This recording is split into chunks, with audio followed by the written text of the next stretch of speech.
All right, recordings up. I just gotta make sure a couple things are going and stuff, but people could go ahead and start with the recap.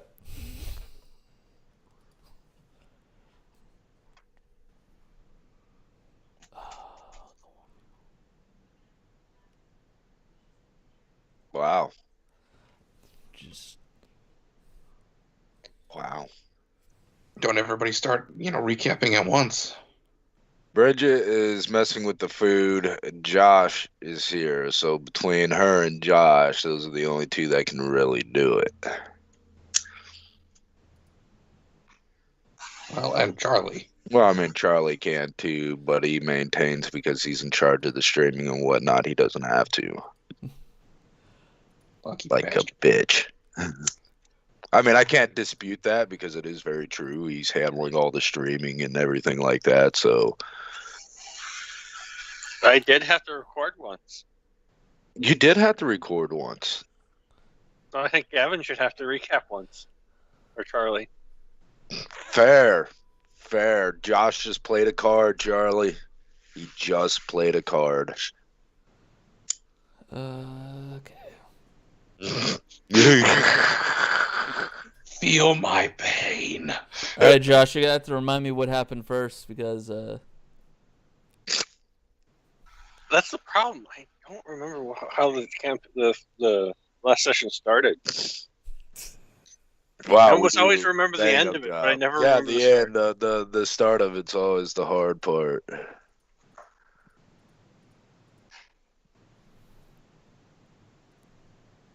Huh. Well, let's see. Things started. Things happened. Hey, you get to do a recap. What? I'm not even there. nothing there.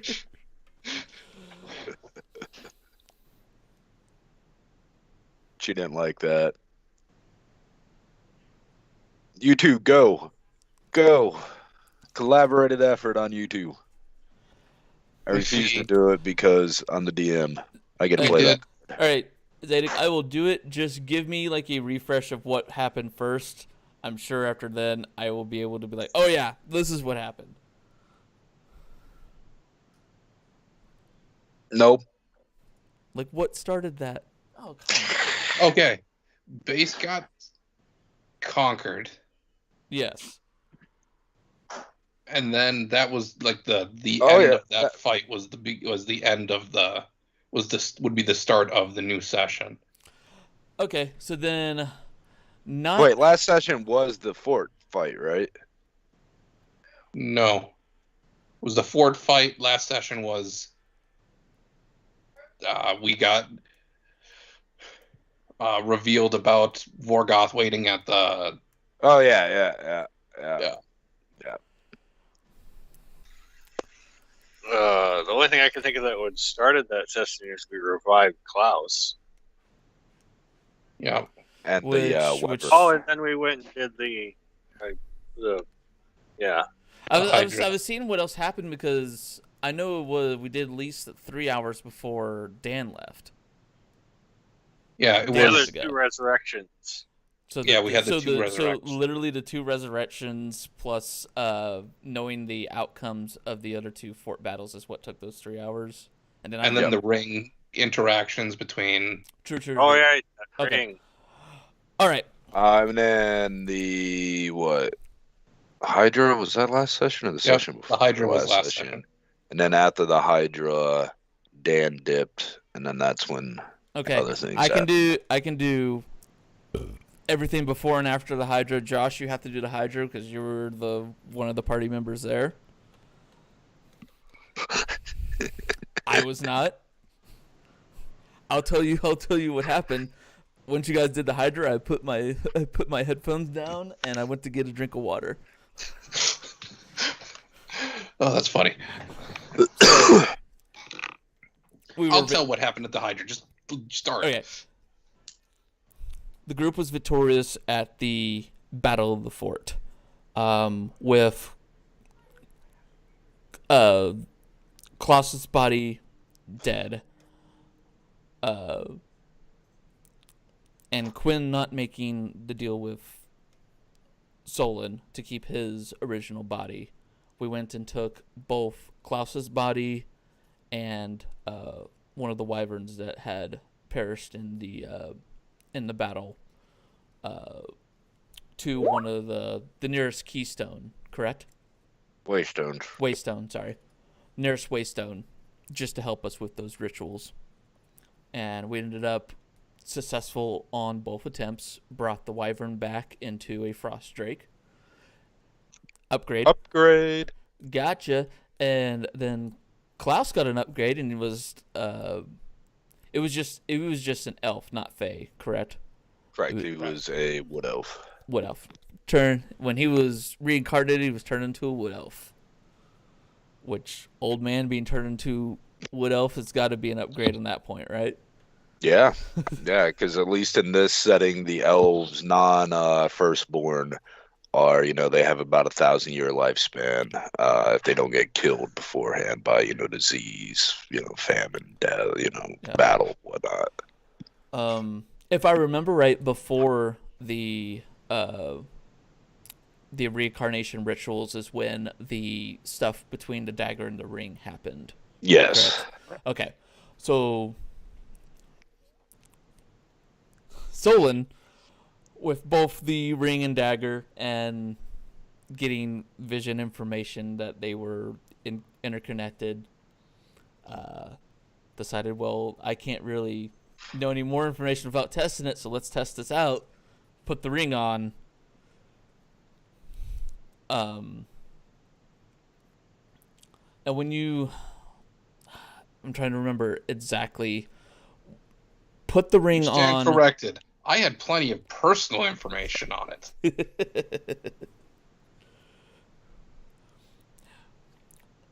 Now, when you put the ring on, it didn't try and control you. What set you off not wanting the ring to stay on is when touched me. When I touched it, and then it hurt me without you instructing it to do so. Exactly.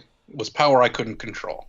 Okay. And I rebelled at the idea of power I couldn't control. With your lullering, with your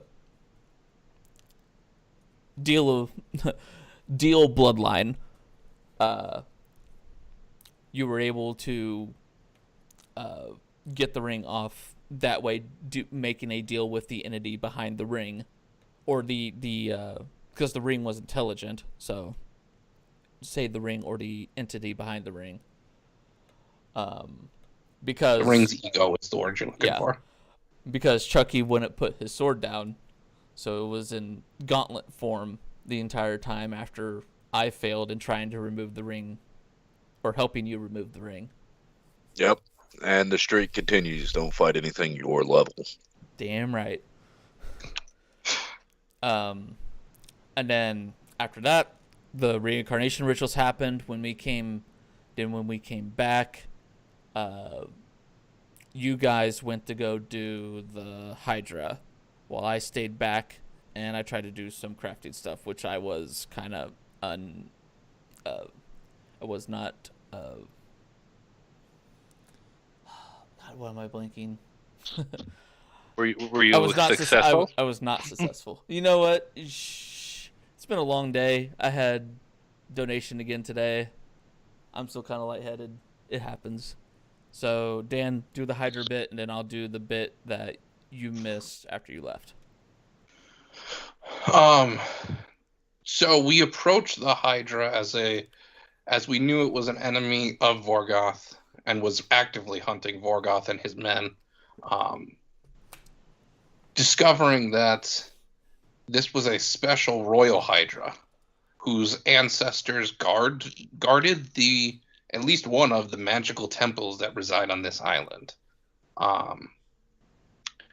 We sought this Hydra out, knowing that we could use the reincarnation ritual to persuade it to ally with us, especially against Vorgoth. We proceeded to use the reincarnation ritual to not only bring back its mate, who was significantly weaker than it was. But we were also able to bring back the baby Hydra. In addition to that, we also encountered an egg that this royal Hydra was guarding that was essentially made the godchild of Quindolin.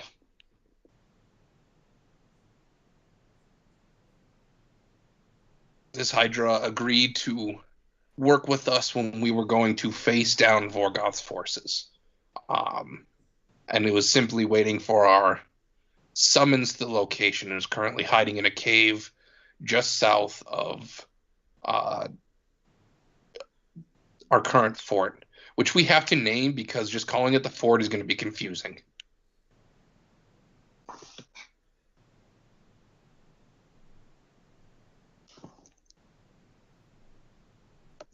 You all conquered it, you get to name it.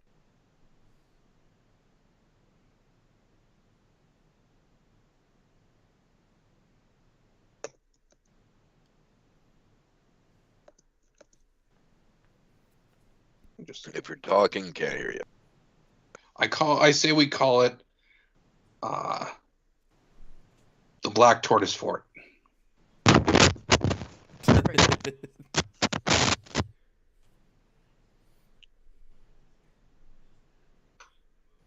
No objections. The motion carries. Nope, I'm fine with it. I'm kind of fine with it. It sounds like it'd ring better if you call it the Fortress of the Black Tortoise. The Fortress of the Black Tortoise. Got it.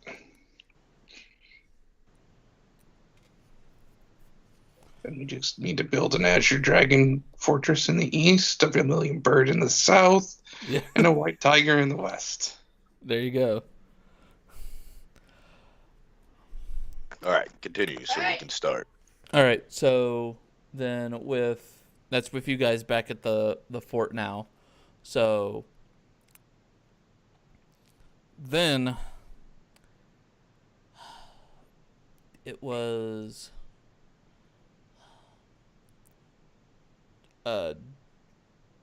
Josh, what was the, and it's tied to your character. What was that NPC's name that came back? Was it Anna or?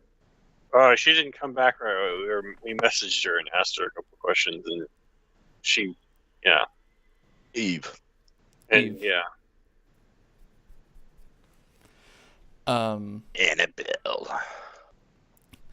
And using those scrying questions and stuff, we found out where Eve was, and then I found out what had happened to the seer. Upon finding out what happened to seer, where she was in relation to where Vorgoth was, I decided to take the chance and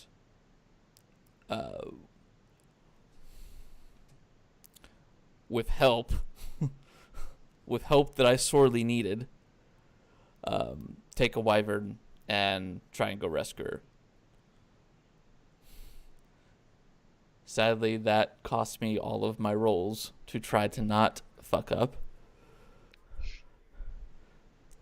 But we were able to rescue the seer, bring her back, and Xavier healed her because her eyes had been gouged out with the trinket that I had given her.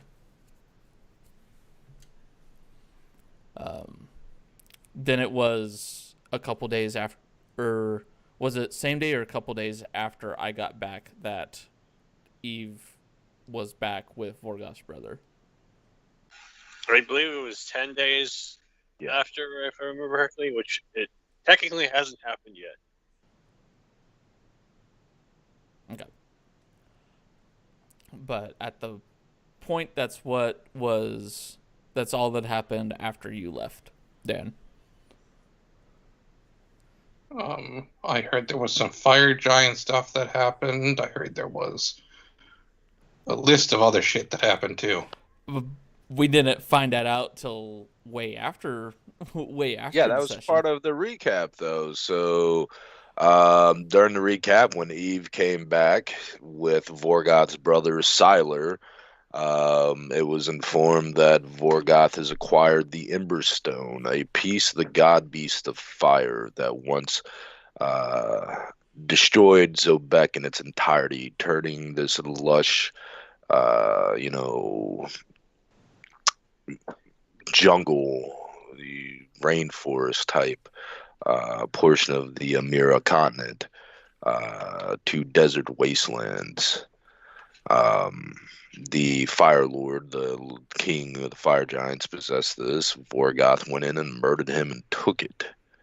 Threatened the Queen of the Forest, informing her that if she does not comply to his demands, he will literally turn her sacred forest and the groves of Melora and her people to ash, replicating what happened to Zobek.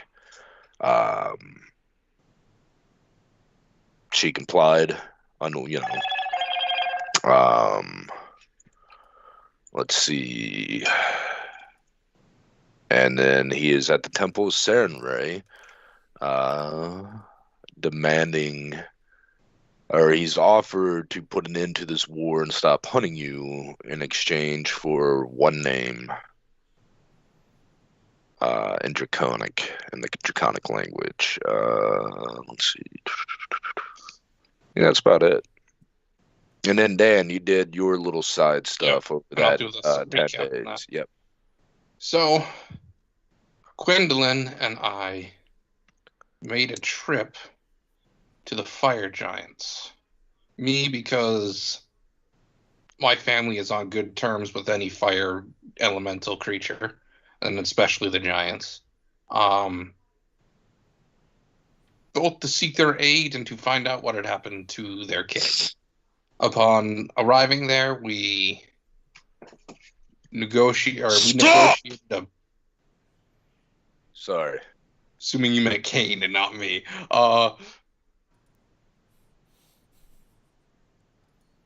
We negotiated a potential alliance to be determined after Vorgoth's forces have been thoroughly stomped.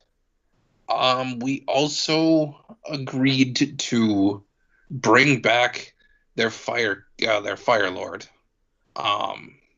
To do so, they were told we must be just a little bit stronger than we currently are. They understood. I said there might be another option with another member of our party being able to perform the required rituals. They agreed. What was their end of the deal that guaranteed so that it has to happen within a month though? It's part of the spell. What did they agree to give me in exchange for guaranteeing it was a fire? He came back as a fire body giant and whatnot. For you, it was the reconstruction. And, yes, the temple was then for You're welcome, companions. Everybody. Yep. They guaranteed that, or they said in exchange for bringing back their fire lord as a fire lord, they would be constructing for us all magic items of a growth variety, or high-level magic items for everyone in our party. I chose instead to forego my magic items. In exchange, I asked them to reconstruct the magical temples on this island back to their former glory. Don't want to screw you. You said islands. You basically reconstruct. Oh, did I say islands? Because that was a mistake, but I'll take it. Yeah, they agreed to that, but that was the reason to them it was worth it because you're bringing back their Fire Lord, somebody who they have great esteem and respect for. And their people are in disarray without him, so it was a equivalent exchange. I thought it was only this island because there's one they can't get to. That is very true, but I mean, such is life. Fair. They'll do what they can. So they're going to reconstruct the magic temples.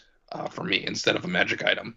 Or they said a set. They never. I don't know what a set will entail for you guys, but they said they will construct a magic item set for every member of our party.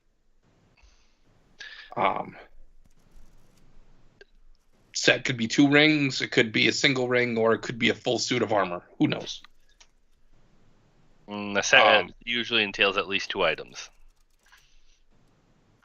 Usually, yeah. The other thing I did is, upon meeting Vorgoth's brother, Sylar, I had an epiphany, as he is a shaman, someone who deals with the spirits of the departed. I took him and the orb with the second half of his power with me, and we went to the necromancy temple. I proceeded to bring down the wards by simply asking the seer to drop the spell. So this necromancy temple is no longer sealed.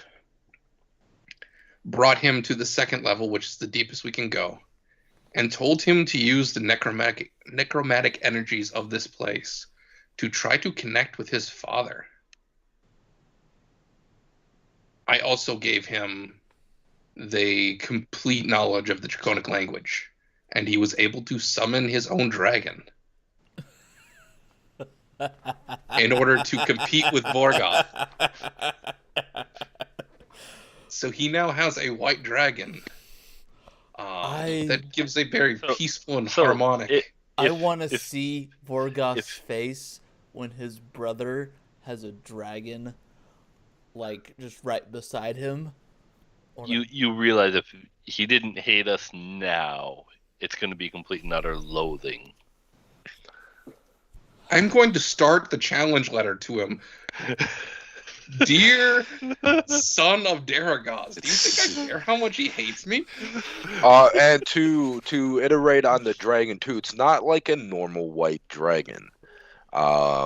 This white dragon has 6 wings. It also has a very harmonic feeling for those that are around it.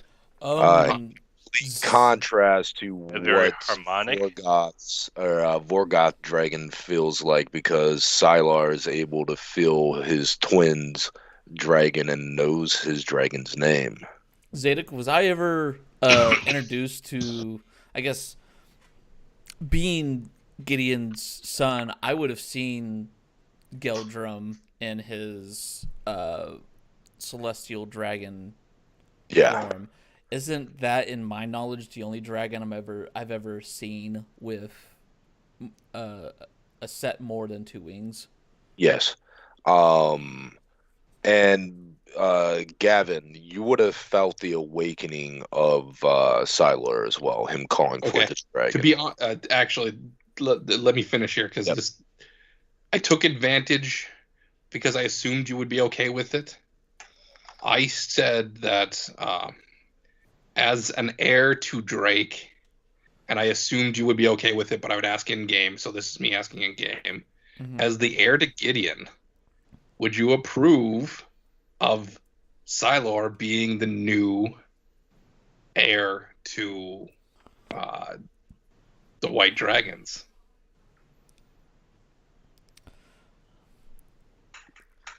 He has proven himself a far more worthy option than his brother ever will be in several lifetimes. Yes. So, with agreeing to that, we're not the. I'm not the direct, like, I didn't inherit the Blue Dragon bloodline heirship, but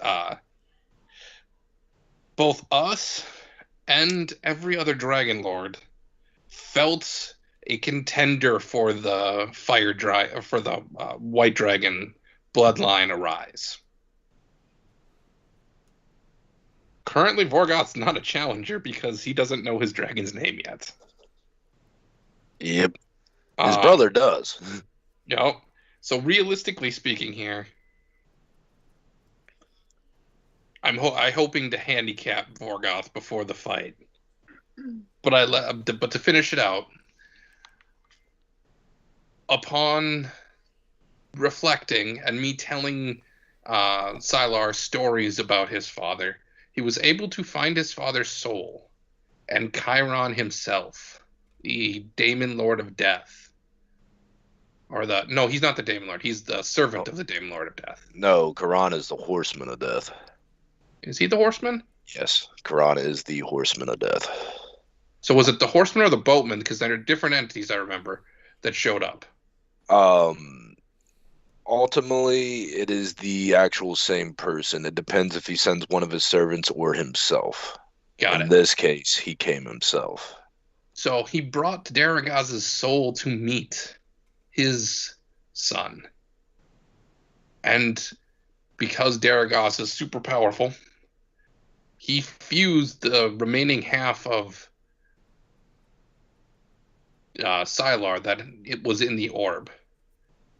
Now he is as strong as his brother in terms of levels. He has a dragon. And he got a set piece of the set equipment, like the legendary artifacts that the Dragon Lords carry. Borgoth has one, being the shield, and Sylar got the mace? Yes. And because you guys would ride my ass about this until the cows fucking come home, I went to Chiron because he seems different than a lot of entities and has helped us in the past. He told me that currently he had an offer. He could choose to separate Vorgoth from the current entity that is corrupting him. It is a brethren of his and would cause immense strife. But in exchange, I had to agree that at some point in the future, Gavin was going to try to do something.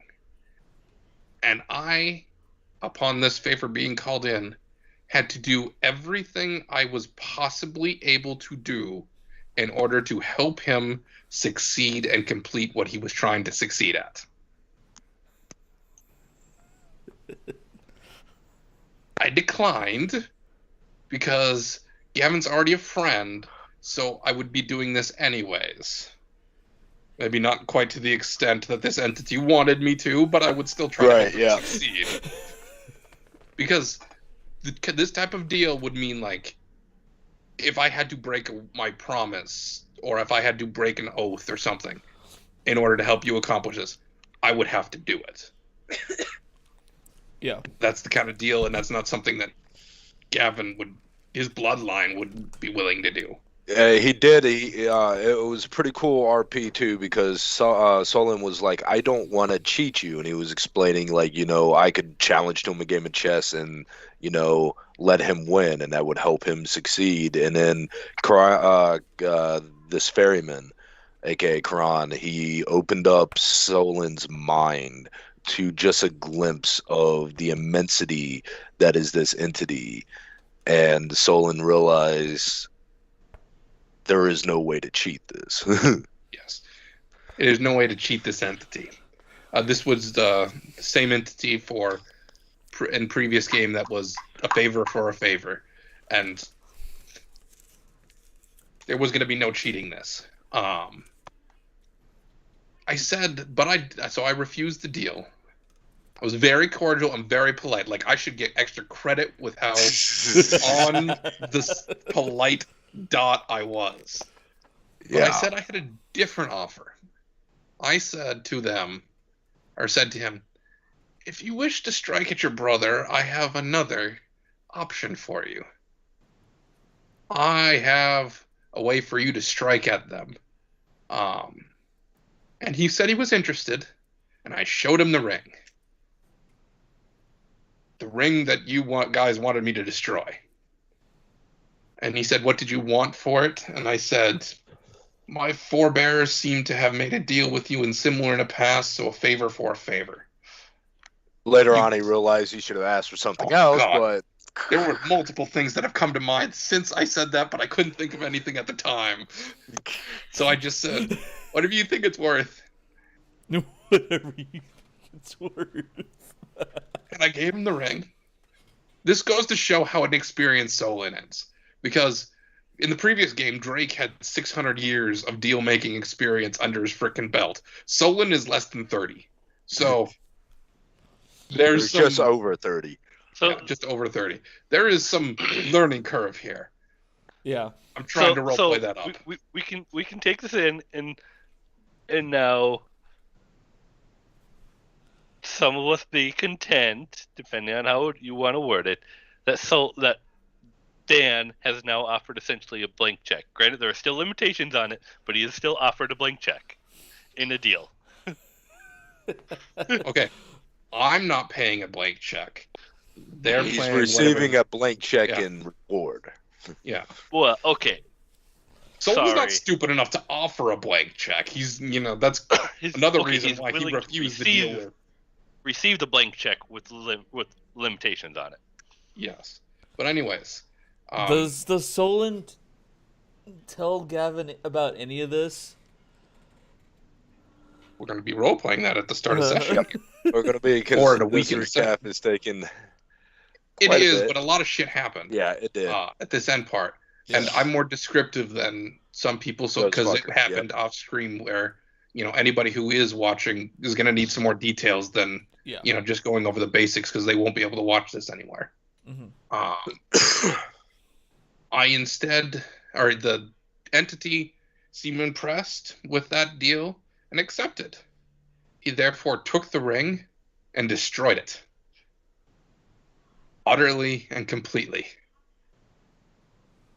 When he did, I heard a powerful yell that shook the temple. Someone was pissed.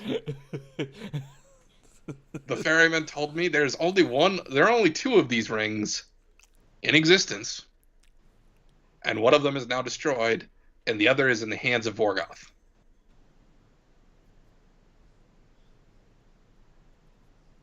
So you guys don't have to worry about that ring anymore. Okay. And now we know how to destroy the other ring. Those that were not in the temple, you didn't hear the battle cry of this entity, but you did see and feel disturbance even on the material plane where you're at. Animals, does not matter if they were apex predators like the two-headed Lenorn, to tyrant lizards, to Spinosauruses, to whatever out there, animals fled for hiding. You would have heard stampedes. You would have heard. It was full Vegeta yell from Abridged. Yeah. Pretty much. You feel that, Gohan? I taste that. Yeah. Yep. So that's pretty much what happened. That was the end of the side stuff that I did while that happened. Yep. So we will pick up with that is, we pretty much covered what happened in those 10 days for Dan. Is there anything that the rest of y'all would have done within that 10 days up until the point Eve got back with Vorgoth's brother Sylar? Okay. There's some decisions and conversations to be had immediately following, but then we can do the 10-day skip. Yep. Yep. Okay. My animals did something like we were going to do a thing where they leveled up. I didn't know if you want to do that in that 10 days. Oh, yeah, we will. I know. So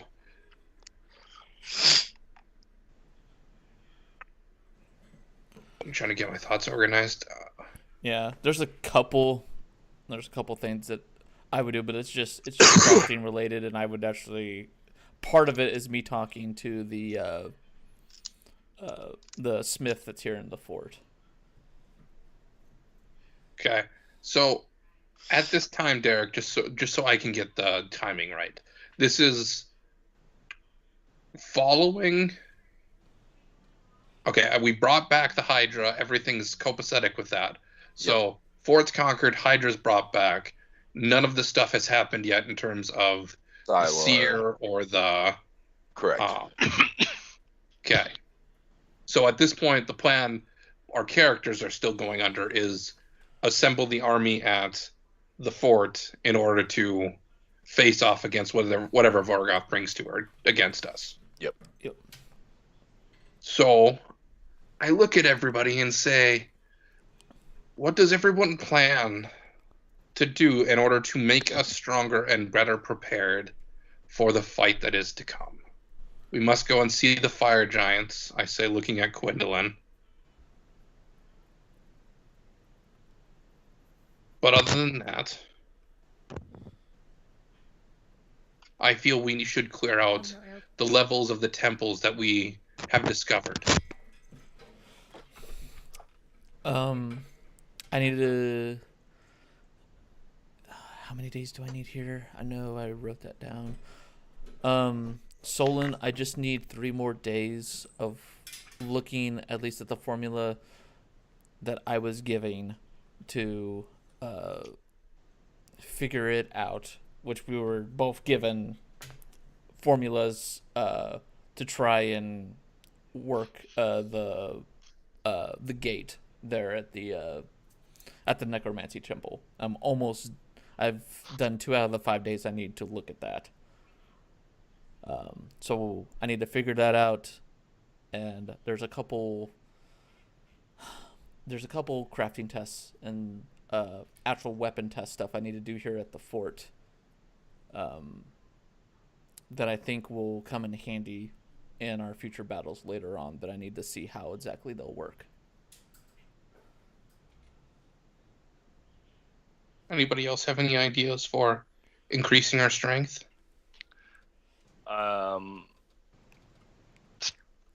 Strength-wise, no. Survivability, or to make things easier, there is a grove I've been told of that will make making elixirs or potions either more potent or in a larger quantity. Solon will ask, what about poisons? It possibly, I guess. The gal I've been helping, with make potions to, originally help supply the village and meet the demands for Vorgoth. I don't think she's into poisons much. If she does, it's something I haven't brought up, so it's a possibility.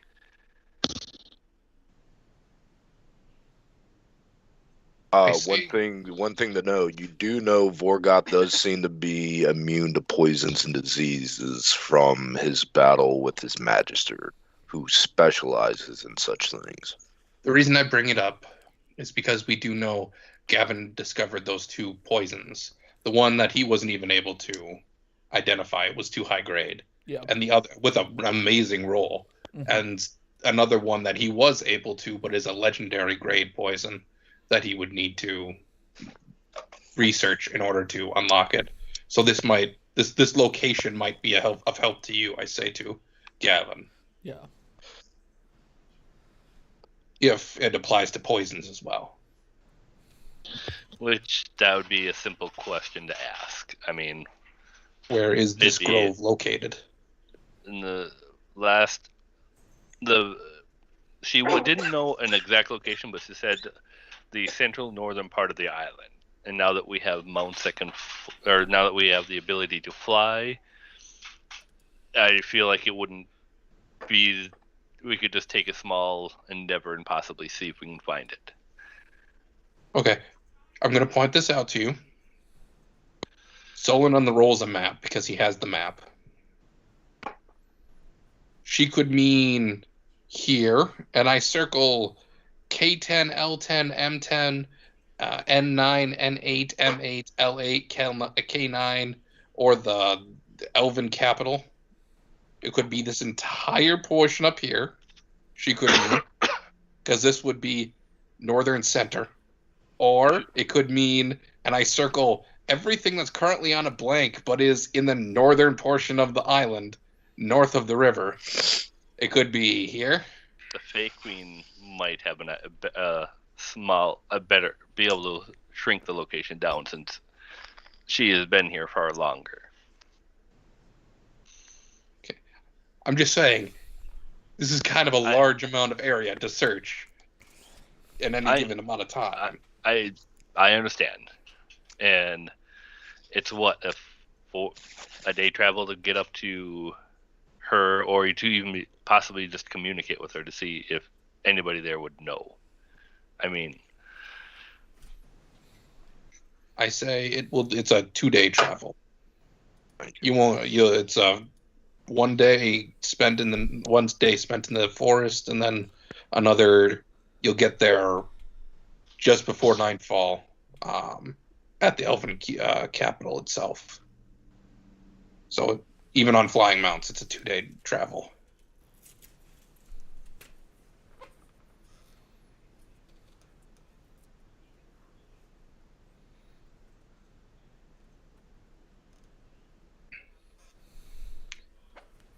Good talk. that was my face. That's my option. My thoughts. I mean, that's something that you could go check out during these few days as well.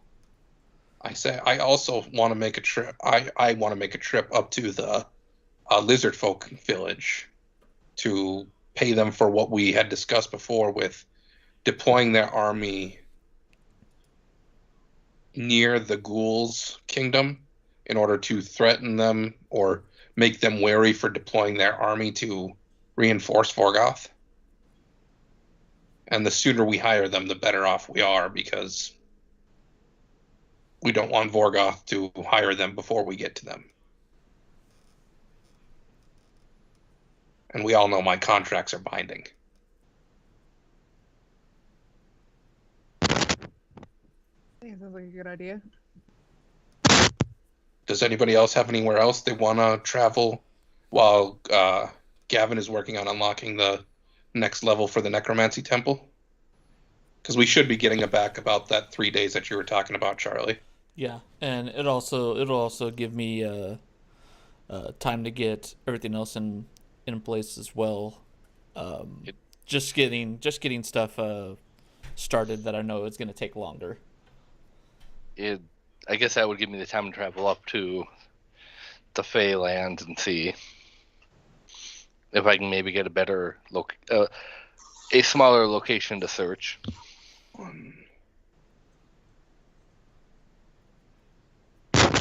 Sorry, give me 1 second here. You're at this point, right? Okay. All right. So we'll handle things in order. Some of these things I'm going to gloss over so we can get as much done as possible tonight. Again, sorry guys, work is stupid busy. I've been stupid busy lately, so. Okay, just so you know, Rambo, your fastest route to travel will be to head down to the Waystone, use it to teleport to F5 because that's where the other Waystone is. And we don't have it discovered, but G6. No, we have F5 right here. Oh. Yeah, but I'm saying G6 we don't. Oh. And then head down that route. And go because then you could stop there and make it back. Oh, to go this way? Yeah. That's going to be your fastest bet, and you should be back then about the same time. About the 3 days that I'm going to be gone. Okay.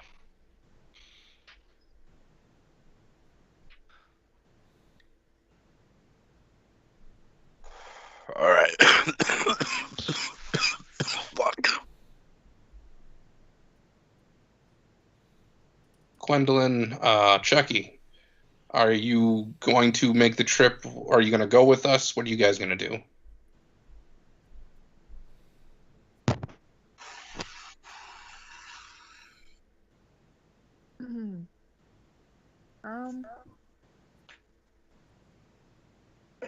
So Gavin's going to the Necromancy Temple. No, he's just working on a formula, so you could work on it technically anywhere. Yeah, so I was just doing it in the fort because I have a couple other stuff to take care of too. I might as well just come with you guys. Yeah, but we're going. Me and Zerpai are going separately. I'm going to the Lizardman village. He's going to the Elven village. Yep. I would rather come to the Lizard Man village. Yeah. And Chucky, what are you gonna do? Out of game. This is before. This is before the Seer, before the Fire Lord, before everything. This is just after we had brought back the Hydras.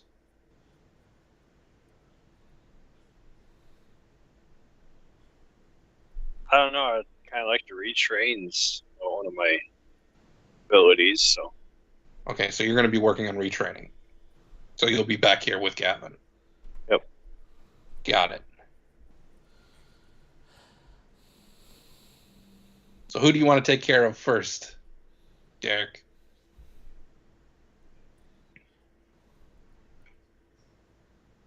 You're talking, you're muted. All right. So we'll do Rambo real quick.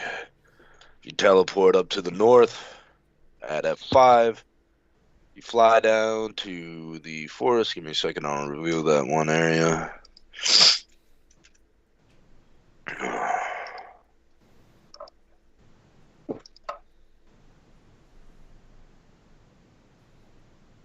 There you go. Okay. As you are flying and, the sun begins to set, give me a perception check. I suppose I could work with that. Nice that you think you had a choice. 14. Because you're in the air and you're starting to descend, you can see, because you got the vantage point and whatnot, there is a kind of a sickening feeling in your stomach as you see this massive wyvern, and upon its back, Vorgoth. Possibly a half day out. From the village? Yes. Based on time frame, he's a half day out. So I have seeing where the sun sets and guessing, because I've gotten 17 intelligence now. 19, excuse me. Do I feel like I'd have enough time to maybe get in and out before he gets there? Yeah. I mean, assuming I have a better fly, like since I've been able, I feel like I can travel faster, as it seems. Like, I don't know if he has the same ability to make his wyvern fly the same speed, or or whatnot. So, if that's the case, then I will try to get in and out as quick as I can.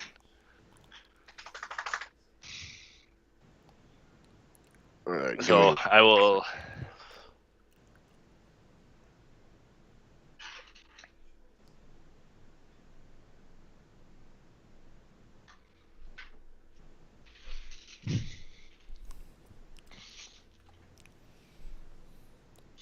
All right, sorry about that. So you're going to dip in as quickly as possible. Mm-hmm. Get out. All right. When you enter, you don't have to make your save, as you are a welcome guest within the Amber Spires. You fly down into the massive tree city. And it takes maybe a few minutes, the night or the sun is setting, just barely, light in the sky. You start to see the various different plants illuminate and shed light. You see the Queen of the Forest standing near what looks to be a perpetual waterfall, but in reverse. In the center of the town, or in this part of the village, city, whatever. What do you do?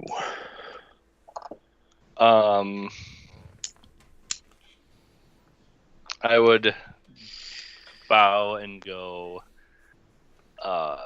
Queen of the Forest. I was curious if you had some information. I am looking forward to help help my friends out. She smiles down at you. What is this? What is it you seek? I've been told by an old apothecary lady of a grove that supposedly, or myth has it that it resides somewhere in the north of the island. There are several groves sacred to the goddess of nature herself, Melora. This one apparently is magical in its own right, apparently. She smiles down at you. Every sacred grove is magical. Does each grove have a specific creature that guards it? Yes. This one supposedly has a spider. It is not too far from us. In game terms, it is M10. She would just say south east. Okay. I ask because out of game, is this when I went, is this after Vorgoth has made his appearance here, or is this just before? This is before. Okay. I ask because apparently a companion of mine did something, and now Vorgoth, I'm going to go on a limb and say, is pretty pissed. Yes, he flies here now. The very spirits of the forest whisper the danger that approaches. So, I would... Well, since you already know, otherwise I'd warn you to be cautious, because I'm guessing he is very volatile now. That is why I'm here. And she lifts her hands. I fear that our protections will not affect him as it did each of you and the majority of forces that step within our force uninvited. My soldiers, my kin, as gifted as they are, I would not dare put at the edge of his axe. I will confront him. You can kill him. That would be great. Well, I ask that you don't do anything too full-heartedly and get yourself killed. As I understand you are powerful, but from what I have seen, he seems to be relentless regardless. Or I shouldn't say seen, I have heard. He apparently could go toe-to-toe with his magistrate. She nods. I'm sorry, it was funny the way you phrased it. She smirks down at you with your awkwardness and... I had to...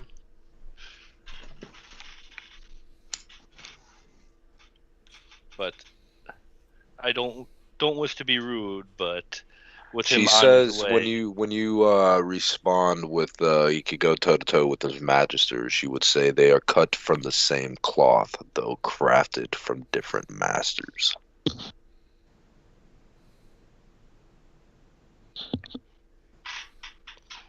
I will keep that in mind. Thank you. But considering flee while you still can. I appreciate the information, and I'd bow and hurry up and try to at least get to the border of the forest. So that way, when he arrives, I'm not there. Well, he's half a day out. You spent maybe 20 minutes there. You'll be 3 squares out before he even gets here. So you head out, doing your thing. Dan, you get to the Lizardmen village. Okay. And it is... One thing I want clarification from the group for before I enter. Which route are you taking, by the way, so I can reveal hexes for you? Okay, just a second. I just wanted to... I have permission from the group to use group resources, mainly the gems, in order to negotiate this, correct? To hire their army. See? Yes. If other two members who also own a share of this loot? I said yeah. Yeah. Oh, I didn't agree. I'm sorry. Zerpai's okay with it too? Yeah. Knowing what Chucky did, we kind of need every little help we can get. You sound blaming, but I'm all for what he did. Hey, I think it was brilliant. I'm not denying it was great. You know, I'm just saying, repercussions. This repercussion is going to be painful, as brilliant as it may be. Derek, do you see the arrow? No. What's up? It was there. It disappeared. Oh. Okay. I got you. Okay.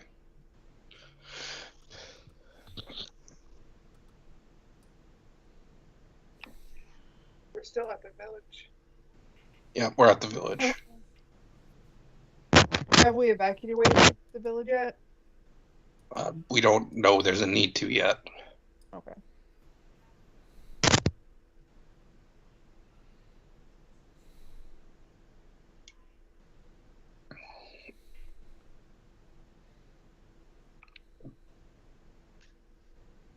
All right.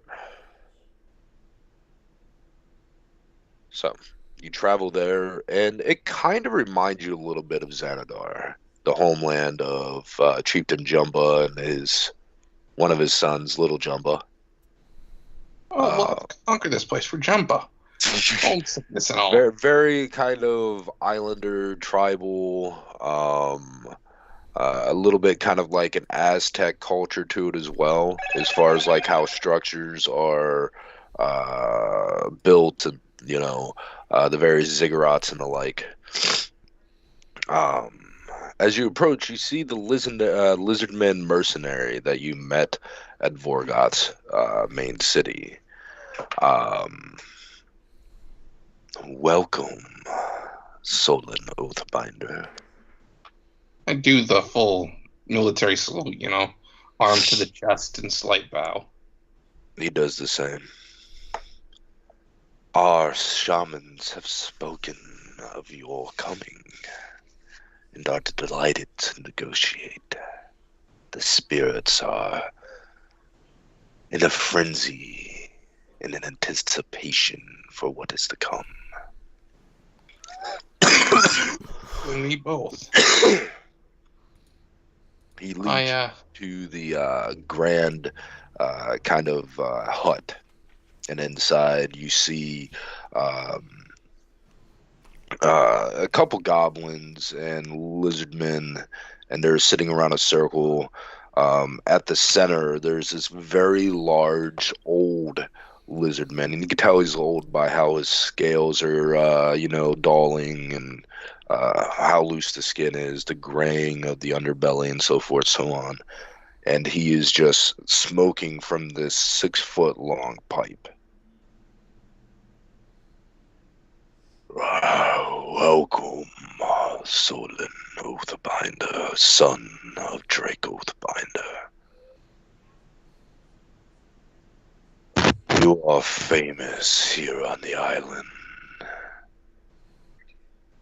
Your legends. Oh, you went with them? Okay. Your legend, your progeny.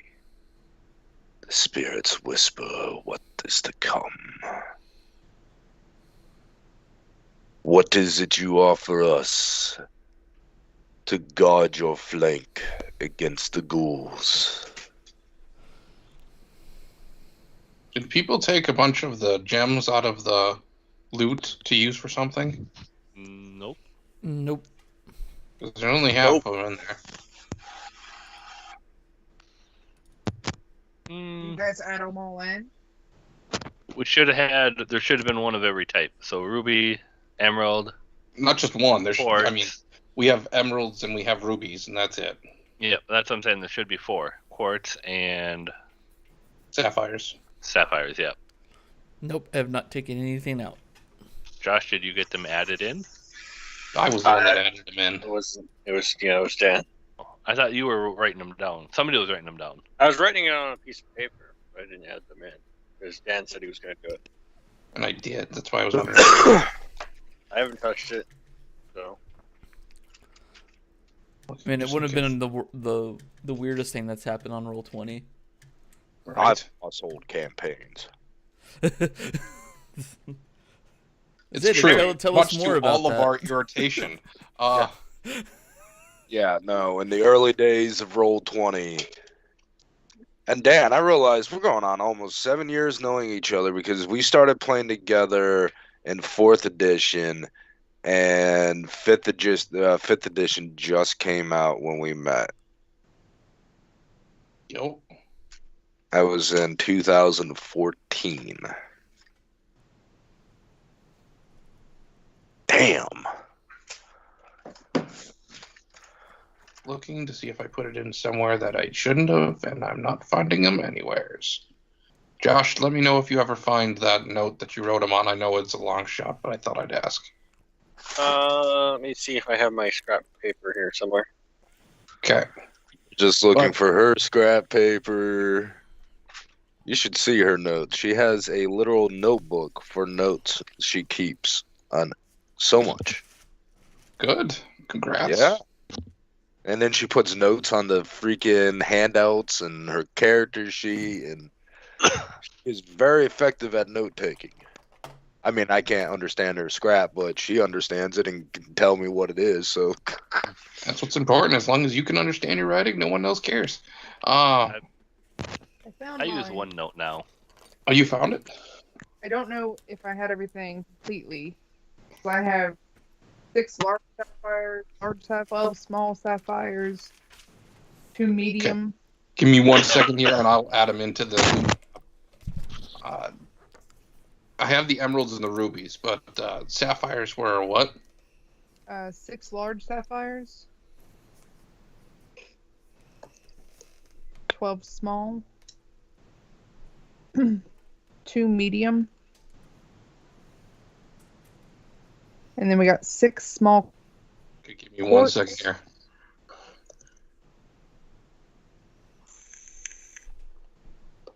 I'm not a fast typer. Okay, now I'm on to the quartz. All right, 6 small quartz and 6 medium quartz. And then I don't know what they were, but I have 4 large, 3 large, and 4 huge. That would be the rubies. Okay. There were 4 medium rubies, 3 large rubies, and 4 huge. I think I started writing them down, and then someone else said they were adding it to the notes or to the I'm loops. just glad you had the ones that the 2 I was missing. Well, good. How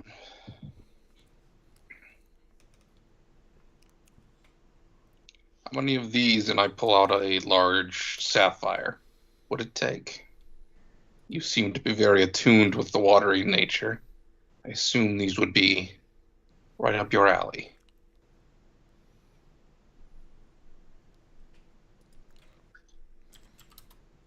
he cocks his head at you and takes a long drag from the massive pipe.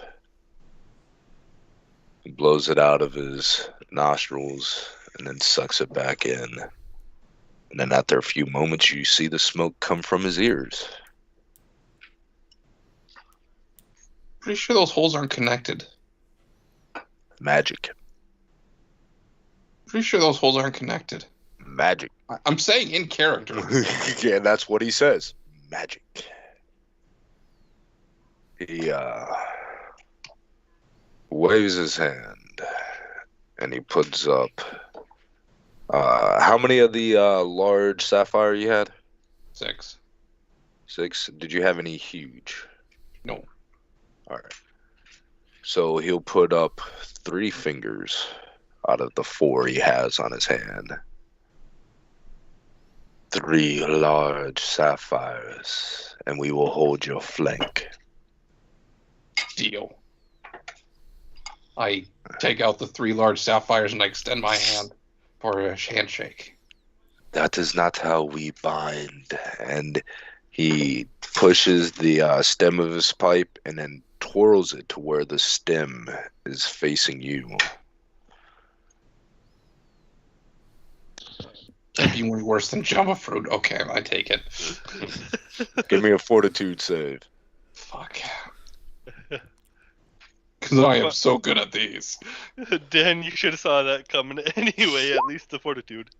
Wow. Wow. I did good. All right. You do not have any of the drain conditions, and you gain true sight for the next hour. This is some good shit. And then from that, the bargain is struck. The magical tattoo appears on you and him. I say, I want to buy some of this if you're willing to sell me. He grabs a pouch from his side and tosses it to you. Bring an end to the tyrant. He just goes back to smoking. You got a dealer now, Dan. No, First actually, I'm one's free. Jumpa. Jumpa's kind of a drug addict right now, so... Jumba and... is it Logan? No. Drax. Drax. Oh, yeah, Drax. Or Manticore. So Drax is with us because he's with Quinlan. I'm Yeah. curious what Drax is doing. Well, what about... Give me a stealth roll for Drax. But doesn't Logan like a good smoke? Yo, Yeah. Logan likes to smoke, but he's not an addict. Okay, fair. Well, I was thinking more like it'd be something to smoke and try, not the addict aspect. Both you and Solon, you see Drax like trying to do that cat prowl behind the shaman. The other like goblins and lizardmen, they're baked off their ass. They're on a fucking Padobi trip. And you see Drax, he's prowling behind, making a large circle like cats do to come up from behind this lizard man, chieftain, and grab one of the pouches. And with blinding speed, you see him pick up the 6-foot pipe from the stem and, over his shoulder just cracks Drax on the head with it. Drax falls to the ground, very anime-like, just freaking... Very cat-like, so just Yep. stops and falls on its side. Yep. None of that is for you. You're a child. This is for adults. He mumbers and freaking gets up and walks to your side, Quinn. Okay. Now I'm gonna feel like a dealer. I pull out a bottle and I'll say, I'll trade you this for a crate of, or a small keg, whatever it's packaged in, Derek. Pouches. Or what, the I'm smoke? looking for a bigger increment.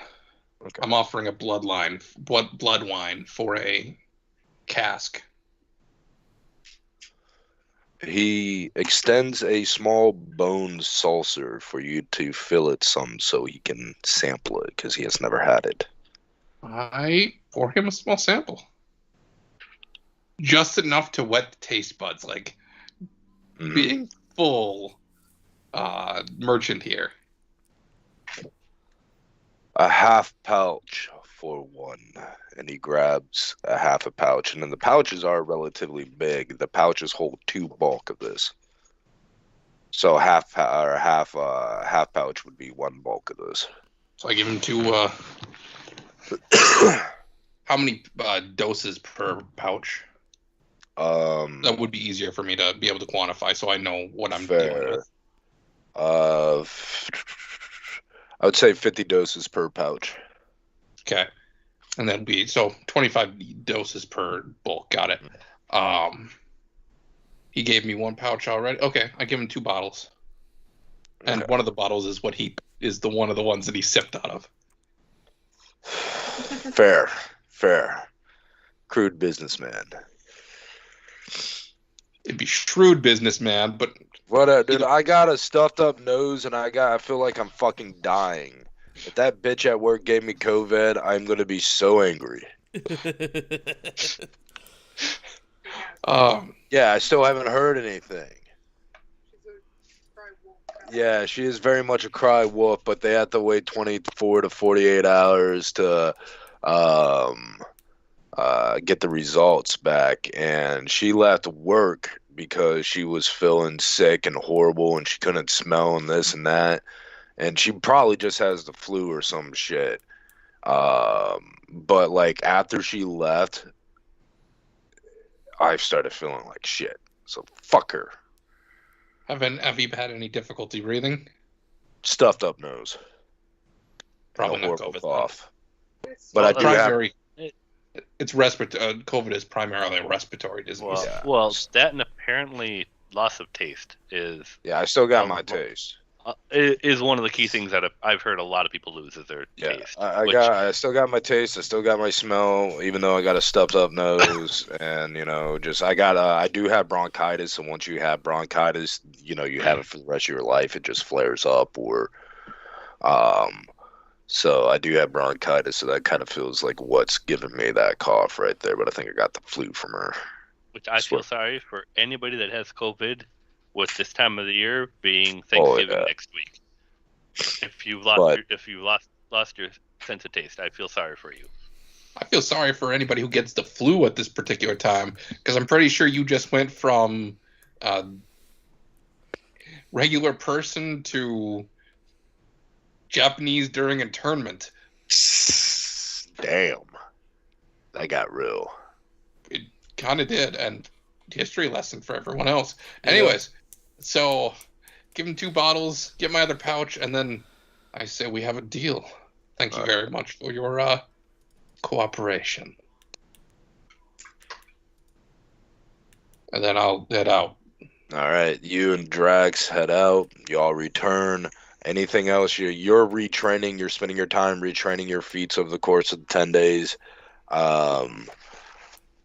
Josh, you're doing your crafting stuff you were doing. Quinn, during one of the days of the 10, while people are just doing their various different things, in the center of the village, you see Jumba yelling, and he is in the search of something. He looks a little frantic.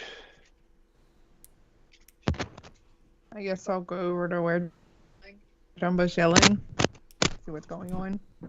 He says, I don't know what happened. My stash, it'd be missing. Where did you have it last? With my stuff. Who would take my stuff? Who would take Jumba's stuff? I am nice to everyone.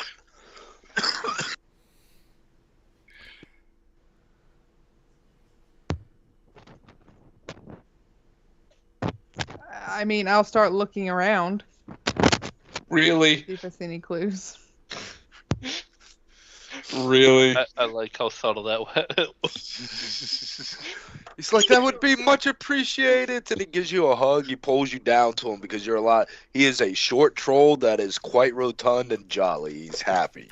This is like a troll from Central Park. Yeah.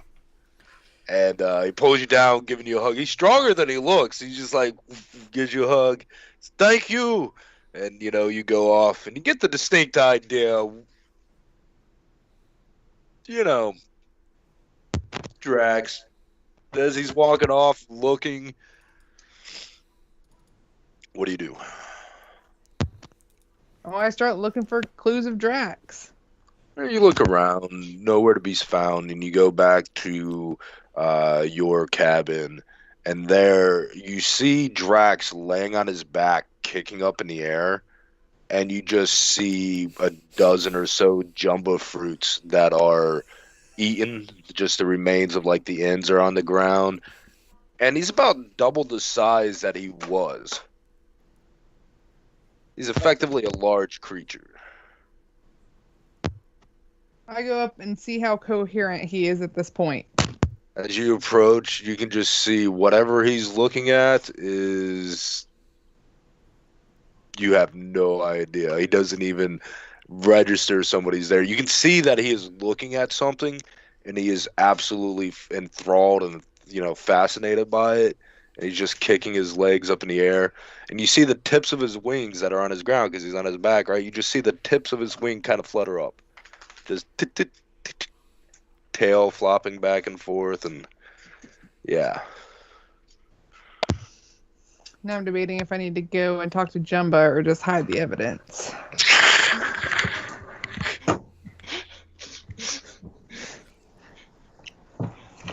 How honest of a character are you? There's a simple answer. Are you a lawful character? I am not a lawful character. Are you a chaotic character? No, I feel like Quinn would go and tell. She would gather up the pieces and go to Jumbo to apologize. You see him, wipe the sweat from his brow. And he's like, "Oh, thank goodness! I thought one of the little ones got a hold of it." And referring to just the small handful of kids.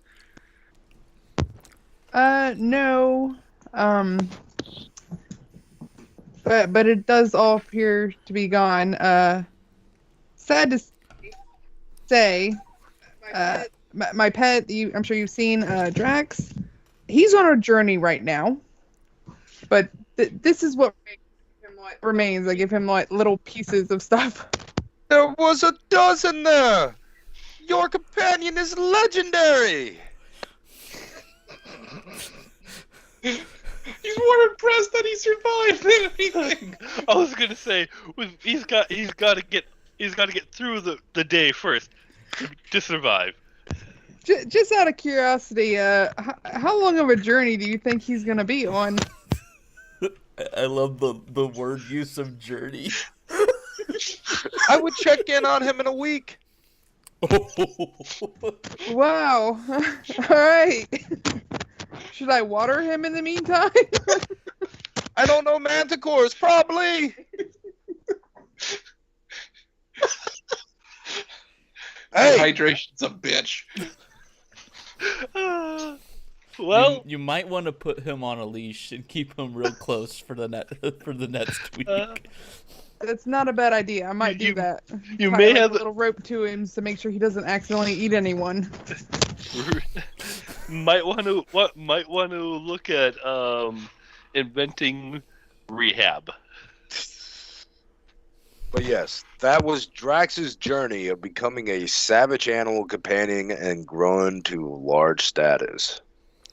So he gets stronger the more mushrooms he eats? Pretty much. Challenge accepted. But yes, Jumbo's quite impressed. Jumbo's quite impressed. He isn't angry by it. And you see him pull out a Jumbo fruit and eat it. And he offers you some. He didn't get my secret stash. No, that was his stash. His secret stash. Any drug dealer or druggie will tell you don't have one stash. Another day. There's too much to do right now, but I appreciate it, Jumba. Understandable. And he slaps you on your shoulder playfully and almost knocks you to the ground. And then he just, kind of waddles off. All I picture this guy is literally just tossing him the entire thing in his mouth. Okay, so I go to Jumbo. Yep. Okay, this is very important, Derek. I go to Jumbo. I got a challenge for you. Accept it. I hand him 5 doses of, I'm calling it True Sight weed. Okay. I say the challenge is you have to smoke this and eat Jumbo fruit at the same time. So he didn't even know what the challenge was. He was just like, accept it. Yes, this is the ultimate drug dealer challenge because this apparently affects your vision, and the Jumbo fruit gives you visions. So you see the truth of the visions. He pulls out his bone pipe. He takes the 5 doses.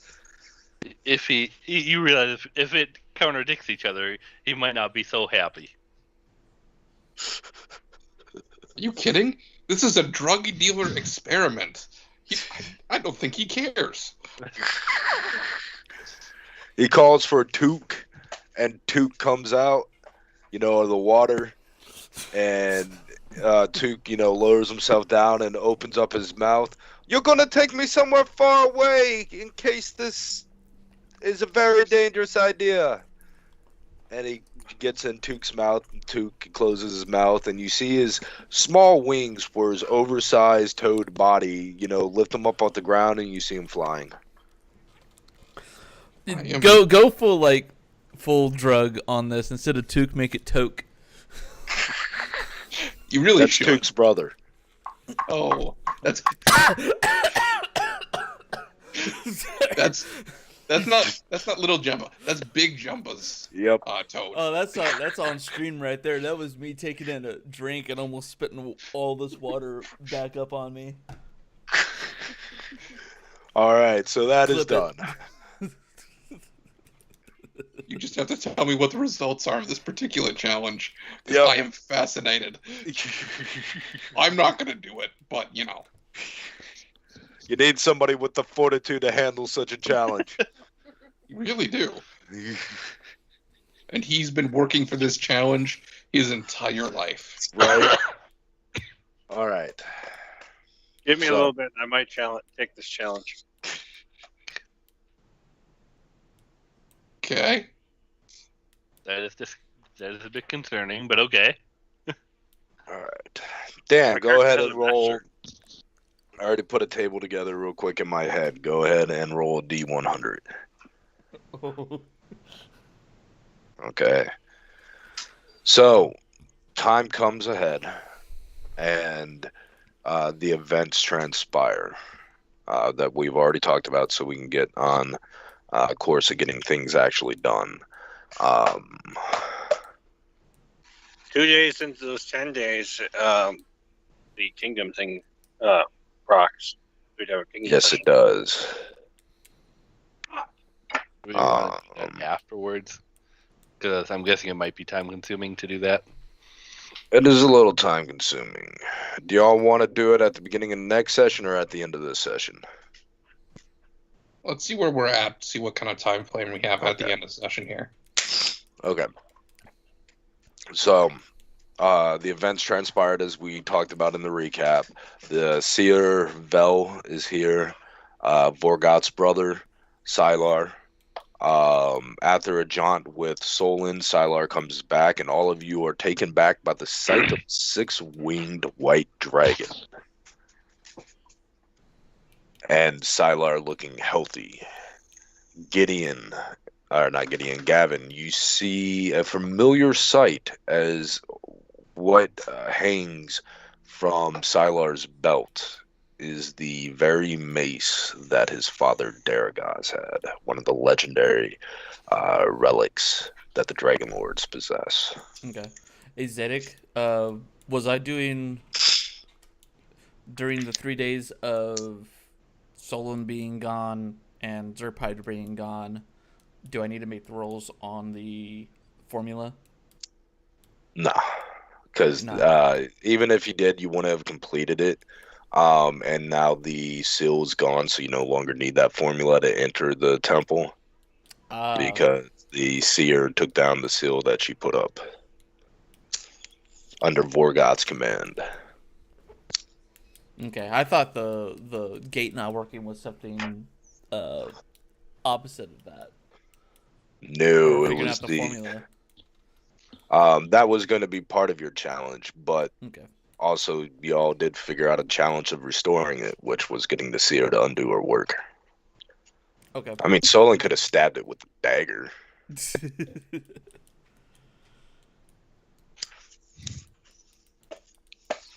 So,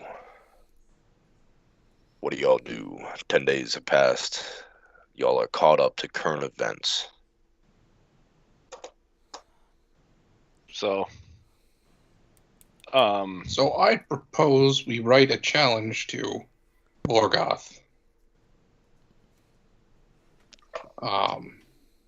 using this as an opportunity to help both protect the Temple of Sarenrae and to, at least in some ways, control what Vorgoth will target in his rage, as well as give us a time frame that we can use to prepare for his coming.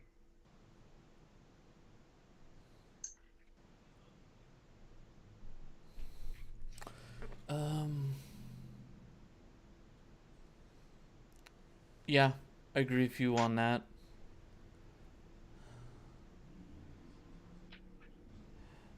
I'm trying to think if I would. I don't think there's. Yeah, I've already told you on that. There's nothing on the deal or the letter to Vorgoth that I'd want to add or subtract. It just comes down when we talk about what we're actually doing with Vorgoth, that Gavin does not move an inch. He's killing him.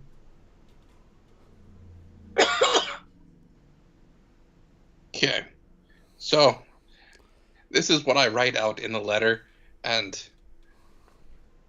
we'll get to that in a second. Yep. I go with, Dear Daragaz's son. Dear Daragaz's lesser son.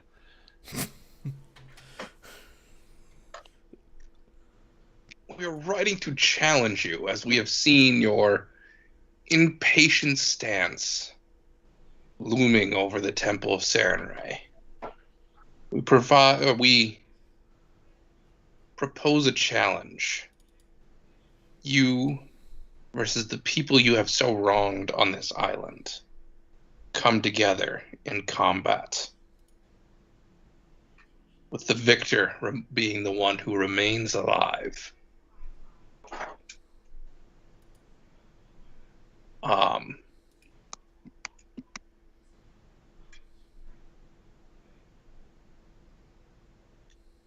We propose for this challenge to take place in 1 month's time, before the fortress that your forces so generously donated to our cause, the newly dubbed Fortress of the Black Tortoise.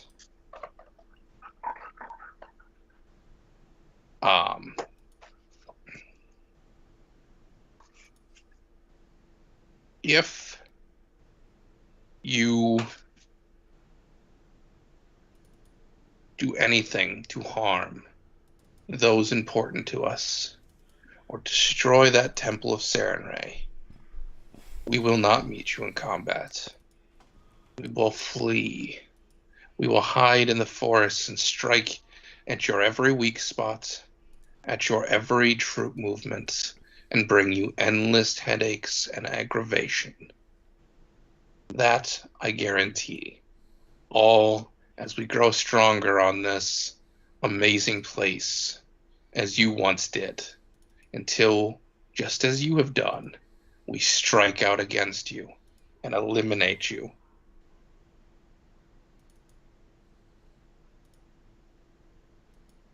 Okay. How do you send it to him?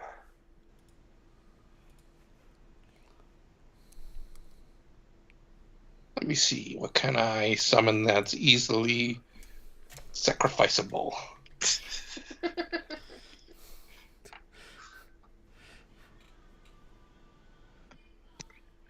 Oh, no, there's no guarantee they'll still do it.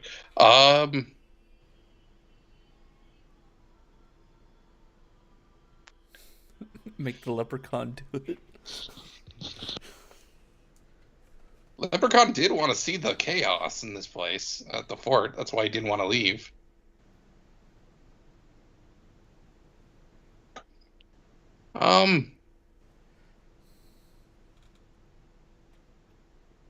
I'll just have why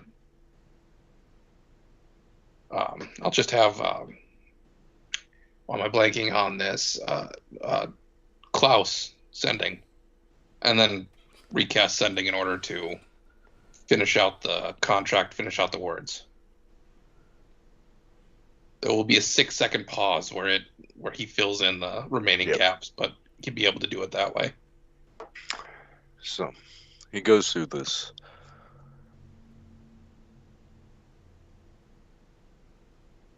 Vorgoth is intrigued by this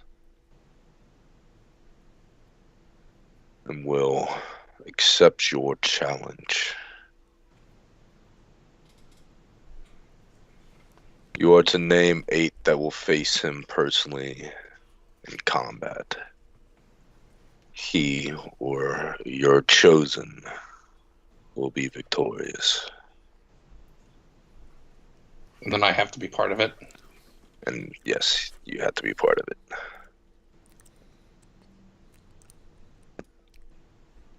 I say I will agree to your conditions, or I'll have Klaus send. I will agree to your conditions as long as you agree to remove the Ember Shard, or not be allowed to use the Ember Shard in this combat, with the winner receiving said item at the end.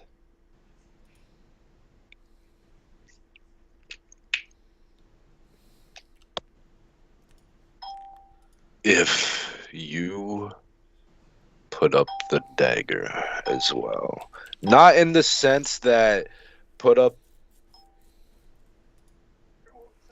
What the fuck? That was just like ping, ping, ping, ping, ping, ping, ping. Not in the sense you can't use it, because he doesn't care if you use it. He doesn't feel like you can ever hit him with it. But the winner takes the dagger as well.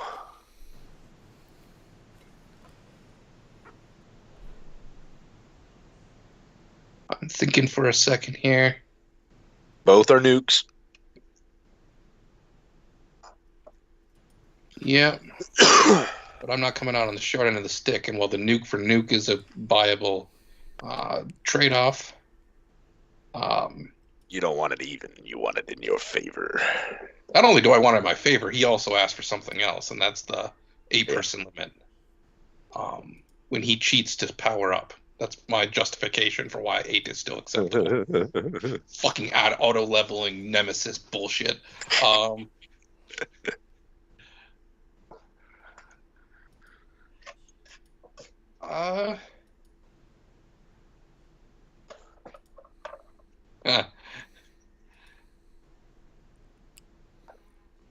I say you must agree then that if you lose, the ring you bear, as well as any item you inherited from that entity, will be combined with the Ember Shard and destroyed in that manner upon victory being determined of this match.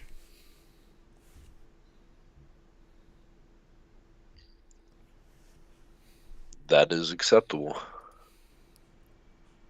I'm going to try to circumvent the intervention upon him losing by going this route. I say, then you have a deal. All right. So the tattoo appears on my forearm.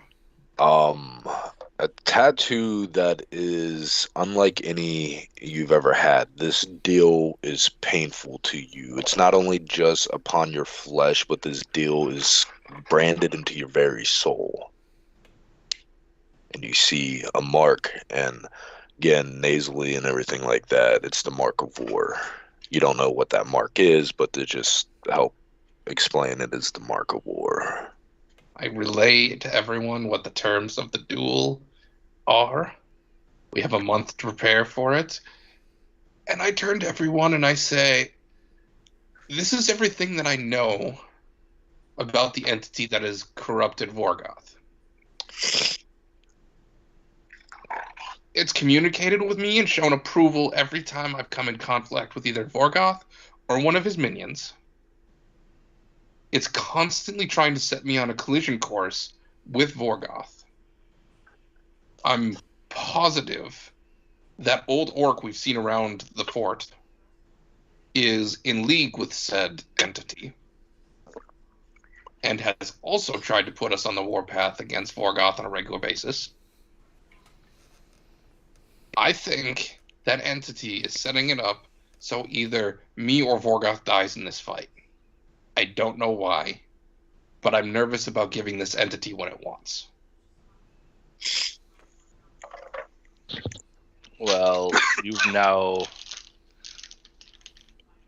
half given what it wants, a confrontation between you and Vorgoth. But that was necessary. We can't avoid I believe in fighting. giving him the lesser of two evils we known, and I'm not leaving Vorgoth alive. I don't care what other entities are behind this.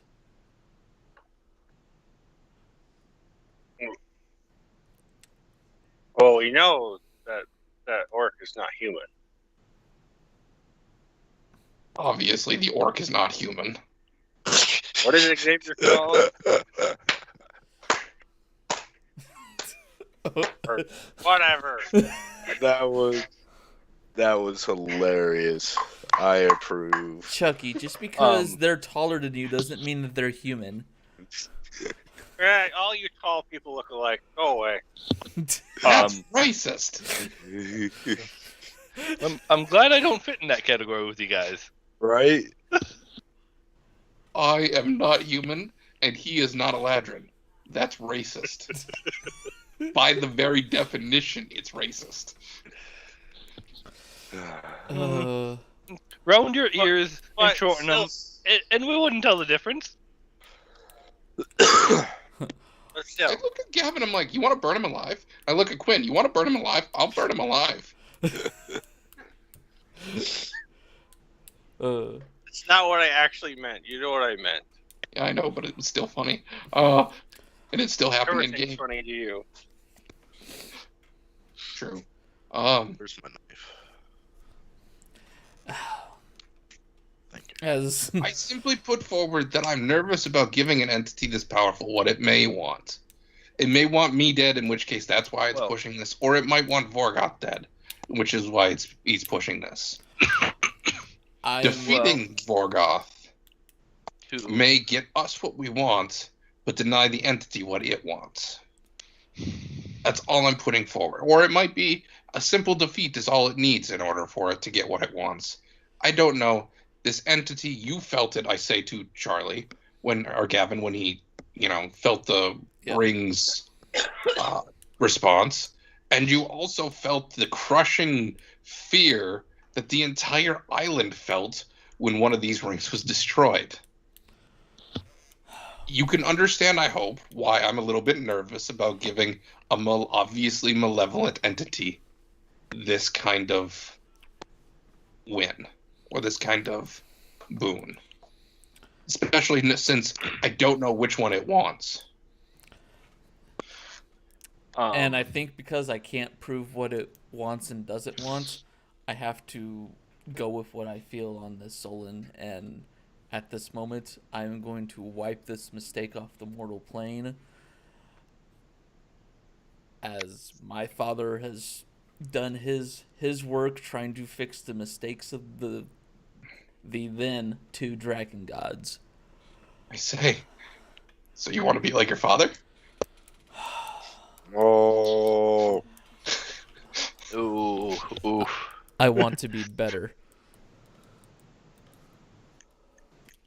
Better in what aspect? Eradicating things? Or well, he's deciding? I say, you may not know this about him. I'd say looking at Gavin, but he has kind of dedicated his life towards the fighting of monsters. And I look at Siler and I say, I'm sorry, your brother is the monster. Very much. My question to you, Solon, is how do we bring my brother to an end then, if we cannot kill him? If that is what you are proposing, to deny this entity, and I felt its rage and power just as you did. My concern is defeating him. It makes him give up he destroys the ring. He gives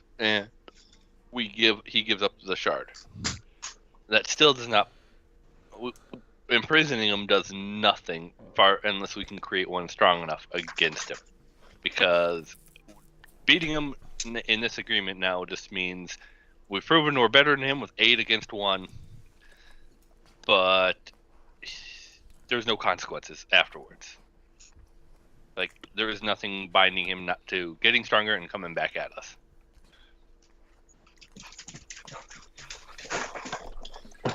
Calm down! God. So I got a new little boxer pit mix. Kane and her love each other very much, but I live on the 3rd floor, and I'm trying to get them to stop running all over the place so my neighbors don't freak the fuck out. I hear that, yeah.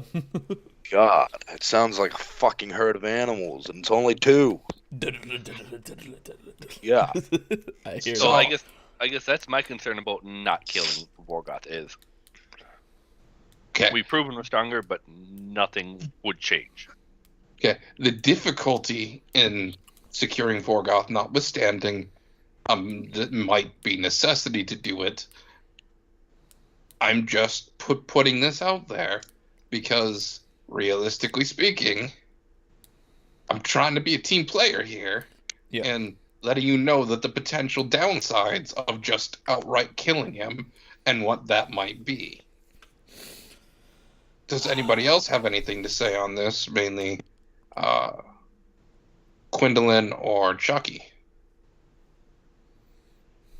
She just stepped away. When she gets back, I'll inform her so she can give you your response. But what does Chucky think of this? Siler is sad at the idea of having to kill his brother, but he's made peace with the idea he might have to. And he is honestly curious of how we can, or you all as a whole, can stop him without killing him.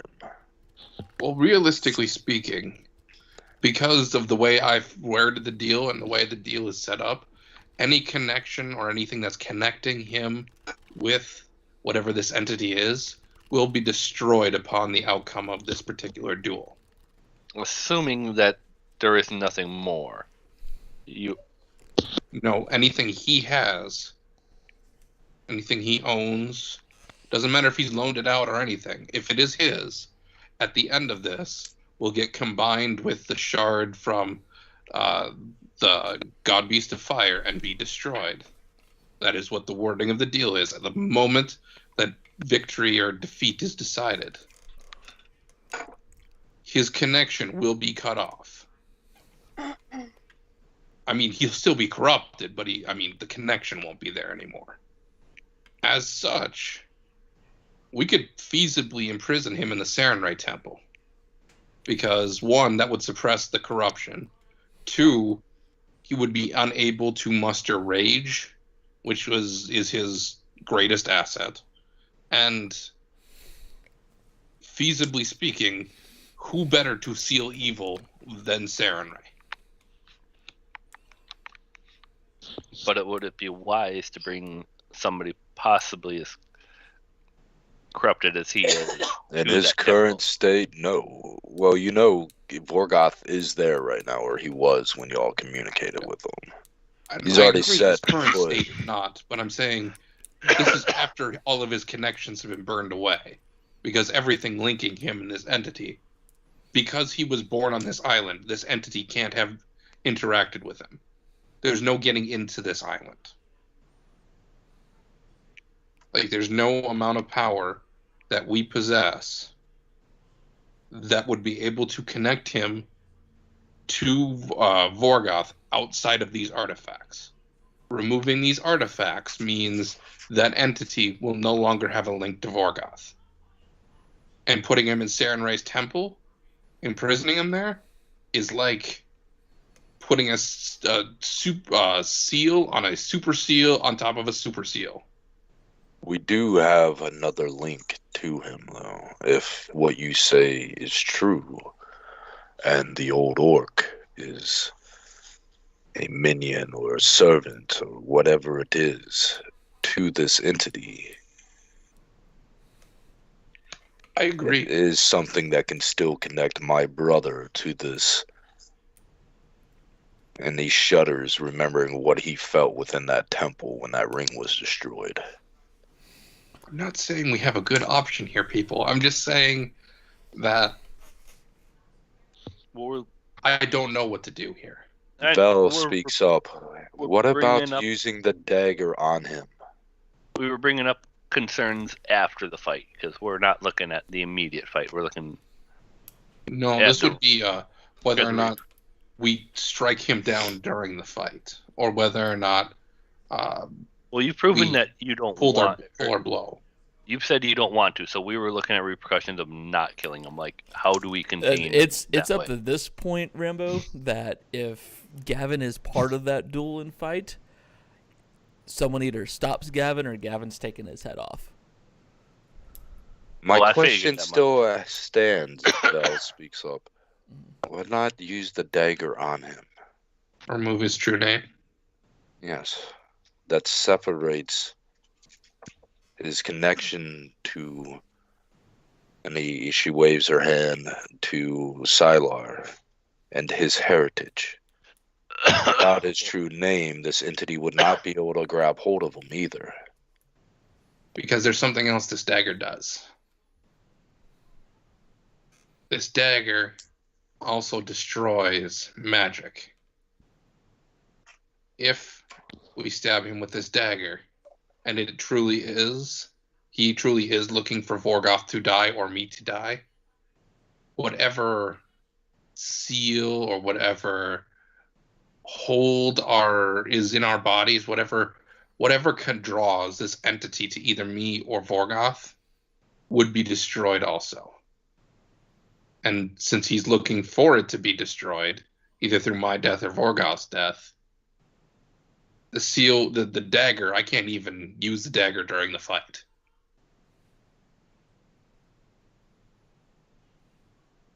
She just sits back. So it sounds like hoping we have a prison strong enough to hold him is the best option. But she blatantly says, hoping our chosen can defeat him. We've got is my biggest worry. The killing of him or imprisoning of him, that is secondary to actually defeating him then. I agree, but if we lose, we're going to die anyways, so I'd rather just operate on the assumption that we're going to win than, planning for what will happen when we die. Well, I was going to say, if we die, we have nothing to worry about. I mean... Yes, but everyone that's left here, you may not care about them, but... I'm not saying I don't, but... Your father, your brother, your mother, your people in the village, your friends, your companions. She waves her hand over to Jamba. I'm not exactly looking to die either, just FYI. I'm just saying that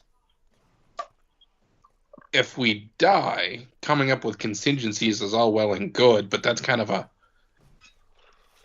you kind of have to decide what we're going to do in the aftermath of the fight. Deciding how to kill him, I'm all for that next, and I suggest we clear out the 2 temples where we know we are, because that will empower at least 4 of us, far beyond what we currently are capable of. The Grove. The Grove is another good one. Actually, just outside of the Fey Queen's territory. Resurrecting the Fire Lord is another good one, because that might be able to speed along whatever magic items those fire giants are creating for us. I doubt we're going to get them before the fight, but I mean... that one may actually be interesting too, because if we resurrect them, that might put or encourage them or put them in a good enough mood that they put all their effort into that, so we may have it before the fight then. I mean, if we show the precedence of us willing to do it as soon as we could, it might put them in a better mood to reciprocate an ASAP order.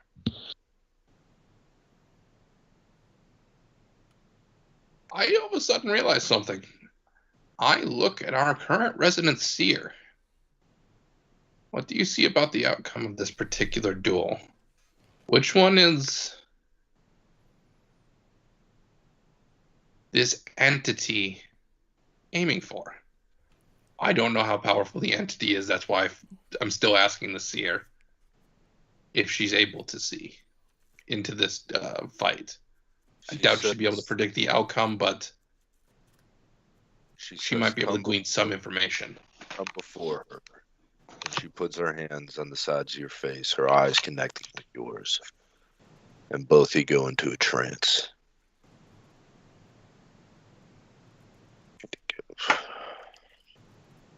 One second.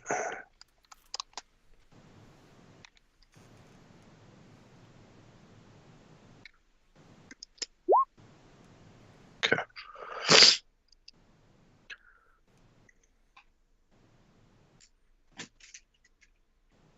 For everybody watching, the atmosphere becomes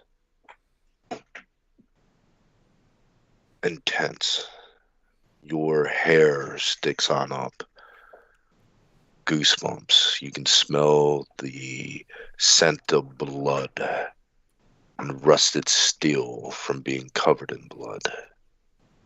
You can hear the sounds of war, of battle, of death all around you.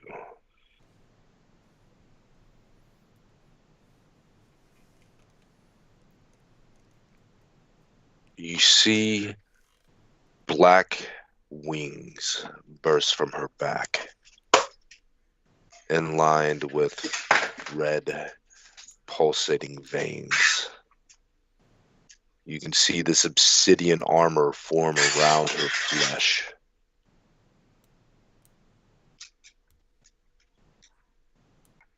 And she steps back from you, unmoving after that step. Ask your questions now. And you can see she is using every bit of her power to connect to what bridges you and Vorgoth. I quickly say, what it is? Who is the? What is this entity seeking and encouraging the conflict between me and Vorgoth? It's freedom.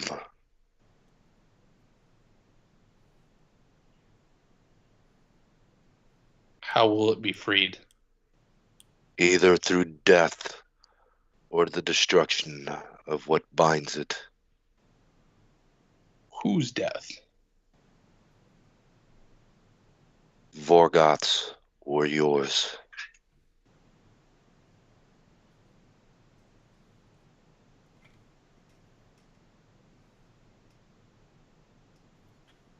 Anyone else going to ask any questions? Your father, and you see her shaking, has brought this forth, challenging war itself.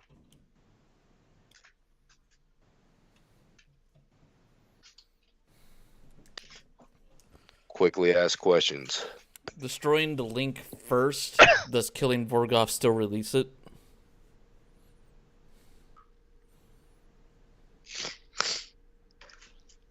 Vorgoth's seal is born to him. That cannot be stripped away beyond his death or destruction of it. Like this bearers before him, he must die of old age, of natural causes for the seal to pass to another, for the cycle to begin to hold back the essence of war itself. I guess my question is, how many are tied? How many entities are there? 4.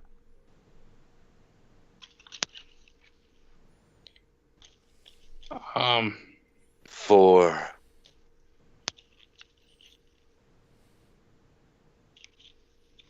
4 chosen.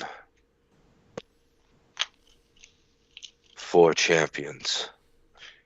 is there any, if we were to defeat Vorgoth but not kill him, would this result in the seal being destroyed, weakened, or in any other way harmfully impacted?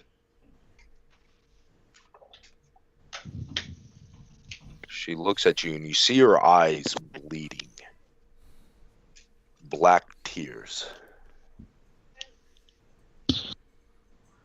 I do not know. And at that, she collapses.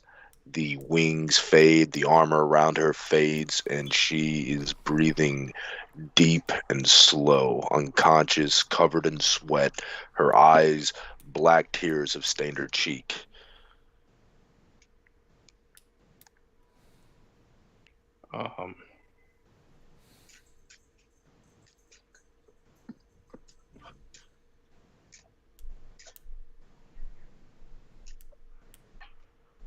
I'm not doing this, Derek, for...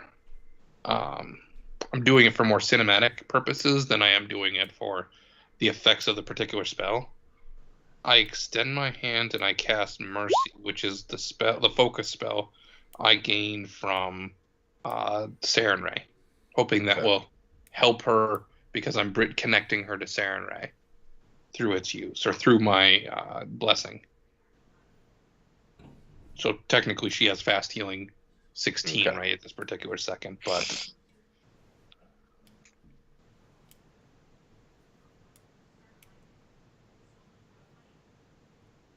The atmosphere is still very electrified. You feel you have drawn the attention of what has spoken to you in the dagger. I say we adjourn for today. Feel its gaze fall upon everyone gathered. You notice no insects make a sound, no birds in the sky, no animal to be seen. You even see Drax, who is cowering behind you. Oh, he woke up. Yeah, this woke him up. He's all kinds of fucked up right now. And he's feeling this going on. He's coming to his mama and just like cowering behind her, looking for some kind of comfort.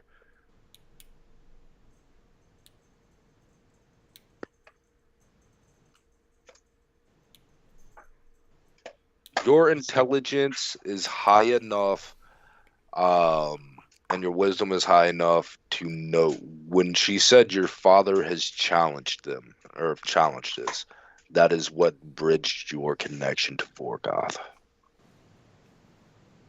Got it.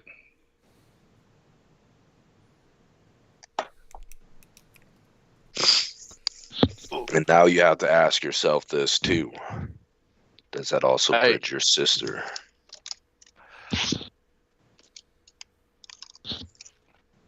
I do have one last question. I don't know if we have time, but I just... Oh, she's out of it. Yeah. Oh.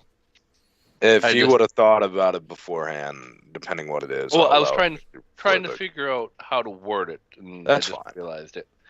I guess, is there a way to challenge these entities? She kind of answered that one already.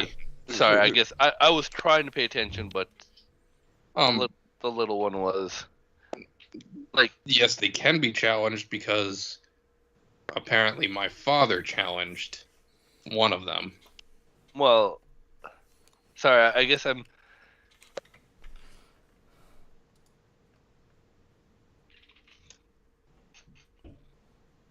I guess my thought process is challenge them without freeing them.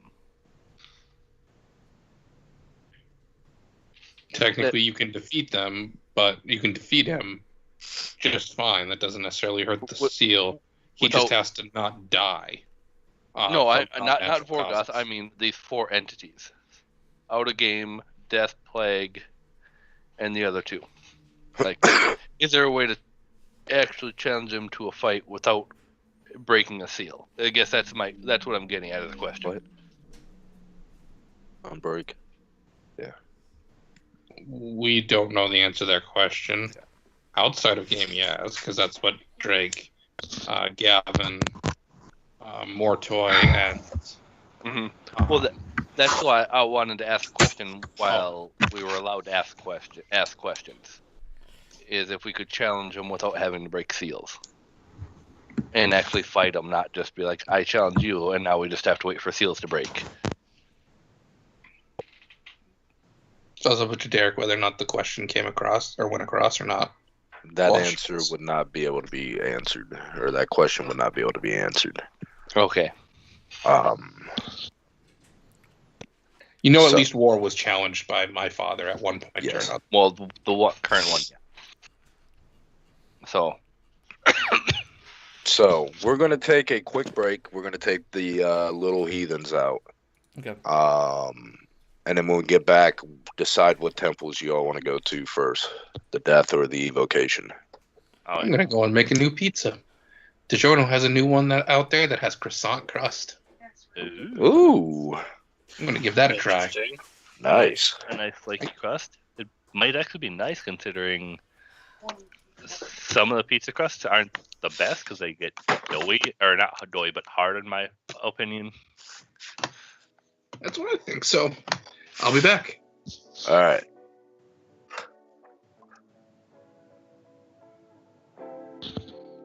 So I think I have figured out my spells. Are you there, Josh?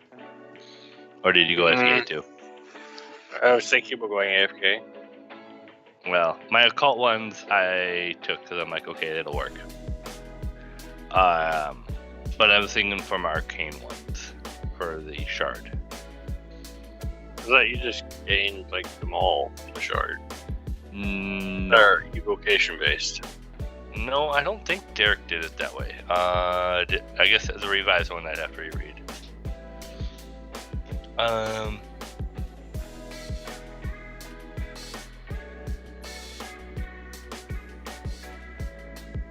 You gain an additional spell slot for each spell level to prepare a evocation spell. I guess that's what I might have to ask for clarification on. Because I thought originally the thought process behind it was it didn't have to be in your tradition. Like you could go outside your tradition and get an evocation spell that way. I don't know if it had to be in your tradition, but I know it had to be an evocation spell. I guess then I will have to wait for Derek to get back, or Dan, one of the two. Alright, I'm gonna be right back. Already.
check.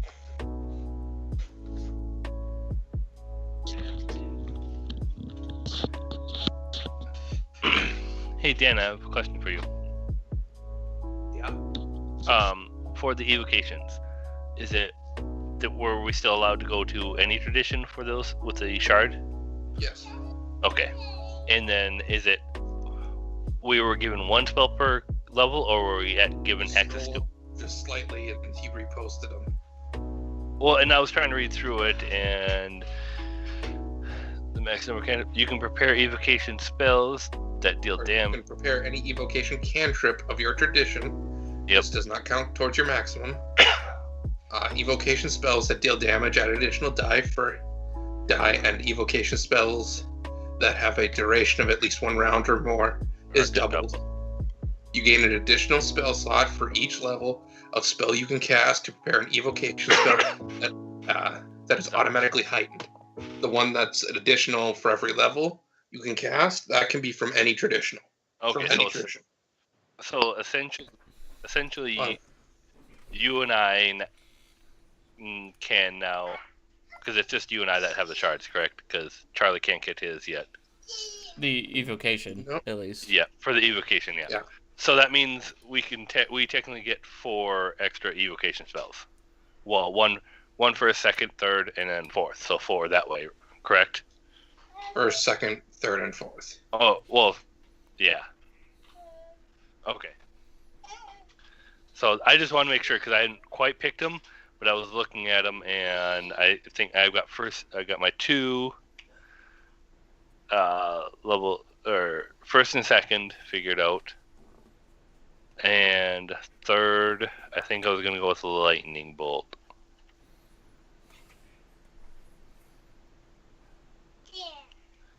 And I guess I'll have to look at the fourth one, or like fourth and see then. Because I just wanted to make sure before I completely decided on them. Yeah, that's... Since...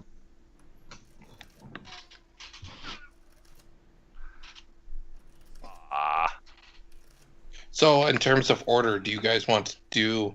I think we should probably do the Necromancy Temple next. Because that'll help the greatest number of us.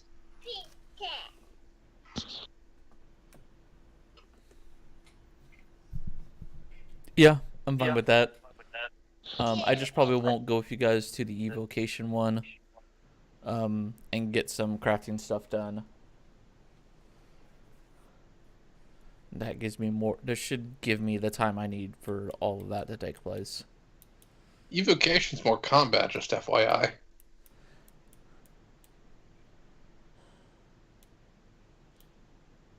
I don't know if that would influence one way or the other your decision, but I mean, technically, doing both temples at most takes away a week. I'd be surprised if it's more than a day per level. Yeah. But we might have to do another riddle. The travel as well. We can teleport. Yeah, we can, because we can teleport to them almost directly. We can. We just have one square. We just have to go to P18. That's right. Yeah, we can. So we can do it directly. Okay. Yeah, with knowing that, then I'll go with you guys to both.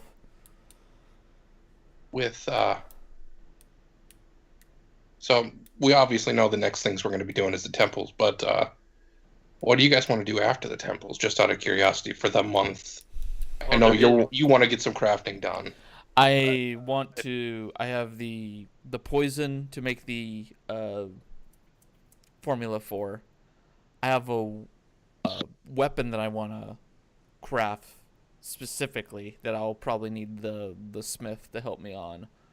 And then I need to do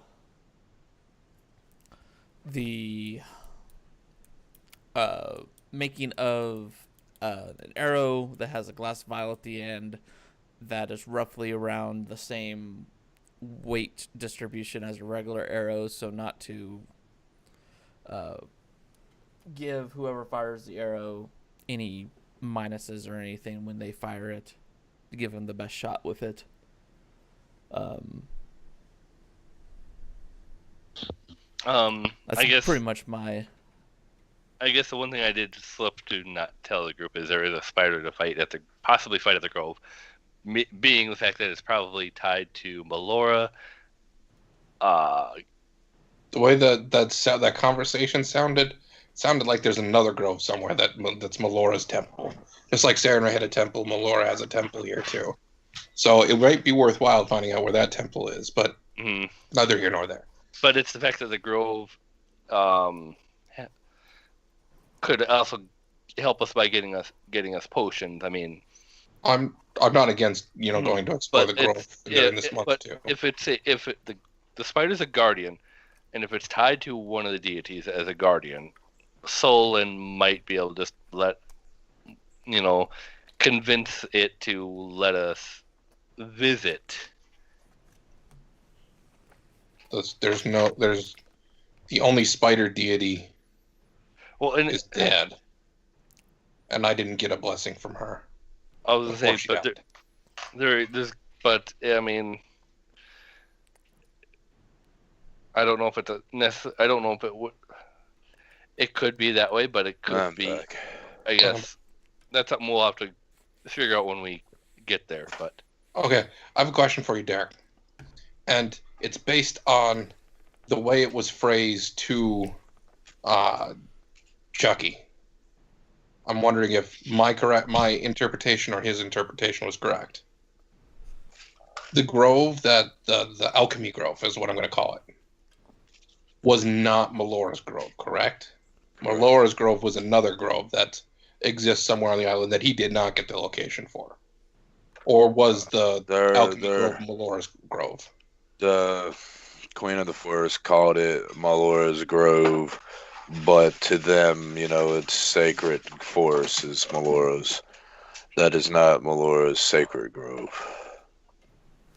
Okay, so it is it is a grove of Melora, but not her sacred grove, if that makes sense. So there is one really, really, really nice grove, essentially. It's basically what the Sarenrae temple is for Sarenrae. Yeah. Okay. But for Melora. And that is not the alchemy one. Correct. So then, technically, out of game, you might be able to convince the Guardian to let us visit and not have to fight. I don't know why you think I have any connection to this Guardian. It'd be more so the fact that because you were a descendant of Drake, who helped give her a new grove. Okay, this Guardian isn't necessarily of Melora. Melora has nothing to do with spiders.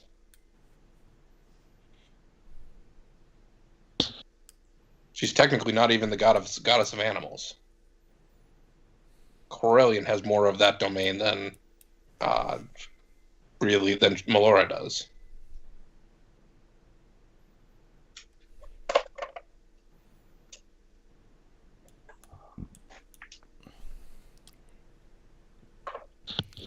But then wasn't he no?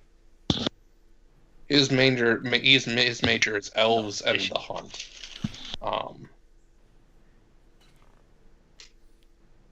Melora's is nature. You were one that helped restore him to power. Correct. My character is connected to every god that currently exists.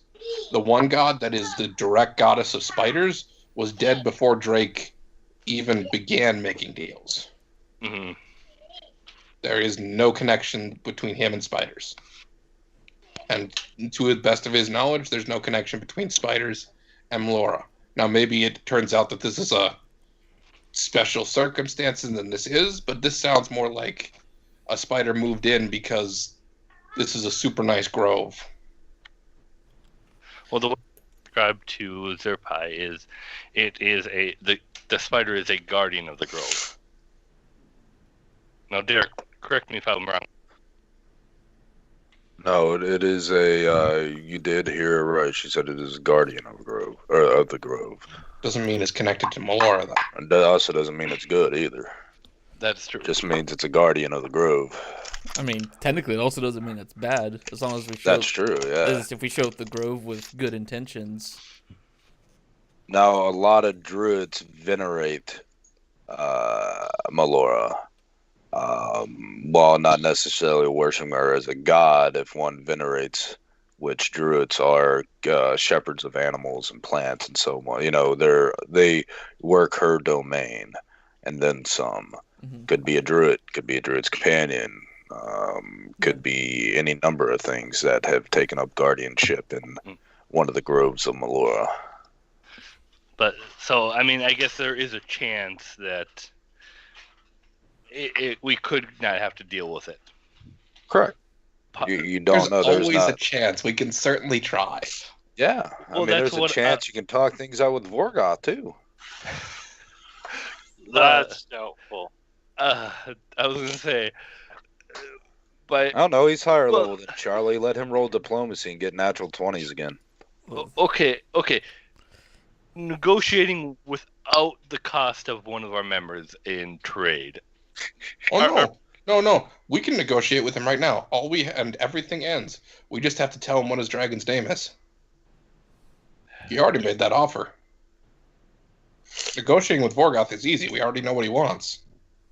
Now, that doesn't guarantee he doesn't, kill us all once he gets what he wants, but, because as a famous, I don't remember if it's from a book or what it's from. No, it was from a book, from the Dresden Files book. He can guarantee that he won't harm us after we'll let bygones be bygones after this particular deal is complete. And then he could just kill us out of spite. Yeah. Unless you make that part of your bargaining. I would. I'm not completely inept, but my point is he could prevent us from ever being able to step foot outside of the camp. Again, there's only so many contingencies I'll be able to cover. I mean, I'm good. Don't get me wrong. I am very good as a player. But I'm not perfect. There's always a chance Derek could think of a loophole that I miss. Yeah. Windows. Fuck those windows. Such a well-put together plan. It was. It really was. And I'm like, okay. Maybe he's going to do something to block the windows that are clearly right there. To be fair, when I made the plan, I didn't have a map to look at. But you had time to walk around. Before all that happened. Those were windows. Because why would a barracks have fucking windows? Because. Why would a barracks have windows big enough that you could climb out of? Is the real question. Yes. I guess depends on the purpose of the barracks in general. Apparently his purpose is to let sun in, apparently. And let anyone go AWOL that really wants to. With all seriousness, if I had a barracks full of orcs and I had to stay there, I'd put fucking windows in there. Exactly. Fuck, the smell with no windows has got to be fucking unbearable. All right, so what temple? Have you all decided what you want to do? Which temple are you going to, or are you not going to temples? You going to go punch Vorgoth in the dick right now? Well, we got 30 days. We'd be an idiot to not take advantage of them. I think we were going to hit the Necromancer first, and that way Charlie can craft while we're doing the evocation. Or I'd go with you guys to the evocation because you guys have convinced me it's not going to take that long, and I'll still have more than enough time to do the crafting shit. So you did over the course of when we did the travel to the Lizard and everywhere else. You did finish that riddle, correct? There was no need to once you brought. No, there was a riddle that was separate. That's what I thought, and Zadok said no. Oh, I misunderstood then. Yeah, me too. Yep. It was a way to get past the seal that the seer put on the teleporter. And once you convince the seer to remove the seal, we didn't need it anymore. I got it. I thought the seal was the temple testing us before we can go on to the next stage. That's well, it was going to serve. It was going to serve as a part of a test. Your cunning and whatnot to figure out the formula how to reconnect it, but you kind of circumvent that when you had the seer take down the warding. Huh. But the formula is to know how to reconnect the gate, correct? Yes. I mean, there's still benefits for learning it. Yeah, let me go ahead and learn it, because if I know how to reconnect the gate, I can technically take that and I could connect the gate to wherever I wanted. Klaus approaches you, Gideon. And this was happening over the 3 days, or is it happening? Gavin. Klaus. This would be happening after the whole, deal with Vorgoth bargaining and whatnot. And he comes to you, Gavin, while you're finishing up for the day. And I know I'm not going to be one of the ones chosen to fight him. I need my daughter safe. And he takes off the spell shard of evocation and hands it out to you. If I give this to you, you do everything in your power to make sure my daughter lives.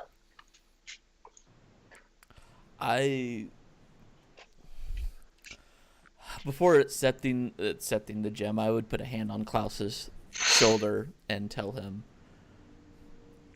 even if you hadn't offered this to me, I would do it.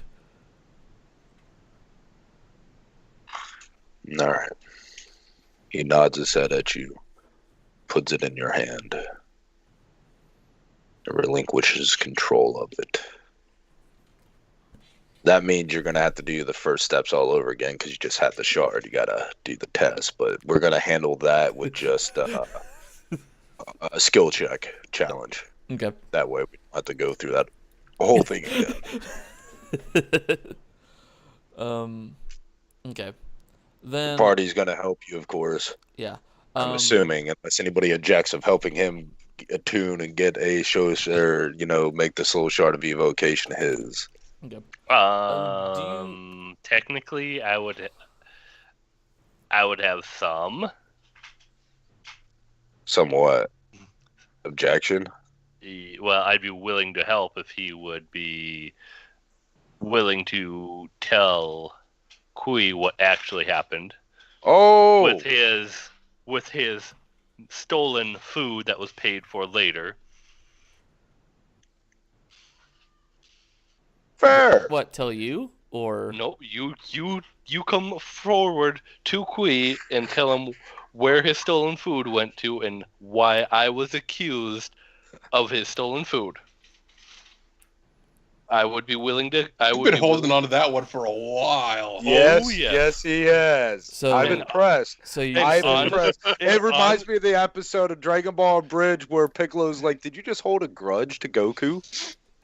And honestly, the only other one would have been is if you died and Solon asked me to help with your ritual of resurrection. I would force a deal on him to make him have you confront Kui on it. I feel like this is a nicer way to do it. Dick move. Okay. I'm proud of you, Rambo. I'm proud of you. Gavin might actually be proud of him for this because Gavin is an asshole. I'm kind of proud of him, but then I tell him, so if I don't do it, I just don't get your help. You'd have to find somebody within the cult willing to help you. Oh, you were under a mistake. Oh, okay, I see the problem. You're under a mistaken impression here, Rambo. You thought you had more levers than you did. You don't need one of each type in order to go through the ritual. No, but he needs a fourth body that can cast. No, you don't. We only needed one person to technically go through that particular challenge. The reason why we had all four going was because of the ability to do all four shards. We could get 3 shards out of the 4, and Eve's help was just so we could get an extra body in there for the skill check. You only need one person, technically, to begin the challenge, and the challenge becomes exponentially easier the fewer people you have involved in the challenge.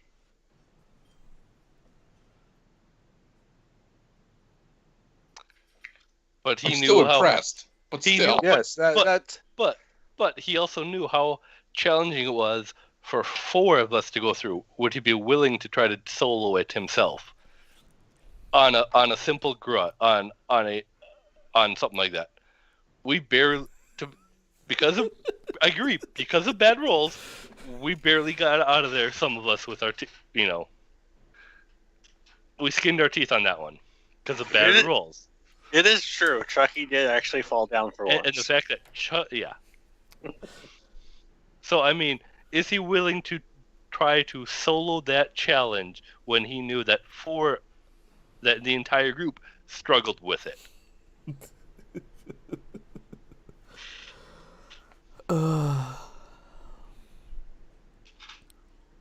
So yeah, you are right, Dan.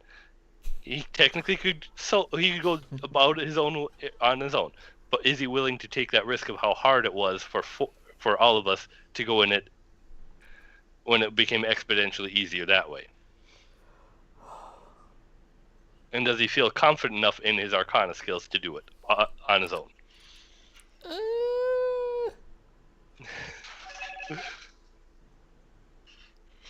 I mean, Arcana's not my highest. It's just my second highest. I got a +8 in it.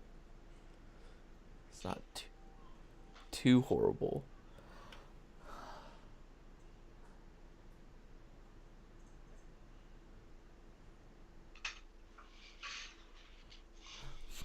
Okay, Zerkai.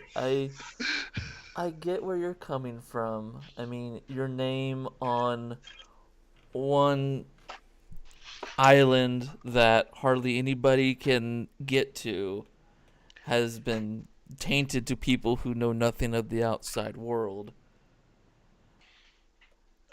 And to one merchant. One of the biggest traveling merchants, apparently. Is the only traveling merchant. Is the only traveling merchant on one very small island. That we may be trapped on forever.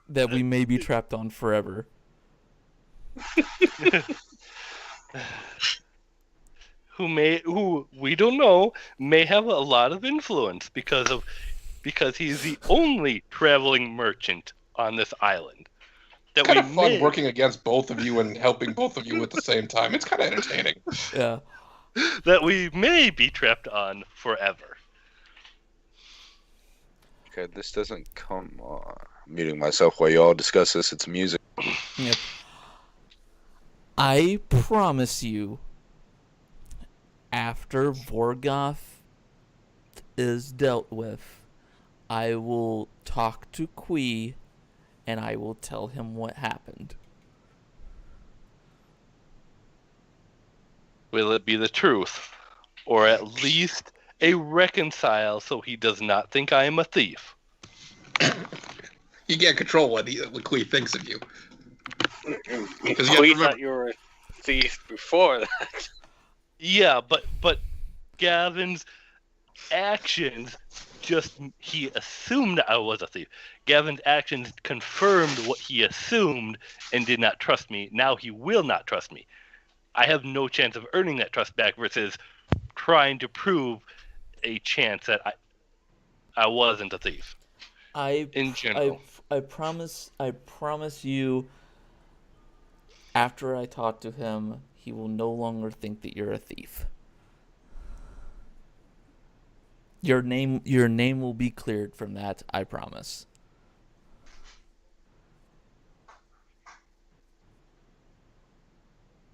He will not think anything bad of you. I will make sure that he knows exactly what happened.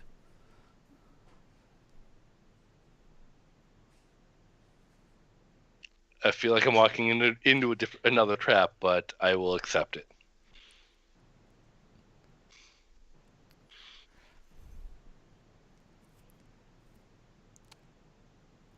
Thank you thank you for trusting me.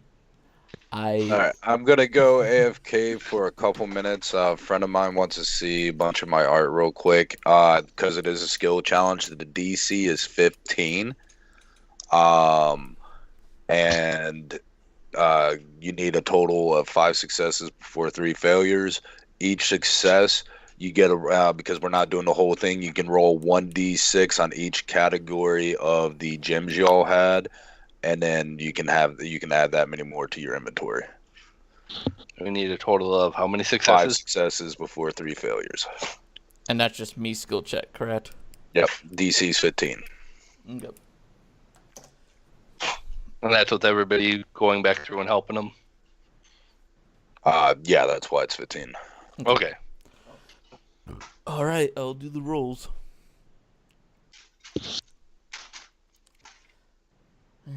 First roll, Arcana. Oh, guys, I stepped out to grab my pizza. Did Rambo and Charlie come to an accord or not? Yes, but I have a feeling that it's only going to cause Gavin to, down the road, find something else to Dan, annoy me with. I am very sad that you weren't there to hear me say that I will...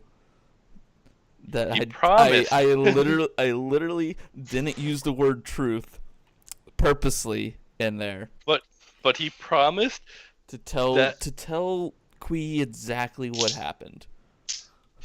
But he did promise that when he is done talking to Quee, I will not be considered a thief. And that he would not think of anything negative of you. How are you gonna pull that off? Shush! Don't you worry. Okay, I won't. For the record, Derek, I'm just gonna straight up help Gavin with this. I don't ask for anything in return because this is what a good friend does. Just standard 21 because I can just automatically take a 10, and I know that's enough to clear the first layer challenge. He just needs a 15 to 5 successes and a 15. Well, that's with us helping. Yeah, Derek went. Yeah, you get a perpetual +1 to your rolls because of that. Okay. Well, that's still 1 failure right now. Well, I would be willing to help now that Gavin agreed to help clear my name with Quee. So if you want, I can roll 2, but I can roll 1 occult, and I guarantee you, as long as I don't roll a 1, you'll get a +1 from me.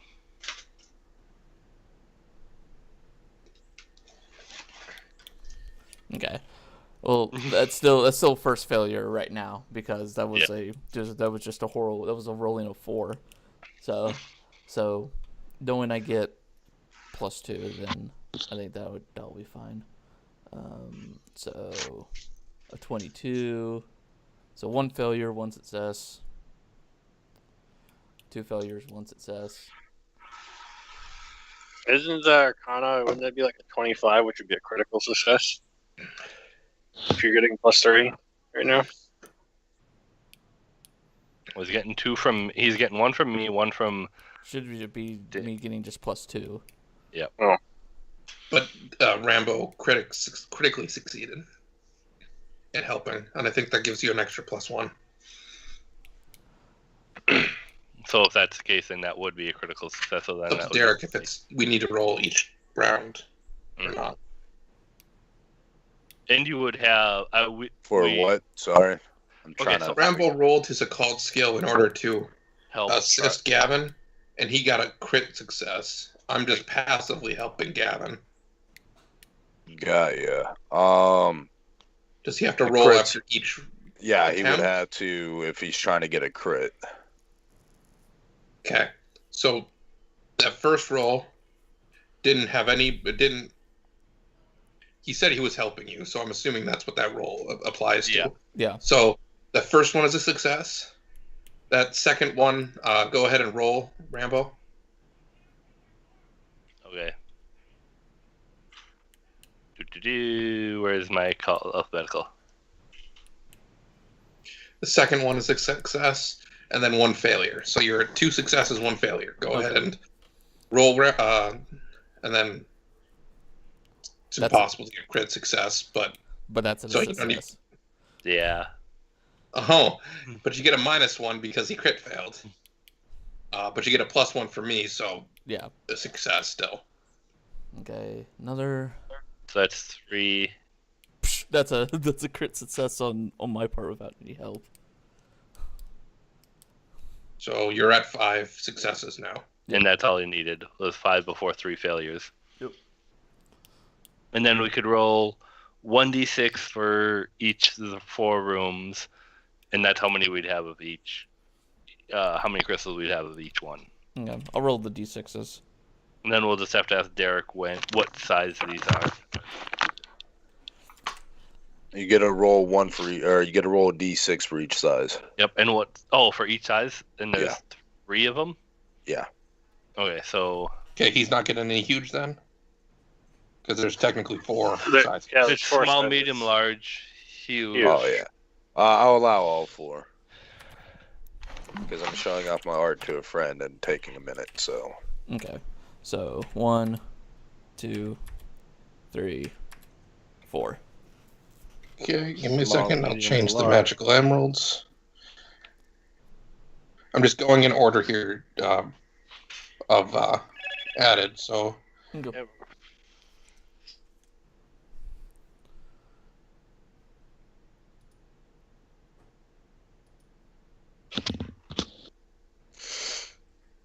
Go ahead and roll the next 4.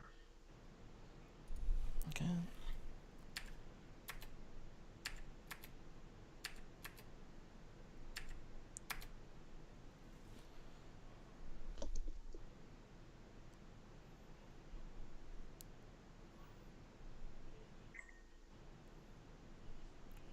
Just let me know when you're ready for the next 4.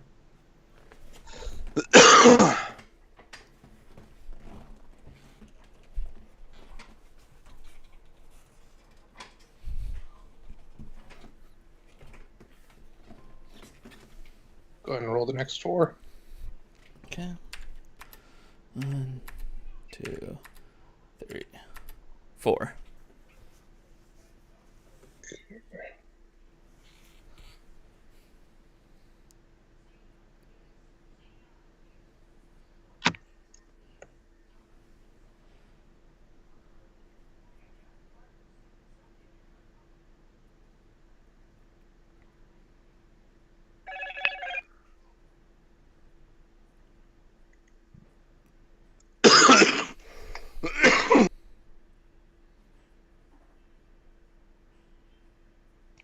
Go ahead and roll the next 4. Okay. Or the last 4. Yep. 1, 2, 3, 4.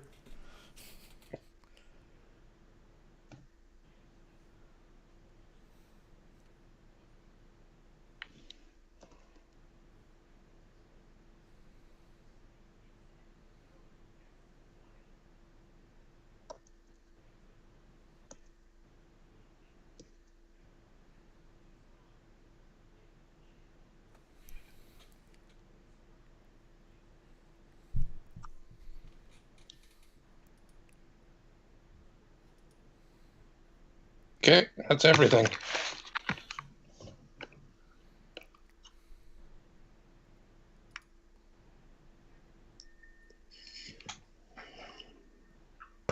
Alright.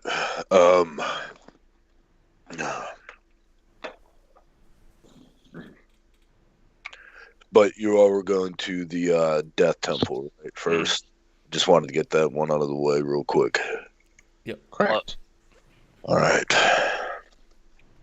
So, you go... Are you all bringing any NPCs? You have a full party of 5 at the moment. I don't care if you all bring, just whoever's bringing them, control them. I don't think. Let's say I would vote no, just us. I think we'll be fine.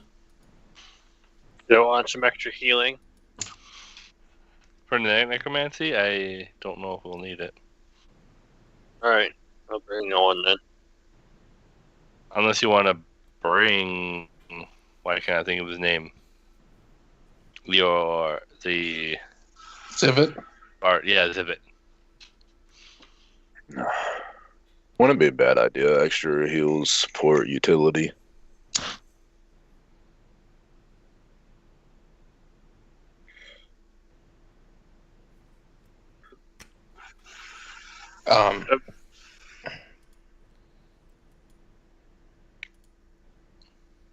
Up to you guys. We can or can't. Say the quick answer. Yes or no? Do you all want the Zivet or not? I think it would be worth it, because I don't have my shard yet. I will have it when it's all said and done.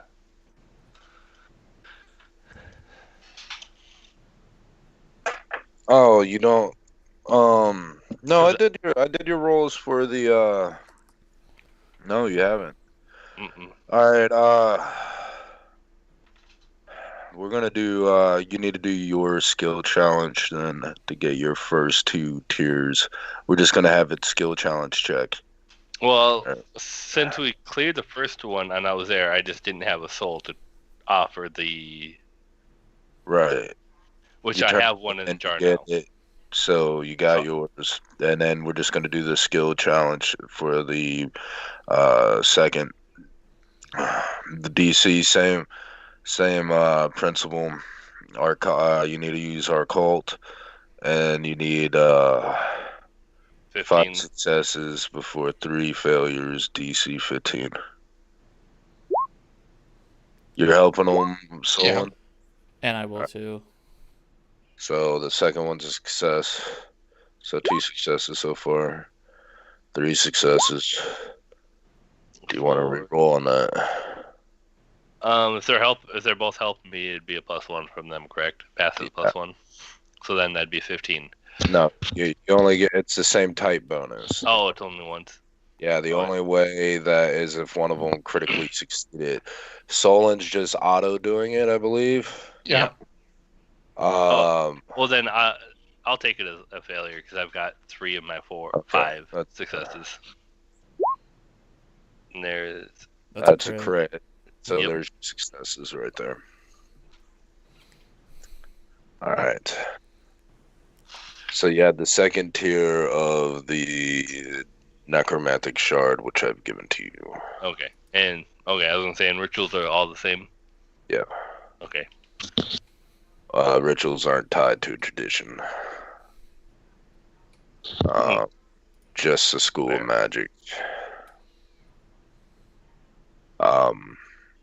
Okay, so as you all enter the 3rd level, it is a large square chamber, and you see the headmaster appear. At the center of each wall, there is a small dais with a brazier with blue ethereal flame.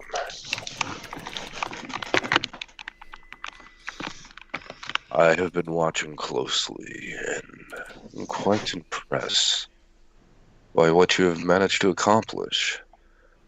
I gave you a formula to figure out, and you've managed to make allies that, well, made my formula for you all pointless. While I would like to see y'all complete it to prove your capabilities. I will show the entity that even knowing that, I still figured out the formula. Impressive. He looks at all of you, and he gets kind of a cringe on his face, but he still smiles. An offer has been made to me to present to you, as he put it, a favor for a favor.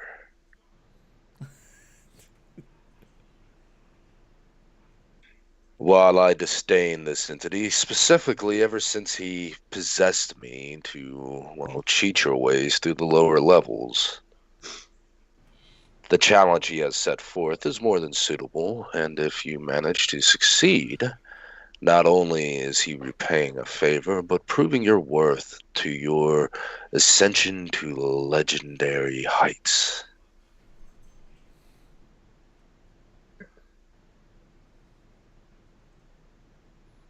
So for clarification's sake, you're offering us a super challenge in exchange for a souped-up reward, or an easier challenge in order to accomplish this next level? The challenge, it is the entity that I truly advise avoiding and dealing with. But you'll have to deal with them eventually.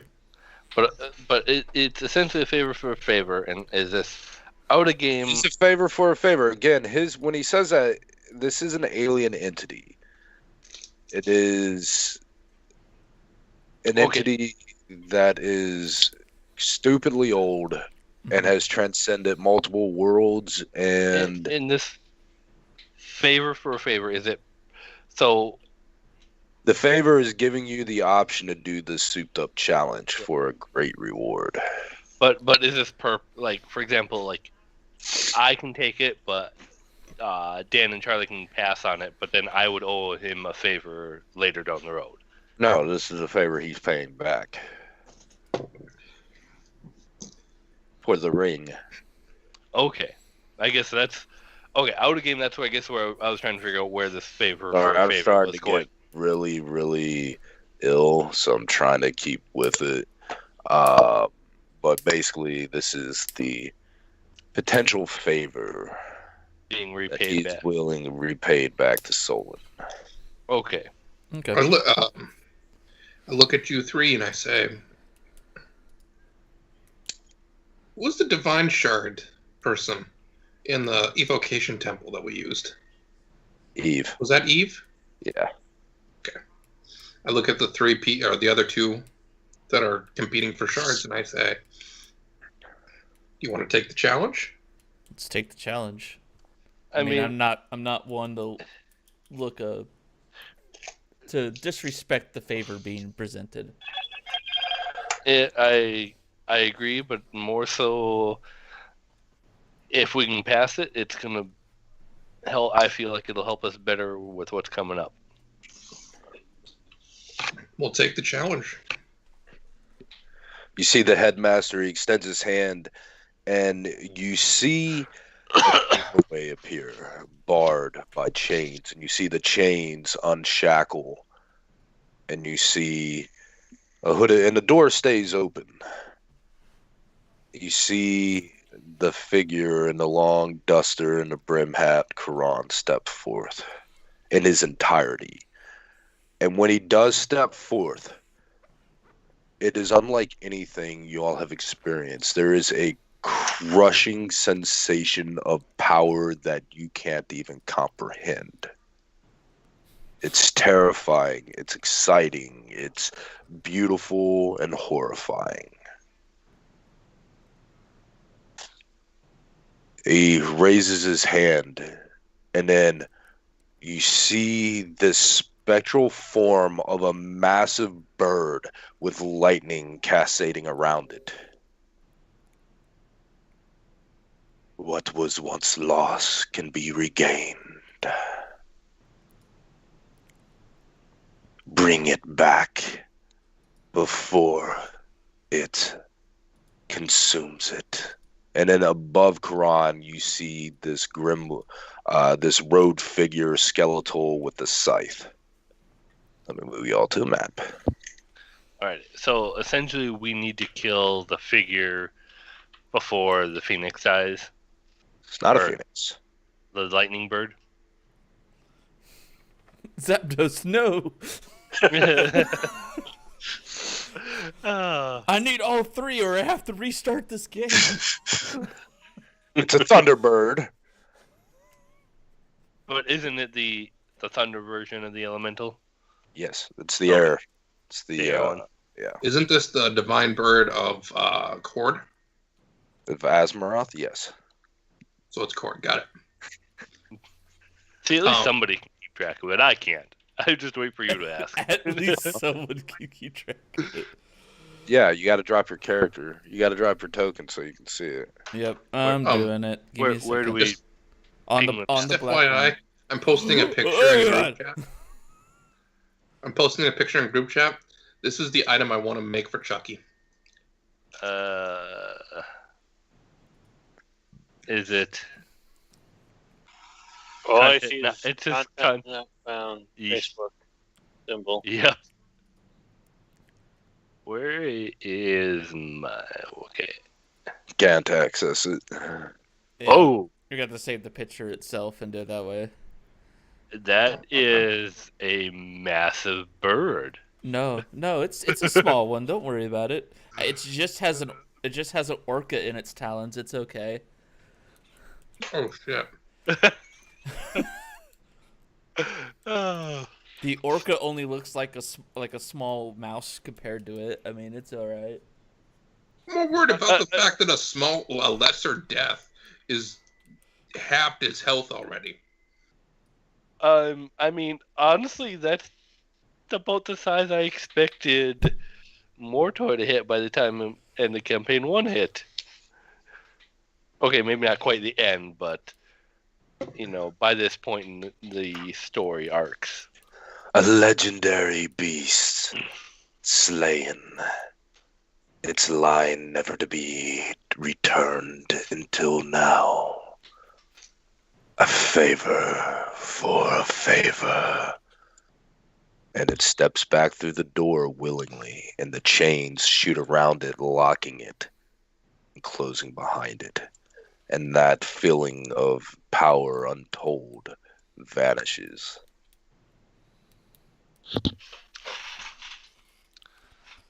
And then you see the lesser death go down with its scythe and slices into this half ethereal, half solid Thunderbird. And it lets out a screech. Y'all can set your tokens where you like. And the lesser death is 40 feet up in the air at the moment. Well, Let me get why the does that initiative. happen? Right? Tell it to come down. This isn't fair.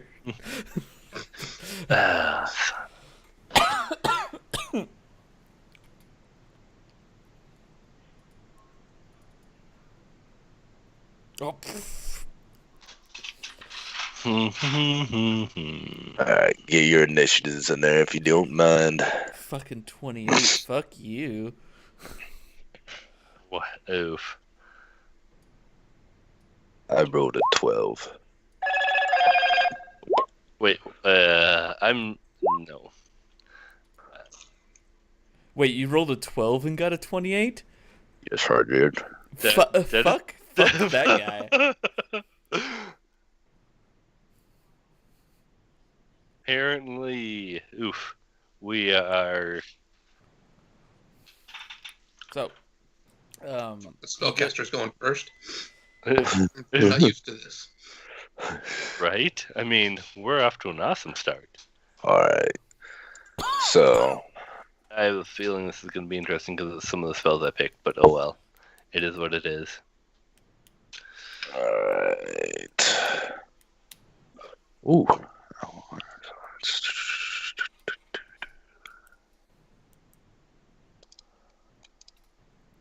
Oh my god. You finally just looked at the map? No, that's not. Nah, I ripped ass and it stinks. 3. Alright. Hold on 1 second. So it slices down on the Thunderbird once. Ouch. Twice. And the third time. So that's 37 plus 12. That's 49. 79. 80. 90 damage on his last 2 attacks.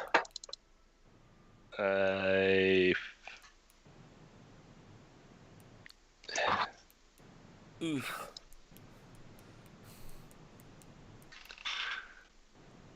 I need to find a spell because I have it, but I don't. Well, I haven't got that's its turn. Zerpai or Solon, who wants to go first? I'll let Solon go. Just to let you know, Derek, I don't have my arcane ones in, but I do have them picked out, and I'll tell you what they are for my chart. By arcane, you mean evocation? The evocation one, sorry, but Yeah. they're 3 of the 4 are arcane, but it's arcane missile, acid arrow. Well, yeah, that you got that on the occult spell list, right? Or does the evocation spells have to be tied Yes, to it has to be tradition? from your tradition. Yes. Okay, I didn't know that. I was under the impression. I fixed it for balancing purposes. Okay. Okay, so then that's why the new posting has it as it does of your tradition. It was just a little too broken. If it could be any evocation spell, and with the thematics of it, having it where it's tied to your tradition works better. Okay, well, one of them doesn't change one of them because I at least have arcane missile for an evocation.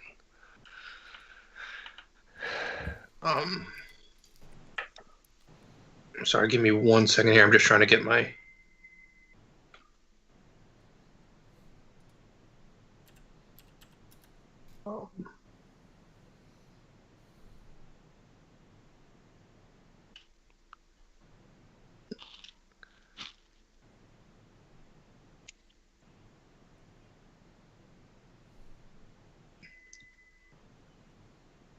So is the Thunderbird being held down by chains or something? Yes, but the chains are not in the same essence like the ones holding Thrasadune or various different things like this. The chains are there because Quran has given it a means to return to life. And it's basically binding its soul there so you can heal it and bring it back to life. So the chains are positive, not necessarily good things, not bad things. Yeah, that's the only way its soul can exist here right now. This thing has been long dead.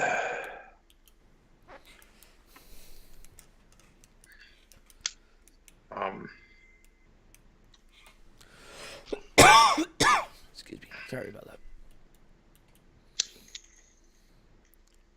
I feel like I just got hosed on a 3rd level evocation spell, but that's okay.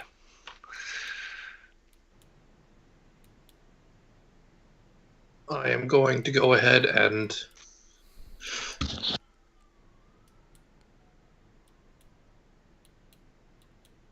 screw it just because I want to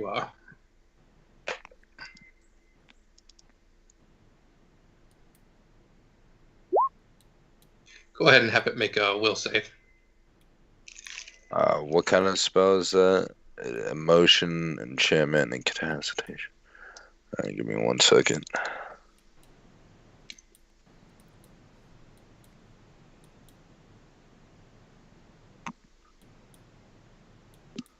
Okay, it is not immune to it. You said will save?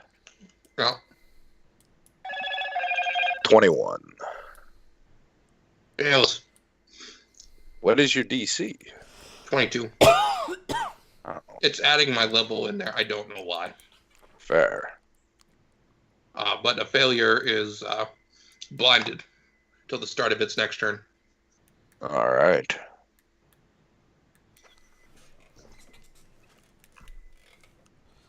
And then Oh, okay. So you notice something very important here, okay? Yeah. So you see the blindness take effect, and then you see the kind of ethereal blue energy pulsate in its eyes, and you can see that it can still see. True seeing counteracts blindness.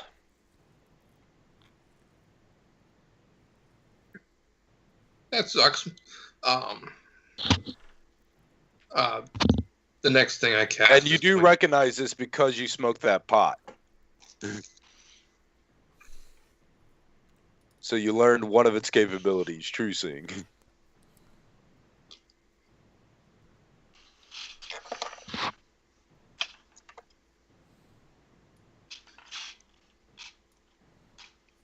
I'm gonna vital beacon myself. And that's all 3 of my actions. Oh wow! So you sit there and people come up and touch you in your special spots to heal. Yep. I like it. Zarpai, you're up. Okay.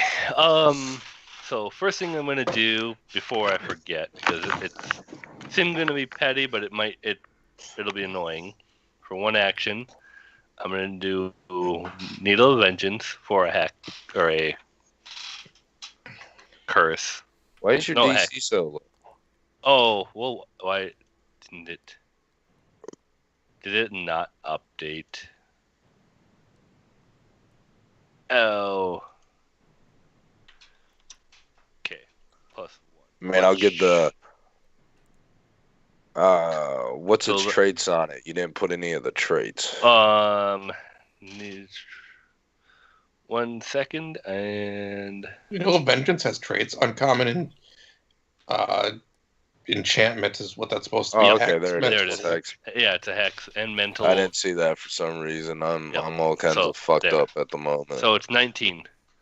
So essentially, what I'm doing is I'm picking the Thunderbird. So anytime anybody attacks it, they take 2 mental damage, but I actually need to update. How does heightening work? Because it says heightened +1. So does that mean it technically can only be heightened to a 1 level up? It's a focus spell. So no, it's half your level. The spell is level 4. Okay. So, because it's a heightened +1, or heightened +1 increases damage by 2. So.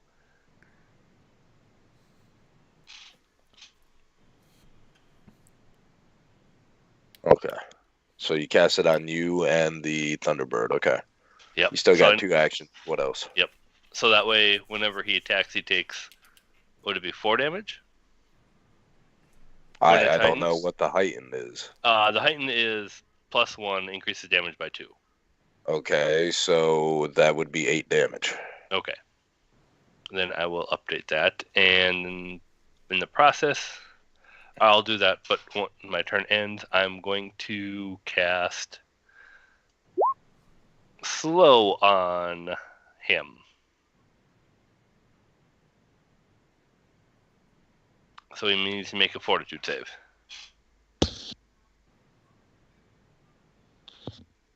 Okay.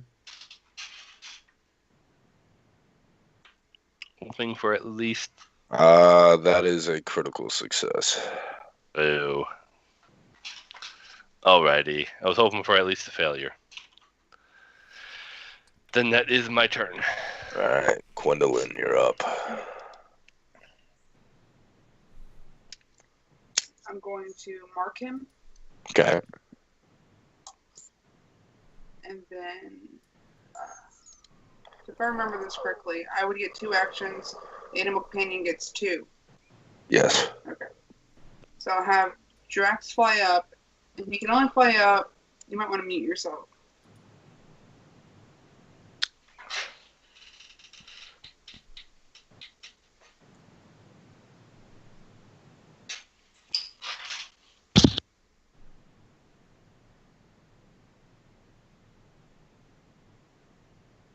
None of y'all can hear her, right? I can hear her through you, but... Yeah, I can hear her through you. Okay, well, that'll work. I'm going to have Jax fly up 25 feet, because that's all he can fly. And use a spike.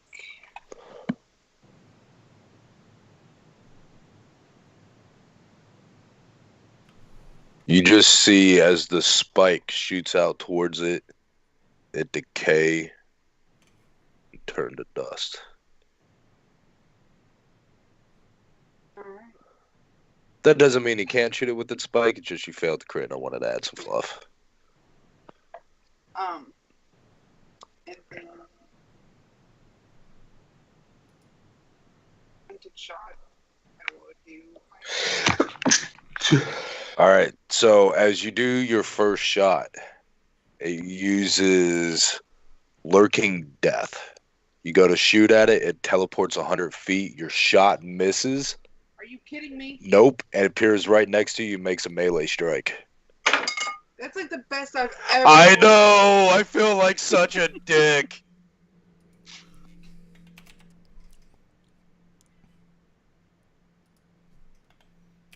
Well, 28. When it reappears, because I have that one reaction that lets me shoot when something. When he goes to vanish, can I use that action? Let me see what traits that has. Teleportation. Nope. That's why I say traits are important. So 28 to hit you. What's your AC? Below 28. Yeah, I need to know how much more. 18. So that's a crit. It's 70 plus 16. That's 86 damage. Holy fuck. Well, I'm almost dead. You can finish your turn now. Thanks. You just feel your life force draining from you. And that is the most pain you've ever been in a single hit. Yeah. I'm afraid to move. Well, that was its reaction. Yeah. I mean, Did that use my action to attempt to... The first, you still get to make another shot. But you're going to be at a -2 because... Man, I can't do anything else. Shoot him point blank in the face. Be like, fucker. Yeah. That's my other action, so... Absolute bullshit. You shoot him directly in the eye, and it just passes through and hits the wall.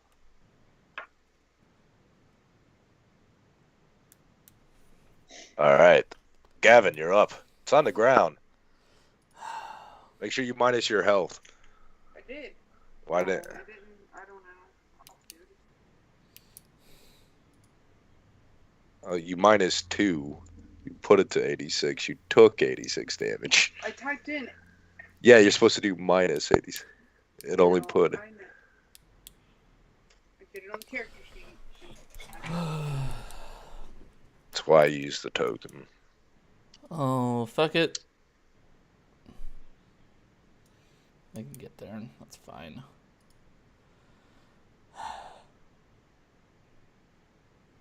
And I can't get to a point where I get advantage on it. I don't have that type of movement, but I can get it in its face. All right, getting in his face is something. Then, Oh, I forgot something. I'm not going to screw you all. Well, I'm going to screw Gavin right now, but I'm not going to screw you because you already did, and I forgot something. So, any D20 rolls, because you're within 20 feet of them, you got to roll twice and take the lesser of the two.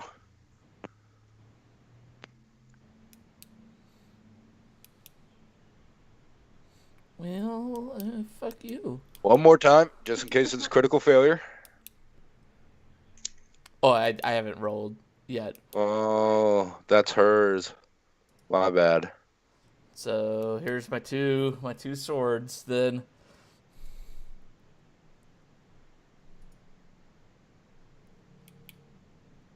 Nice. So 20 misses. fuck it. I'll use my medallion. All right. Then you can actually choose the two. You can heal me. So you're going to pick the 22? That was the second. I haven't re-rolled then. Fucking bullshit. So, okay, you're confusing me. You're making two attacks, all right? You have to roll a D20 twice for each attack. For each attack. You take yes. So for any D20 for any D20 roll within 20 feet of them, you got to roll twice and take the lesser of the two. I get you. Okay, so I have to roll another. Okay. That's. So if you use your coin or your token on the first one, you can choose to take 22 instead of the lesser.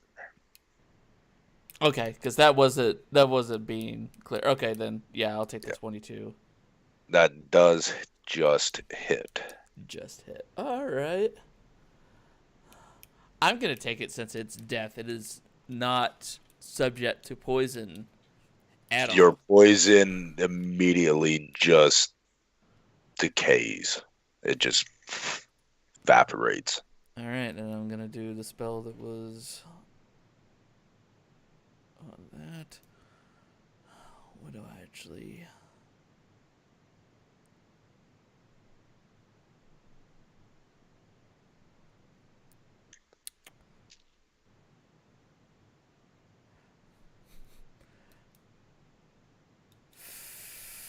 I fucking really don't want to.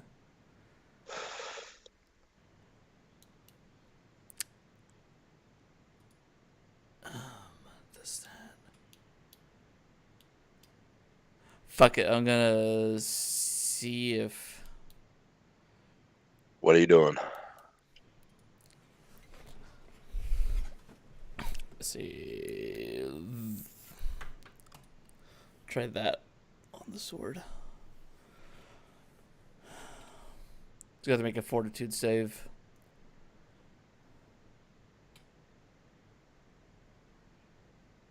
You go to touch him with it, and it has no effect. Okay. I'm not even gonna roll. You notice immediately that has no effect. Okay.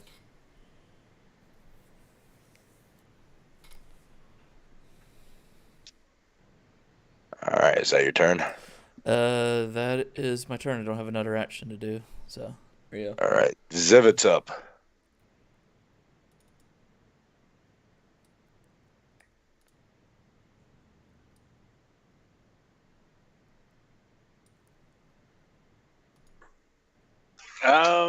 Let's see.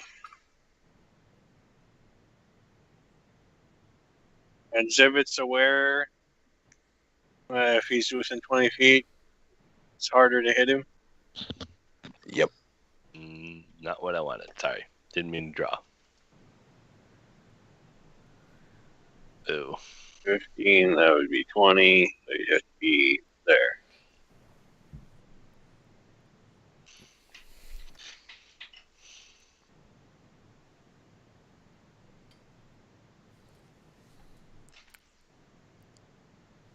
Don't. Oh, wait, that's the wrong character sheet. The one. I don't think this is going to do much, but.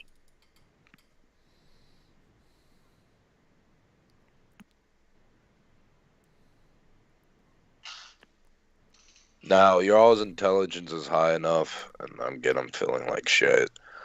You do remember Kron's words. Bring the bird back before it's no more. Yeah.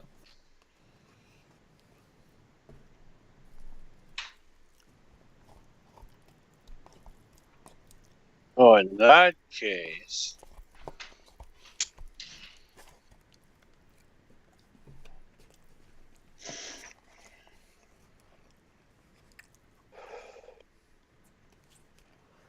The only thing I can think of is a healed bird. I was gonna say, is a bird on the ground? Yes, it's on the ground. It's laying on the ground. Okay. It's just so massive. The challenge technically is to restore the bird before it is lost. Yep. What are these? Are these just just regular wall sconces or something? Razors with ethereal soul fire. You can give me a religion or a cult check to see any further information. That's it's Civic's turn. Roll with his. Yeah, it is an action to do a recall, by the way. I've been doing that wrong. It was religion or what? Occult.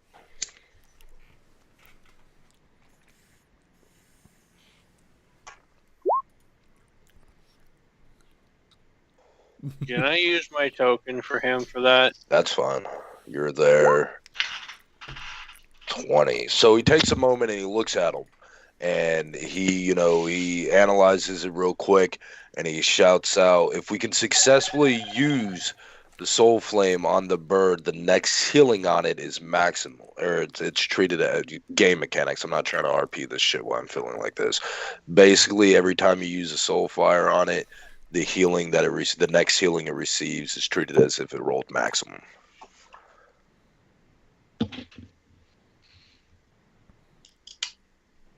Or you can do it to cause severe damage to the lesser death.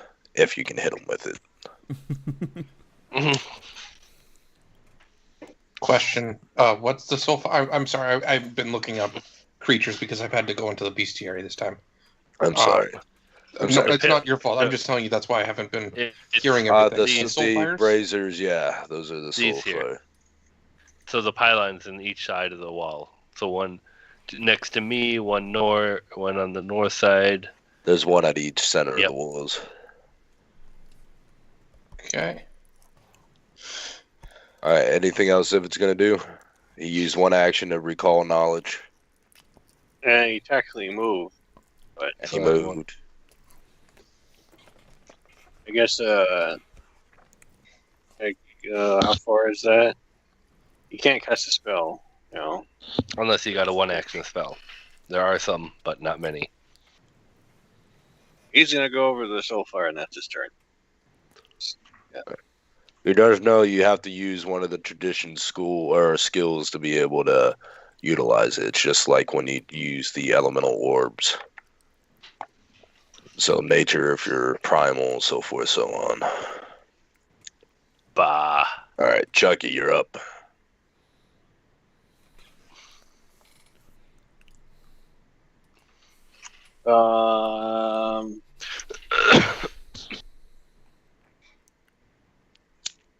I don't know if he could actually use one of the soul fires or not. Do you have at least an innate spell? No. Then no. I'm just saving some time. You need to have access to a means to cast spells to be able to utilize these. So, Chucky, go do what Chucky does best. Or do you have trick magic item? Don't believe Chucky does. Pretty sure he does. Nope. I was gonna say Eve has it. I know that. Yeah, Eve does, but she's not here.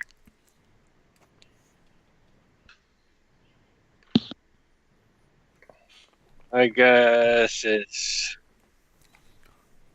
how far?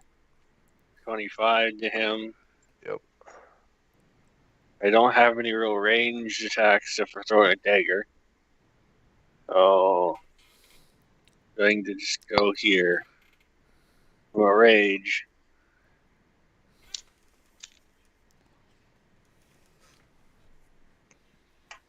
Rage like you've never raged before. 1, 2. Okay, so you're taking the 11 on that one. Yeah.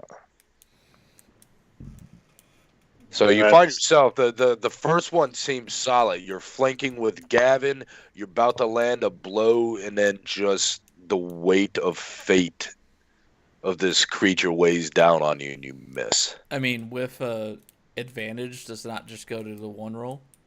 No, because that's not an advantage. It would be a +2. Yeah, +2. Oh, yeah. Sorry. Yeah. Ooh, and that is a critical failure. As you extend and you can't bring yourself to strike down something this ancient. It spins around in a blinding speed. You can re-roll. Well, at that point, it can keep the 20 because I believe that's how it works, and I'm not looking to roll up. Okay. So that would be 22, and you just hit. So then it would be 32 damage. Okay.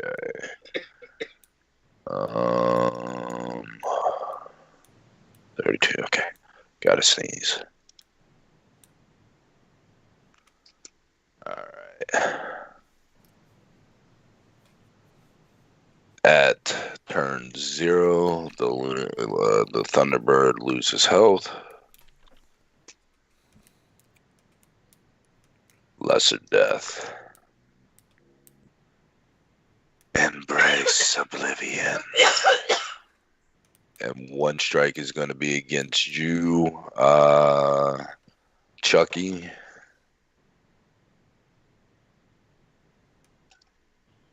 $22. Hits. Rolled piss poor damage. That is 45 damage. That's real encouraging. Gavin, this one's against you. 22. That hits. I don't think I have any reaction to that.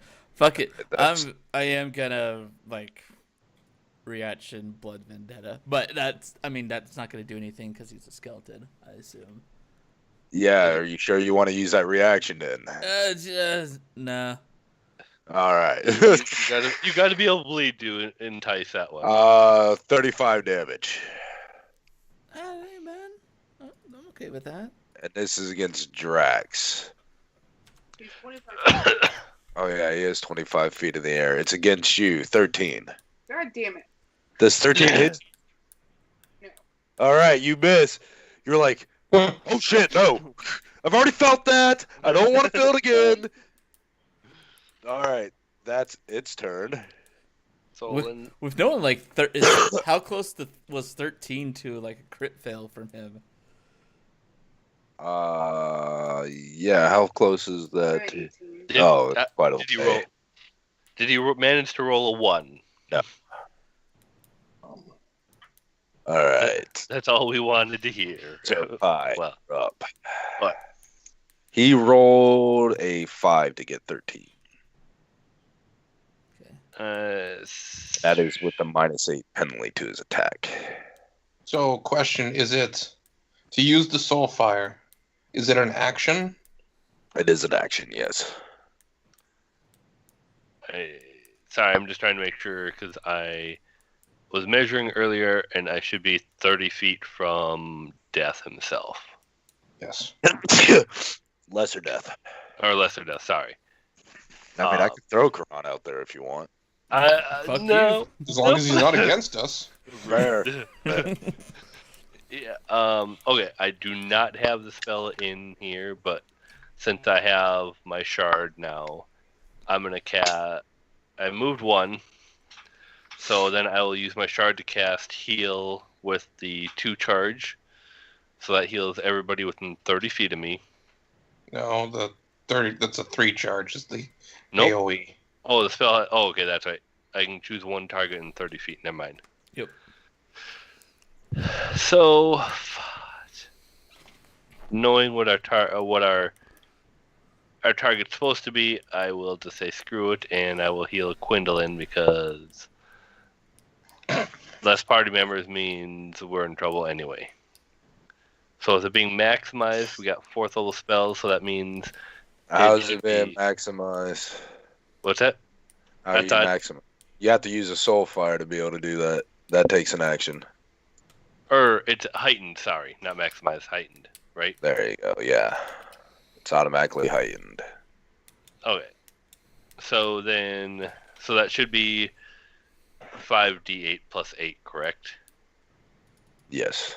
No, it should be 5d8 plus 20. What's 4 times 8? 32. So 5d8 32. Plus 32.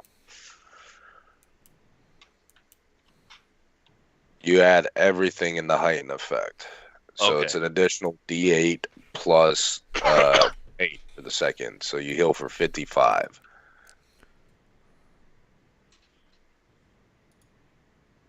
I had to double take that because I feel like that's a lot of healing. I mean, no, that's it's meant to be like that. It's for, it starts out as a 1d8 and then each heighten effect increases with 5d. Sorry, I was referring to Quindolin's health. I thought it'd be the healing would have been more than it actually was. Fair. I mean, he actually didn't roll too horrible. No, that's why I was like, I felt like it should heal her more, but it. All right, so that's 2 actions right there. What's your last action? I had to move, so that's 3. Okay. And I'm done. Solon, you're up. Okay. Moving. Next to the soul fire.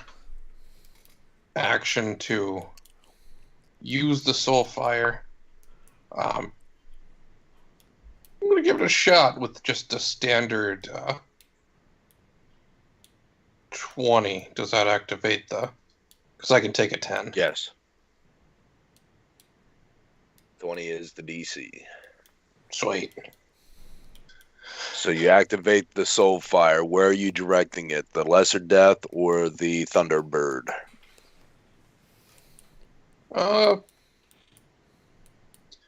It's the next healing spell that lands, correct? So I don't have to cast a spell this turn. Correct. Because I don't have any more. I have one action left. Yeah. I'm gonna go ahead and do the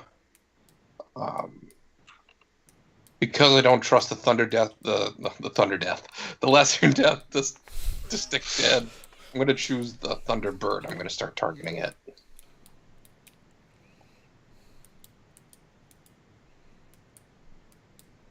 Okay. My last action. So, question about this Soulfire. Is it the next spell that hits triggers the Soulfire, or is it the next Soulfire or the next spell that would actually be affected by it? So in other words, next effect that would be affected by it. So, like, I'm going to use Mercy on the Thunderbird, which is it's a flat fast heal, healing 14, or to be 16 right now. But that isn't a variable of anything. Yeah, so that doesn't affect. Yeah, that doesn't affect your fast healing you throw on it. Okay, so I'm going to use my last focus point for the day, or until you refocus. Until I refocus, and give it fast healing 16. Okay, so remind me at turn 0 he heals for 16. Okay. That mitigates 20 points of damage he takes, or 16 out of the 20 points of damage he takes each round for the first 10 rounds, and then it goes to 40 and so forth. That's what I did it. All right. That's my turn. Gwendolyn, you're up.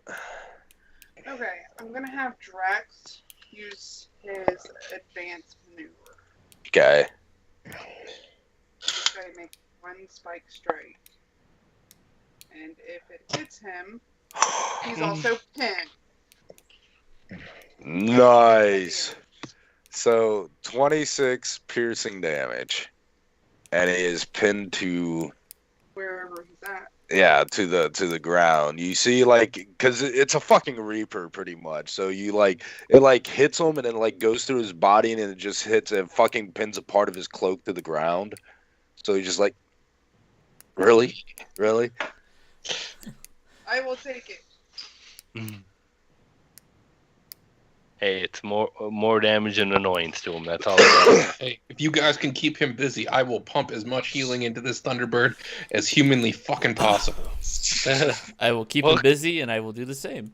Considering my next turn, what I plan to do, and you just made it a lot nicer.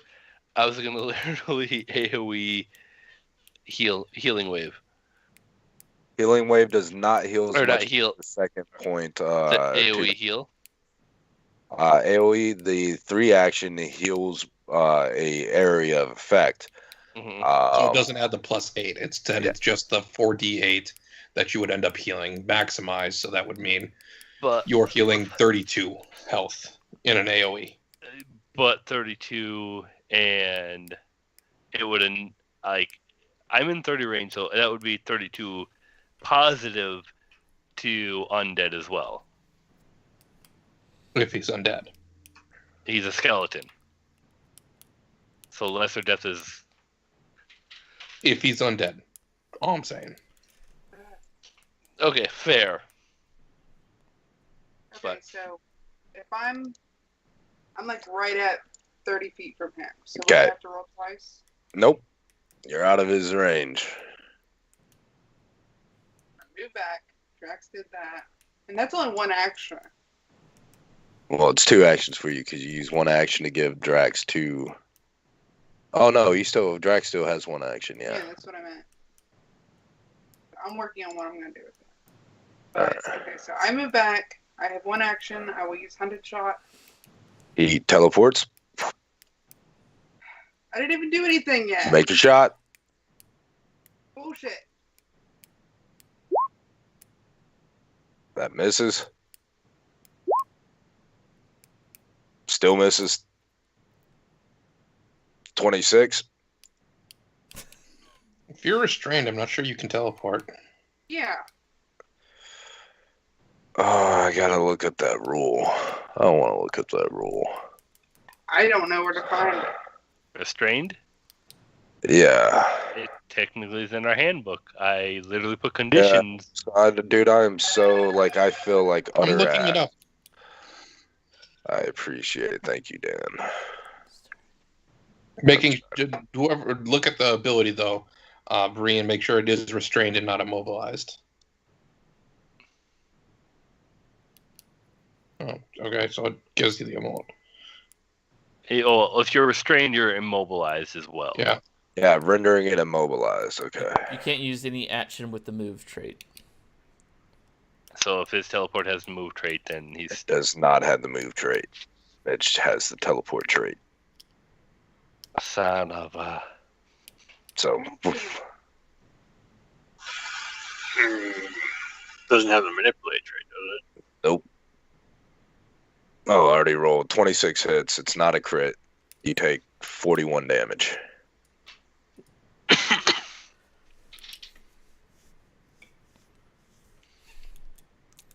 I have. Nope, that was my action. Well, you still get one more shot because Hunter's Shot lets you do 2 shots. Your first one just misses because teleportation. That doesn't mean, but your second shot does take the -2 because you're shooting in your volley range. Second one, that was my second attack. Okay, roll one more time. It doesn't matter. You fail. Yeah. I mean, you could roll a crit, but I'm done with it. That's her turn. What are you going to have Drax do for his last action? He's just watched, you know.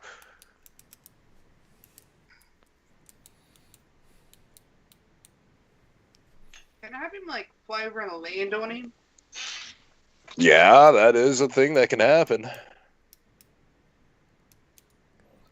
I'm gonna risk what could happen to Drax. You see how hard he hits you?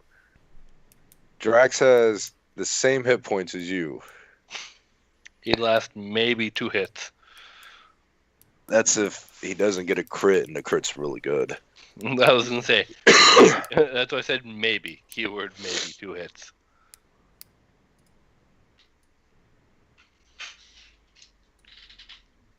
What do you have Drax do? Right. Okay. Fly over and land on him. All right. Make a either an acrobatics or an athletics.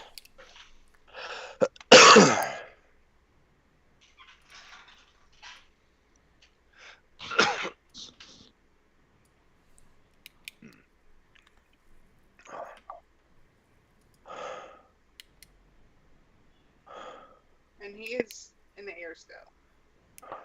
Yeah.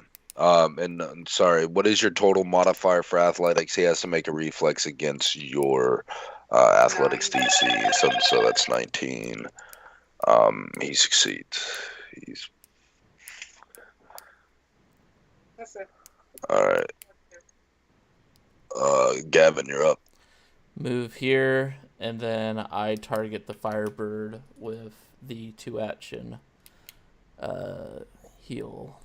All right, so 5 times 8 is 40 plus 32 is 70. And I heightened that up to 4. Yeah. Yep. Yeah, so it's 72. Yeah. All right. And I did my move and everything that I can do. I'm trying to move to the other Soulfire.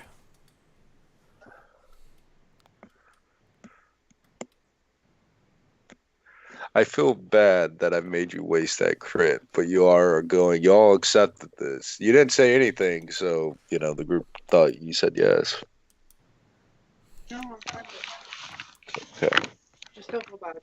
I do feel bad. Just feel bad. I do feel bad. Don't worry, we'll win. It's higher level than us. It just You're might not be my slightly girlfriend, painful. so I don't feel bad. We made the right call.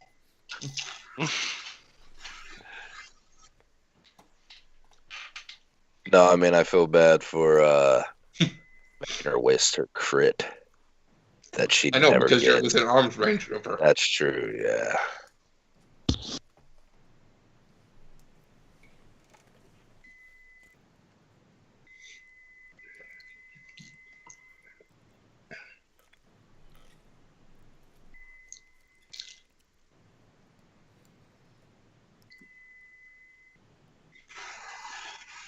Is it Zivit's turn or? Yes, Zivit. Go Zivit, you fucker. The Soulfire isn't active right now, is it? Bill or not? It is active on the Thunderbird. No, it was just used. It's just used when I healed it. Yeah. Oh, okay. And I healed it. Healed it max. I'm trying to get to the other one.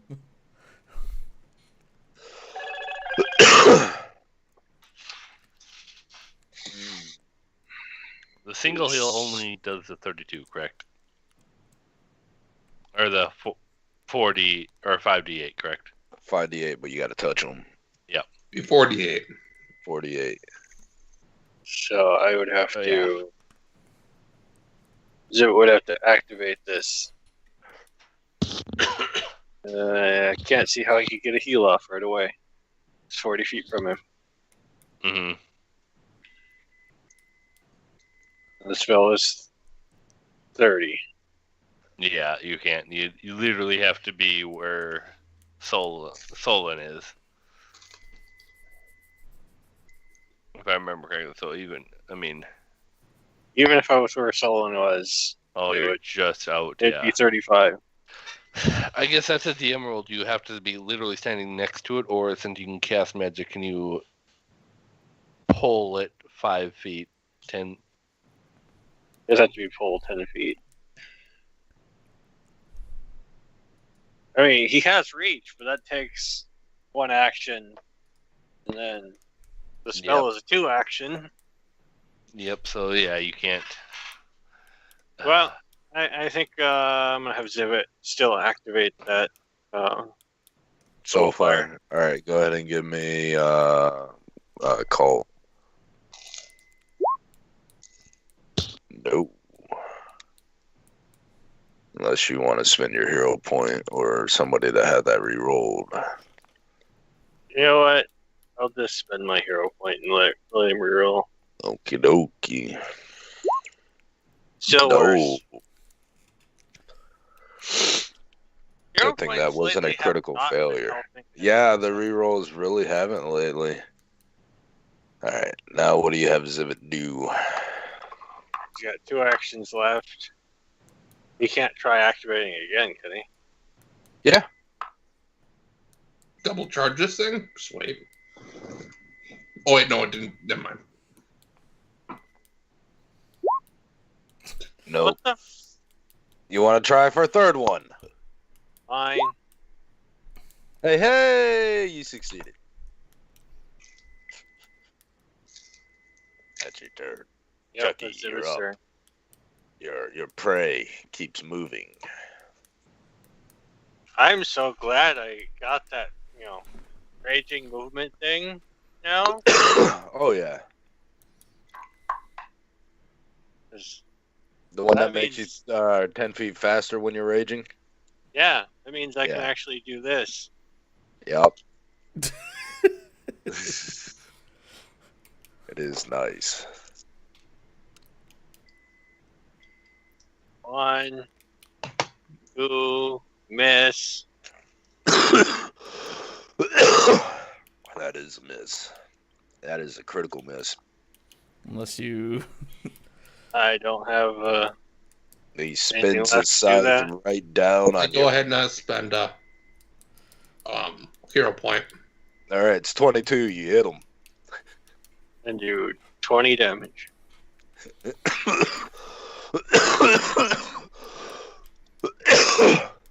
Oh, God.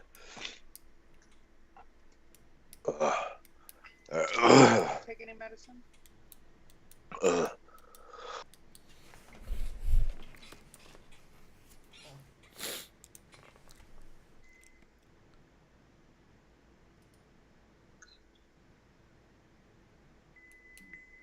I have 1 action remaining.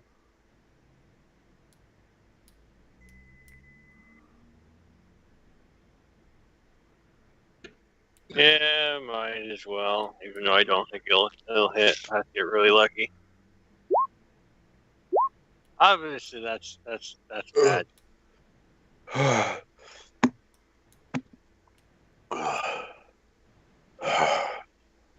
You see The lesser death turn to you and face you head on, and he raises his scythe and brings it straight down.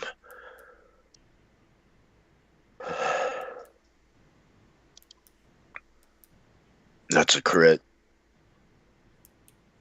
35. Let's see, that's 68, 72, 82 damage.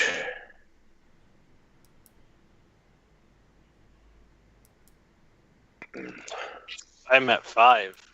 Hey, you're still saying That is just stupidly disgusting. Like, all that, and I'm at 5.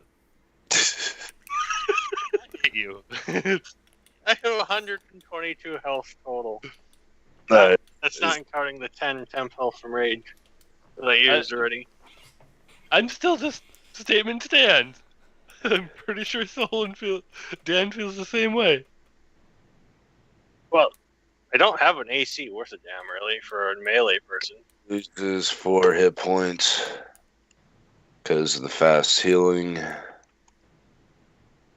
The Lesser's Death's turn. He is going to do one shot against you, Zerpai. Oh, work. 19. It hits. 34 damage. Ow. I rolled a 3. This one's against Drax. You said 34 damage? what? 28 versus 34. 28 to hit Drax. What's his AC? 16. All right, that's a crit, so that is 48 plus 14 is 60. What's 65 plus 16? I need help with math. My brain's dying. 48 plus 14 is what? Plus 14? Yeah. 62. Plus Yeah. 16. Plus 60? 16. Oh, 16 on top of that? 78. 78. Drax takes 78 damage. Huh. This I've been one, saying numbers, but I've been muted. one is against you, Quinn. I'm dead. Critical failure. Good. I rolled a 1 right there, as you can see. So, yeah, you get a smack at him. Can I strike at him or can I use a spell? You can, I don't care. I don't care at the moment. Be creative and fun. I'm going to use hydraulic push. Push him into me. You know what? I'm sorry. It's funny. How far does it push him back? He is flying. He's going to literally fly right over Zerpai. I'm fine with that if that's the case. How far does it push him back, though? It does. It says in the spell, but that's 14 damage plus 18. 14 plus 18 is 32. You're looking at hydraulic push. Nice. 10 Where feet. did she get a Squirtle? He pushes them 10 feet on Right. that critical success. Right here. Okay. All right, Zerpai, you're up. The lesser death is now behind you. I'm glad I took the spell because I feel like it's been son of I don't actually have it prepared. I wanted to use Dimension Door, and I don't have it prepared. Dimension Door is like something you always have prepared. Yeah, but I wasn't expecting to go and have a fight, so... You always expect to have a fight in a fantasy world. Hey, I've been out 2 weeks, so I'm gonna scurry. Especially with our group. I mean, we got Gavin over here that will literally poke anything in the eye. I'm gonna scurry. Not anything. And move here. Yeah, it has to be higher level. Attack of opportunity. Yeah, I've never poked Solon in the eye. It's used its reaction already. It's its turn. It goes first. Let me actually It's look. its turn, and then it went to Zerpai, so it has its reaction. Let me double check Pete's really quick. 30.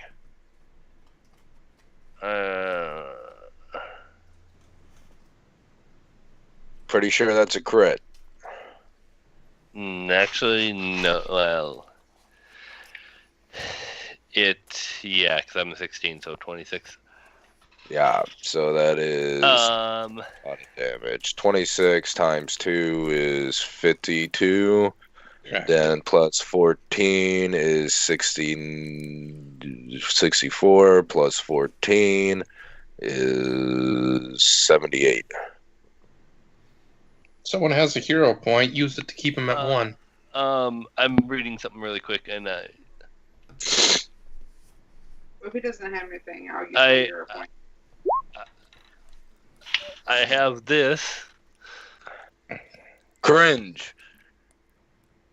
That's how I was trying to read it. And I guess this is because it's level +2.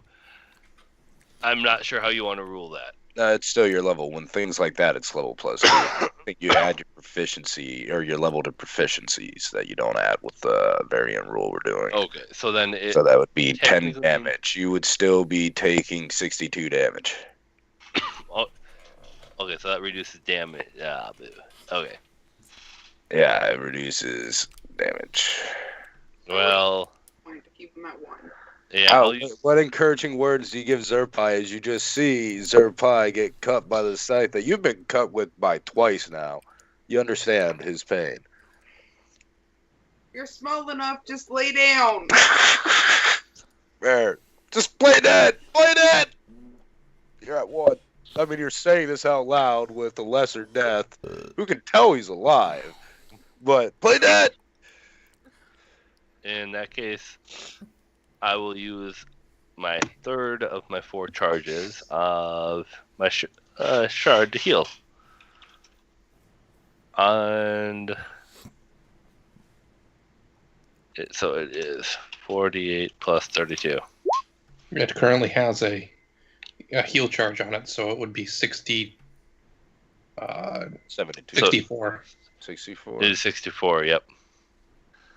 Yeah, 64, my bad. As I pop in my hand to heal the bird, and then hopefully play dead. All right.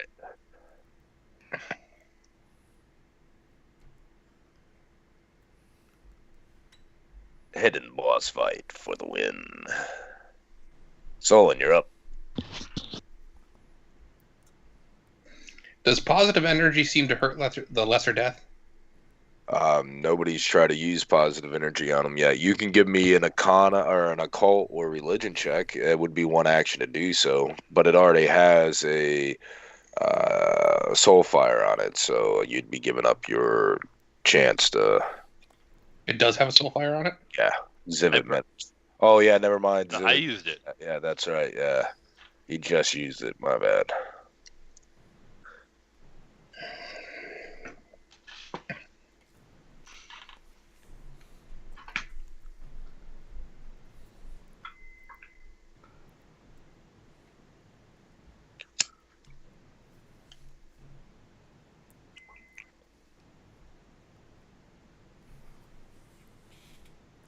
Okay, here's what I'm going to do. I'm going to nature proc the heal fire. Okay. And I'm going to target lesser death because I no longer feel I can heal this thing fast enough to survive. And then for my remaining 2 actions, because it is within 30 feet of me, lesser death is going to take 64 positive healing damage. Okay, so this works a little different. You see the positive damage. Instinctively, the lesser death is like, no, I take no positive damage because that's one of their capabilities. But because you're using a soul fire here, it actually turns them to a pile of an ash, and go ahead and roll a d10 plus your spellcasting modifier, and that's how many rounds it takes for them to reform. Oh my god, we found the cheat. 13 rounds. 13 rounds. My brain is better than everyone's.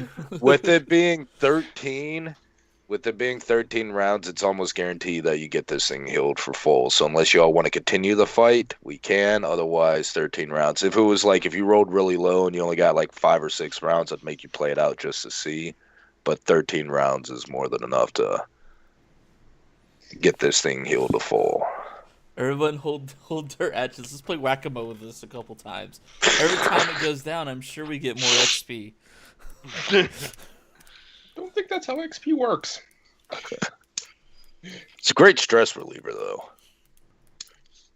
We can all just like proc and wait for it to reform, and then just shoot the shit out of it. Yeah. I mean, we didn't do bad. He's half health. That hasn't done anything yet to heal. Yeah, I'm just gonna go ahead and say we finish it. Yeah. Quit crushing our dreams, Derek. All right. You spin the 13 rounds, and the Thunderbird, begins to beat its wings, and you see it becoming more solidified, and more. You see it's no longer ghostly; it is now alive, and it lets out this screech, and basically the roar of a fucking bird. Its feathers actually. Its wings bend because its wingspan is larger than this room. And it hunkers down and looks at all of you, and you see lightning cascading across it and through its eyes. I have been lost for so long. Your father slew me, as it looks at you, Solon. But it is from you and your companions that I rise once more.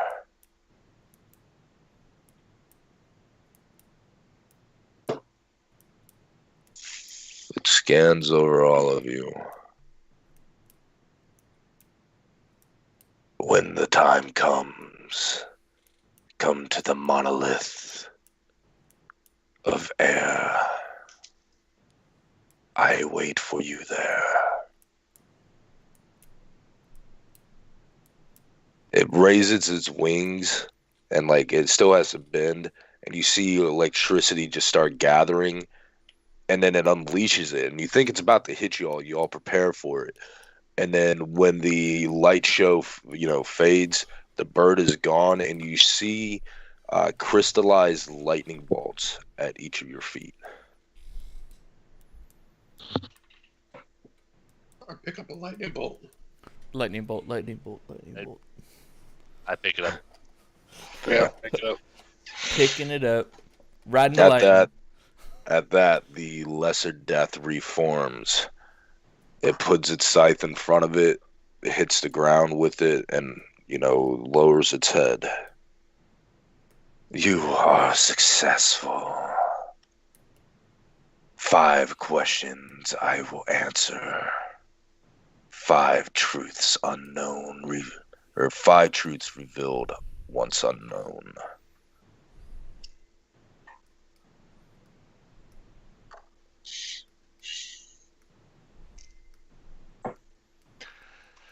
You get the sensation that it's 1 question apiece, right? No, it's just 5 questions. But you can do it 5 each, but it's literally 5 questions. You get the sensation the big man, his boss, said this was okay.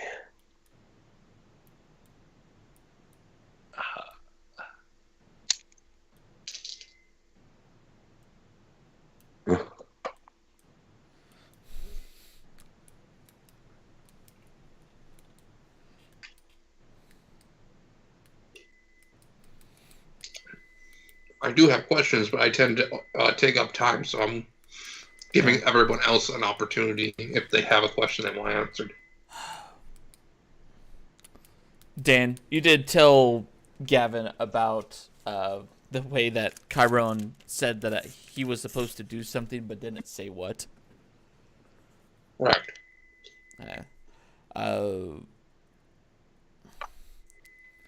My one question, if I am allowed it, would have been,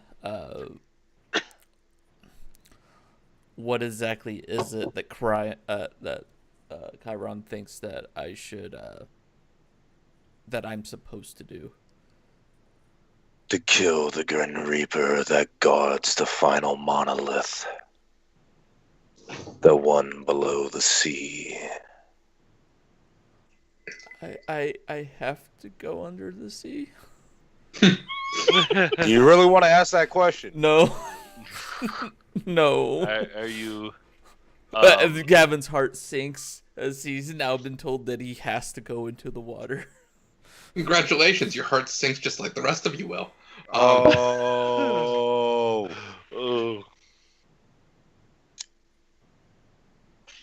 I ask, what is the strife between Chiron and his brethren? Abaddon's the home of the Creator. It's his prison and its womb. It is the ruling seats of the horsemen. The Creator and his brethren seek to bring everything to an end in their own particular fashion. He does not, or Chiron does not, because Chiron is neither male or female. If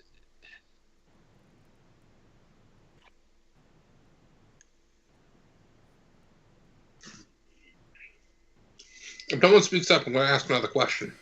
Ask another question. The one that I had right now was... And my next question I'm trying to figure out how to word it. Okay, we'll hold one question until you figure out how to hold it, but go ahead and ask your next one, man. Who... You said the Lords of Daemons. Who are the adversaries we are facing? Which Lords of Daemons are we up against? The horsemen. War. Famine. Pestilence. I say out loud to help spur Chucky on a little bit here. So we've met another follower of the horseman. And he has a hard-on for you. I point at Chucky.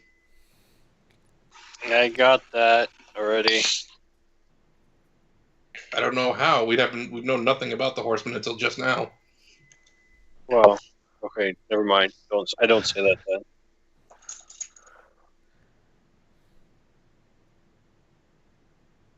There's 2 questions left. Zerpai's trying to come up with one. I'm pausing again long enough because Chucky might have a question. Or someone else said they had one? I have one. I'm trying to figure out how to word it. You have a question you want to ask? If no one else does, I'll run it by Solon first.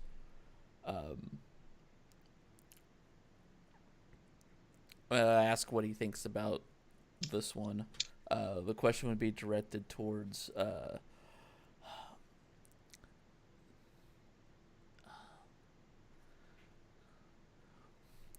what is it about Vorgoth's death that breaks War's seal? Is it his blood being spilt, or is it his soul going to war? What exactly is it? You could always, I whisper back to you, you could always ask for a way to kill Vorgoth without breaking the seal. Fuck yeah. perks Kevin's interest into his smile, and if no one else is asking it, then I will ask, how do I kill Vorgoth without breaking War Seal? You see him extend its hand, and the scythe levitates in front of him.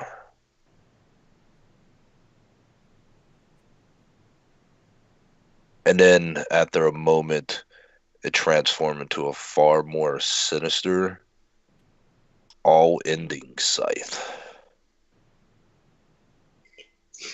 You have to beat me in a one-on-one duel and take this from me. There can be only one. Pledge your service to my master, and the weapon is yours.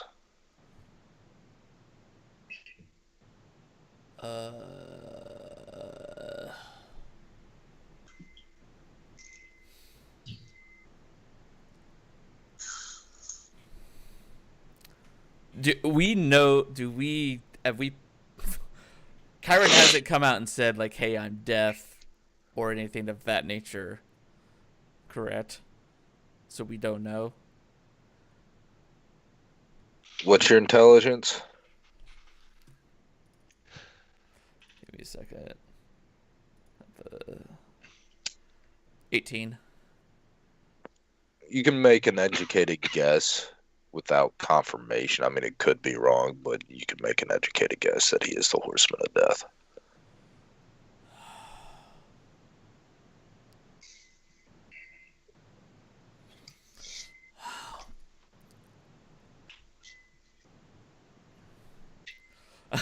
I don't want to ask a question right now. What does beating these horsemen entail?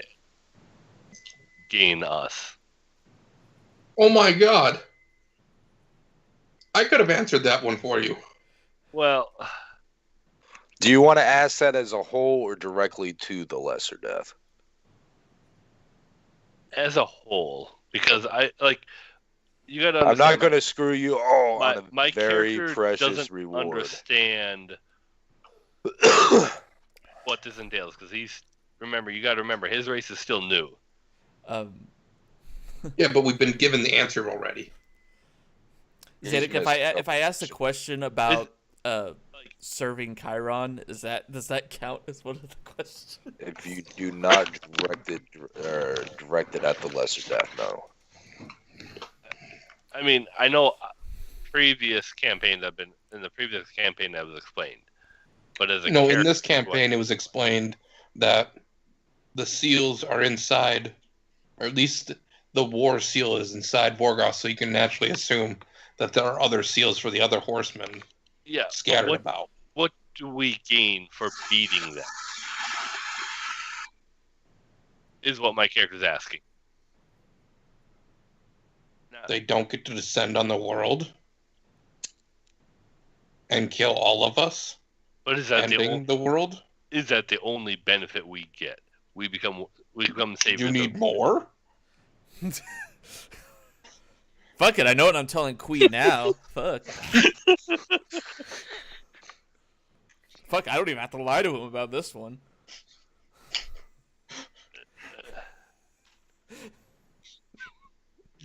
Solon is probably the greediest one out of all of us put together, and even he's like, wow, you surpassed me. That's cold. You have beaten me, good sir. You have bested me on the greed scale. I'm trying to ask just generally. I mean, because I don't know. I don't know Chiron's intentions. I'm asking generally, Chiron, what do you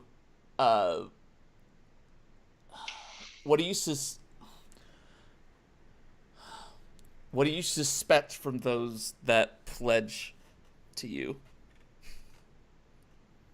There is no answer.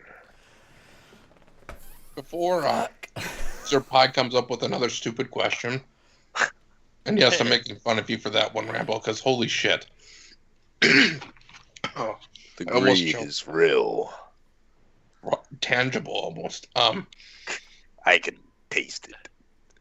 I speak out for the last question, and I say, who bears the remaining three seals? You have met one of them. A road figure named Ezra.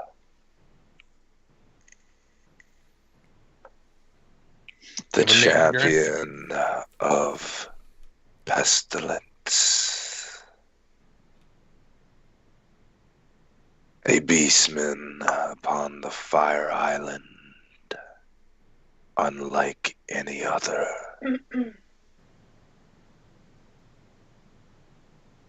And below the surface, in the dark of the abyss, the Grim Reaper itself guards the path to the last monolith.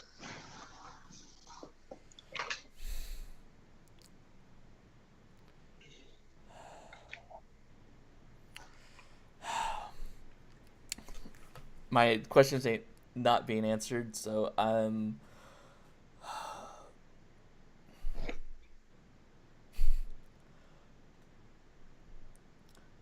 Gavin really wants to kill Vorgoth. He's on the tipping point of grabbing the scythe just for that reason. That's not you killing Vorgoth. That's Chiron killing Vorgoth. True.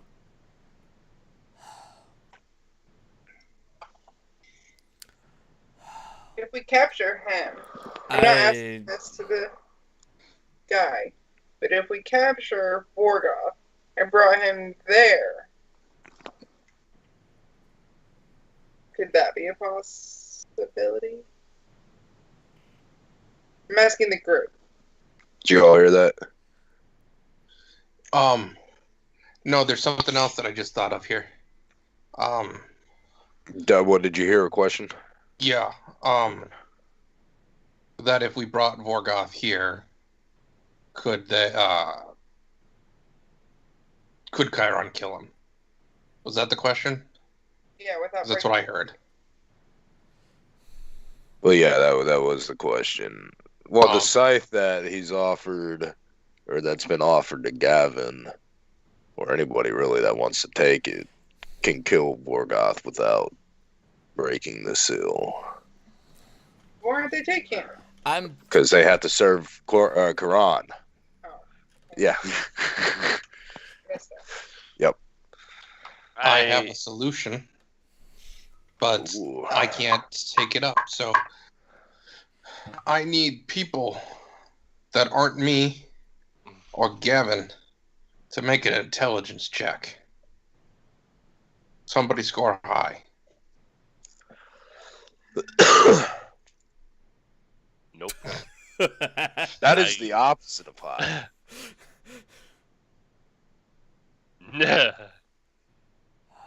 Does anybody want to use a hero point?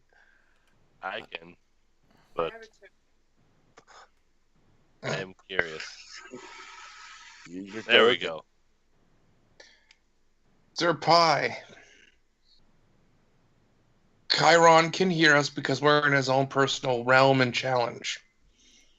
He made an offer to me, and just to me, that I had to help Gavin accomplish something, and he just found out what that something is, with everything in my abilities to help him. What if you offered the same deal to Chiron now, that you'll help Gavin accomplish 100%, or will help Gavin accomplish what he needs to accomplish 100% in exchange for the ability to kill Vorgoth. Chiron was originally willing to completely destroy the link between Vorgoth and war. So this is a change in kind. This isn't like a great leap.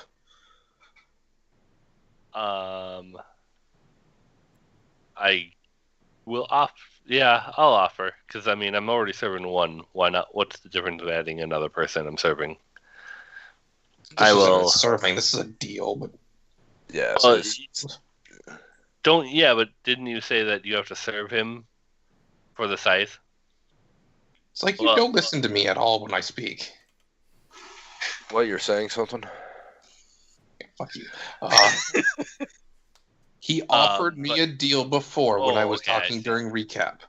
You offer to take my place in said deal in exchange for giving Gavin the ability to kill Vorgoth without breaking the seal.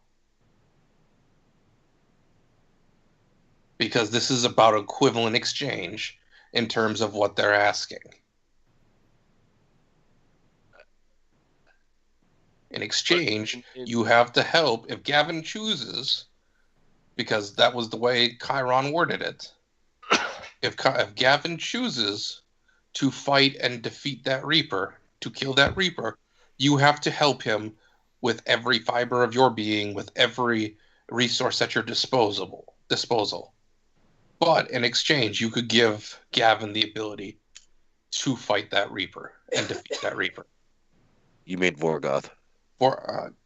No, have to help Gavin fight. No, yeah. So in order, but essentially what it is I would gain the ability to kill Vorgoth without breaking the seal. In return, I would have to help Gavin succeed where, with the task. Well, you can give anybody the ability to kill Vorgoth, but yes, more or less. But I mean, in a deal, I mean, at the same time,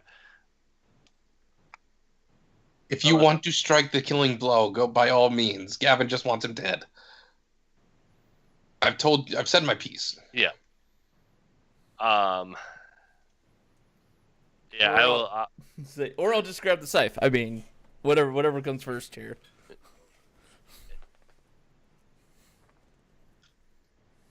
I will.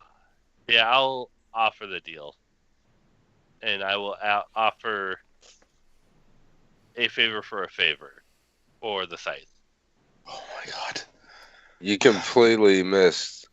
But isn't that what essentially you're? I'm just not going to ask you to roll intelligence checks anymore. No, it is literally you're pledging to do everything in your power, every resource, everything to help Gavin succeed on a task, which is defeat the Grim Reaper. Defeating the Grim Reaper.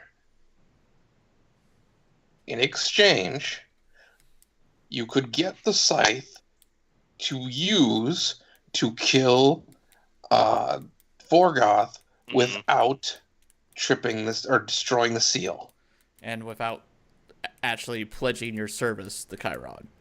Correct. That's literally the only thing stopping me from taking the scythe right now, because Gavin wants to kill Vorgoth that much. It's that monster versus monster hunter personality right there in him.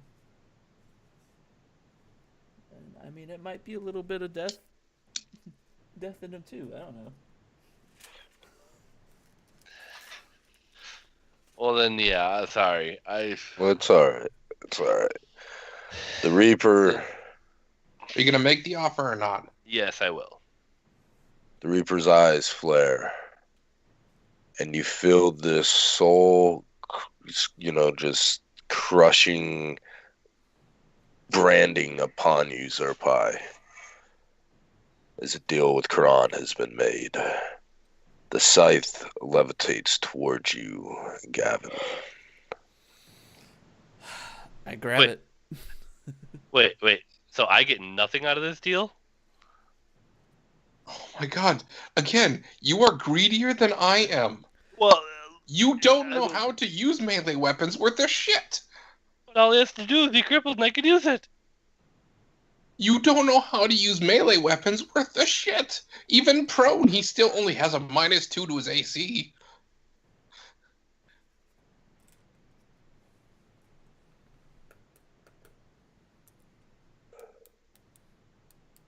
Charlie. Mm-hmm.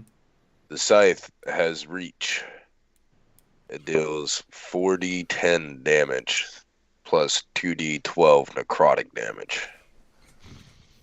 All right. It has the death trait. Okay.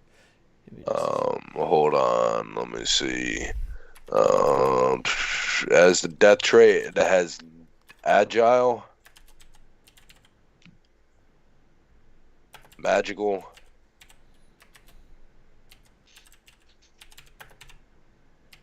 deadly 2d12, Deadly 2d12, and trip. Give me the damages again. It's 4d10 and then 2d12 necrotic. And the reach on it is 10 feet.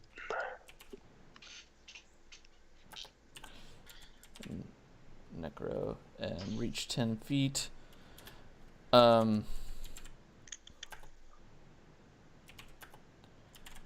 As you hold this in your hand, a very surreal feeling washes over you as you realize this instrument right here, this symbolism, it was the very first tool, the very first thing to harvest, the very first thing that died.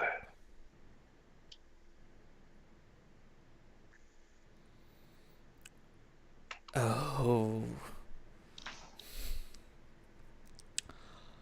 Huh.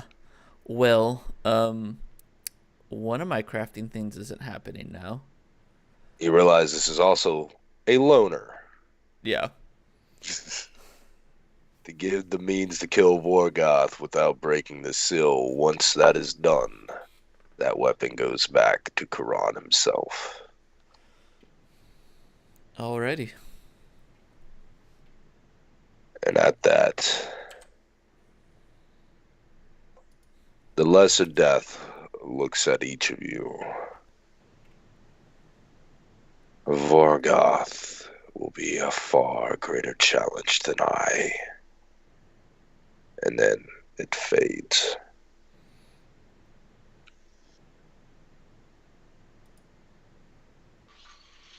As this was a Lesser Reaper. You got your Lesser Reapers, your Reapers, or your Lesser Deaths, your Deaths, and then your Grim Reaper, which is the Granddaddy Ohm. What is Vorgoth?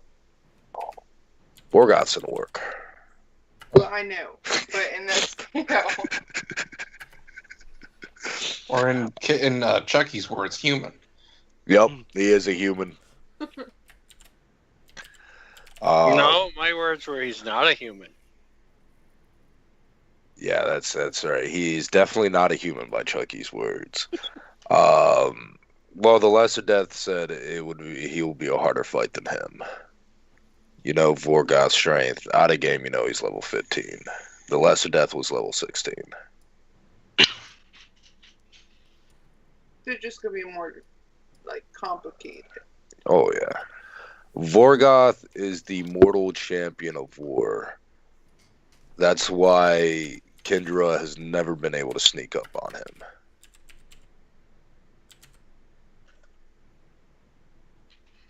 He is going to be a terrifying adversary.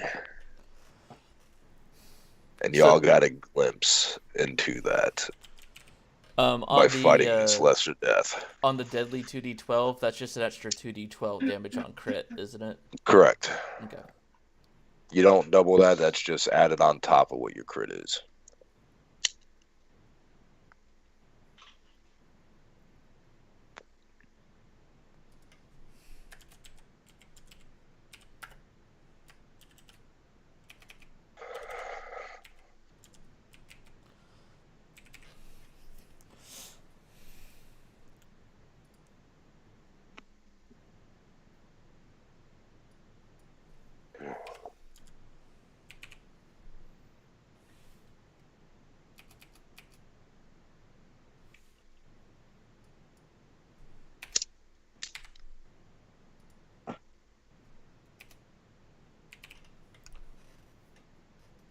All right, so the custodian, or the headmaster, appears, claps his hands. Congratulations. I do recommend you choose carefully on your allies.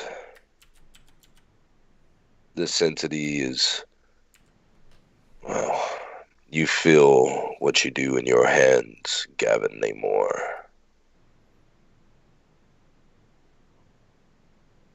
Because this sanctum is warded from drawing the attention of those that would strike you down for knowing such knowledge, or the horsemen themselves.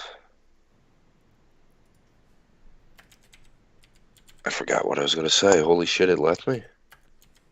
Wow. I got a bit of a fever going on, sorry. No worries, man. Yeah, be cautious on who your allies are, basically.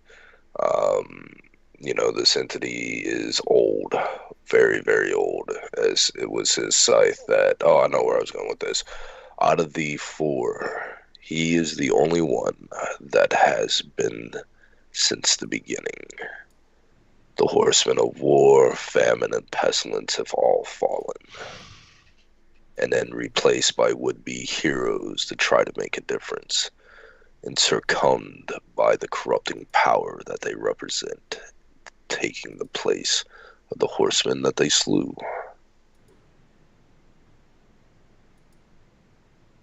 Okay. Quran there has only been one horseman of death.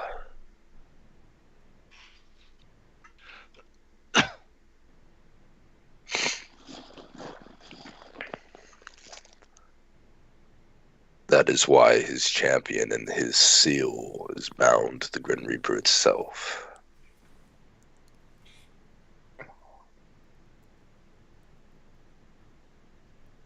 It is your final trial,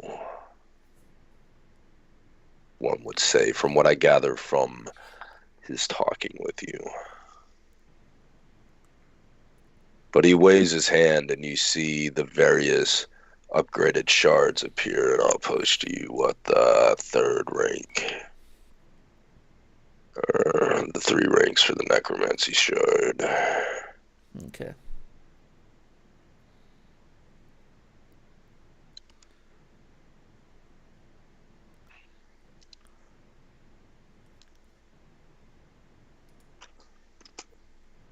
And that's the 3 tiers to the necromancy shard, what you should have.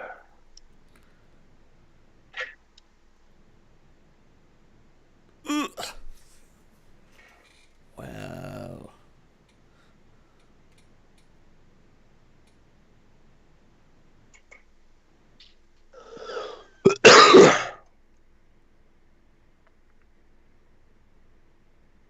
Now, even though you can cast up to 7th level spells of your tradition, you still have to actually be able to cast 7th level spells. Yeah. That's why it says using an appropriate spell slot, so that scales with you up until that point. Mm-hmm. And then at level 15, when you... I'm just going to post the whole thing so I don't forget to do it later. Just know y'all are at tier 3.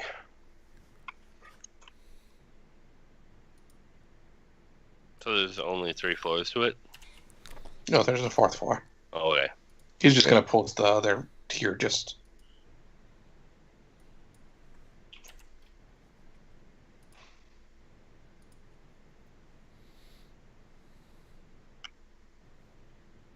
And then I'm going to go ahead and post the evocation one.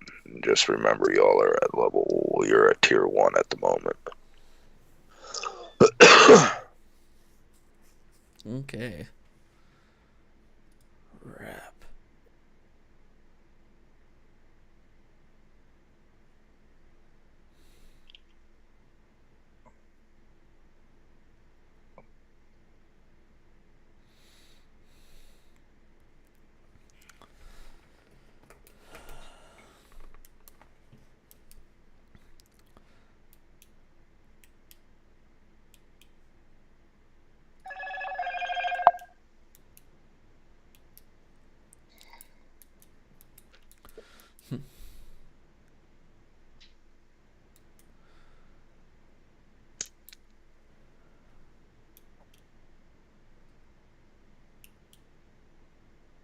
So that's what you get to look forward to. Like I said, Evocation does not have a whole lot of rituals. No. I mean, honestly, I get hosed in 4th level for a cult. I have no evocation spells for 4th level. Did you look in the advanced player guide? Yep. Fair. So I won't have a 4th level off that shard.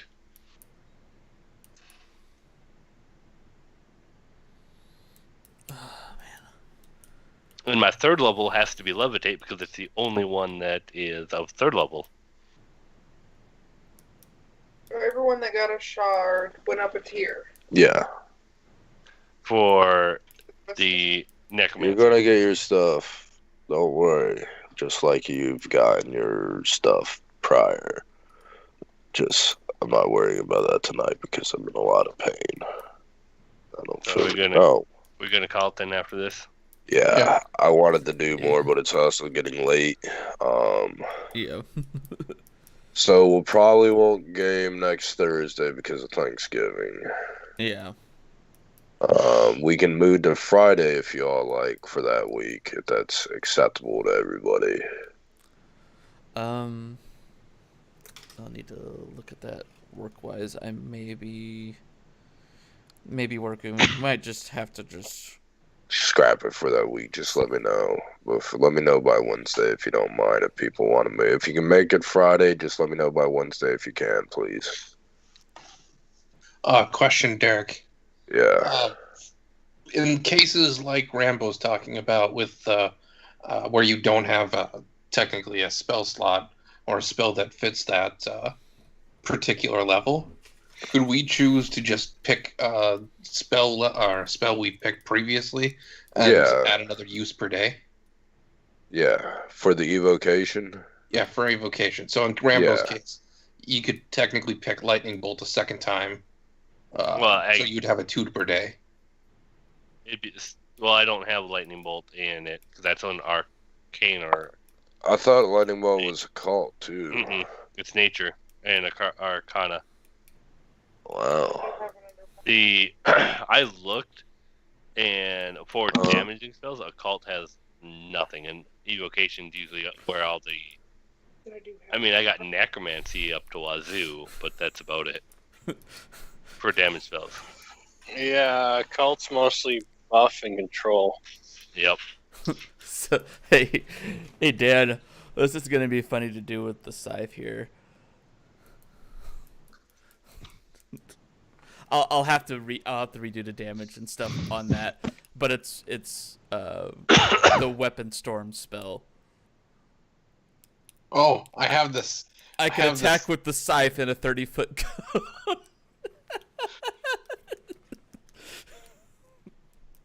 Yeah, just... Okay, but Rambo, realistically speaking, it doesn't have to... I just picked a 3rd level spell out of my butt for what you could choose. I meant, in general, if you wanted to increase the number of... Yeah, all that is, it just lets you know what level spell you can cast up to, so long as you meet the prereqs of being able to use that level of spell slot.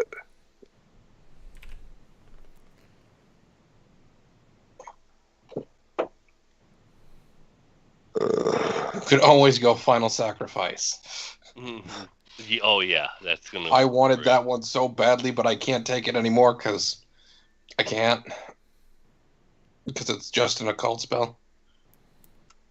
Blowing up my wolf every time. Oh, that's gonna go over great. Too bad it doesn't have a choice. Yeah. Let's see. You get Force Cage at level 7. Yeah, 7th level spell. It's getting through the 2 dead spells for this. It's like... Yeah, just prepare lower level ones in that case, you know. Yeah, Occult doesn't have a whole lot of evocation. You got like Continuous Flame or Continual Flame, Fairy Fire, which that's not often. Well, it's utility. Third level is literally between both books. It's Levitate. Levitate's good. Float an object a few feet off the ground. Shatter. Or creature. Sound burst. Well, that was Sound Burst was going to be the one I was taking for second level. But see, and I don't know how well that works for scaling, though. Like, if you were to turn it into a spiritual weapon. I'm just looking at all the evocation spells you can take. Spiritual weapons is always fun.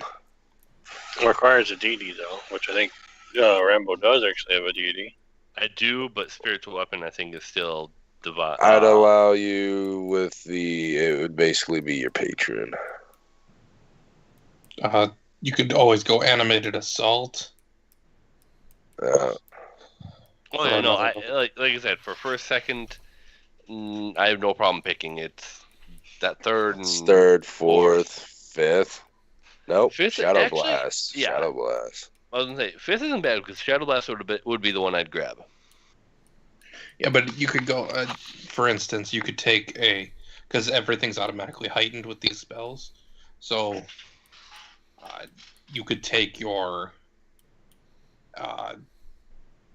the second level spells that you have that are available to you, because it sounds like you have a few second level options that aren't too bad, and you could literally just go with them as your choices, and it'd be as if you're preparing it at a higher level, and then it just maxes out anyways.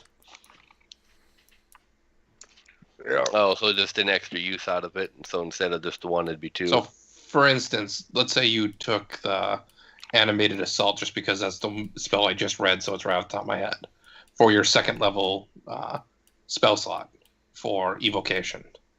And then there is no choice that you really want to pick for third level.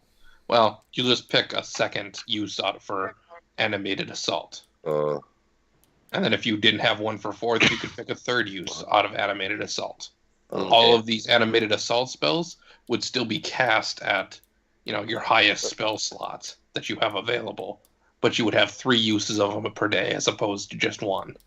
Okay, fair enough. That's what I would do if I were you, to counterbalance the lack of evocation spells at early levels. Yeah, that's gonna be the way I have to go. We have now one step closer to finishing off the necromancy shard. I'm kind of happy about that. Yeah. Zadok, there's no adverse effects when I try and send my magic through the scythe, is there? No. Okay.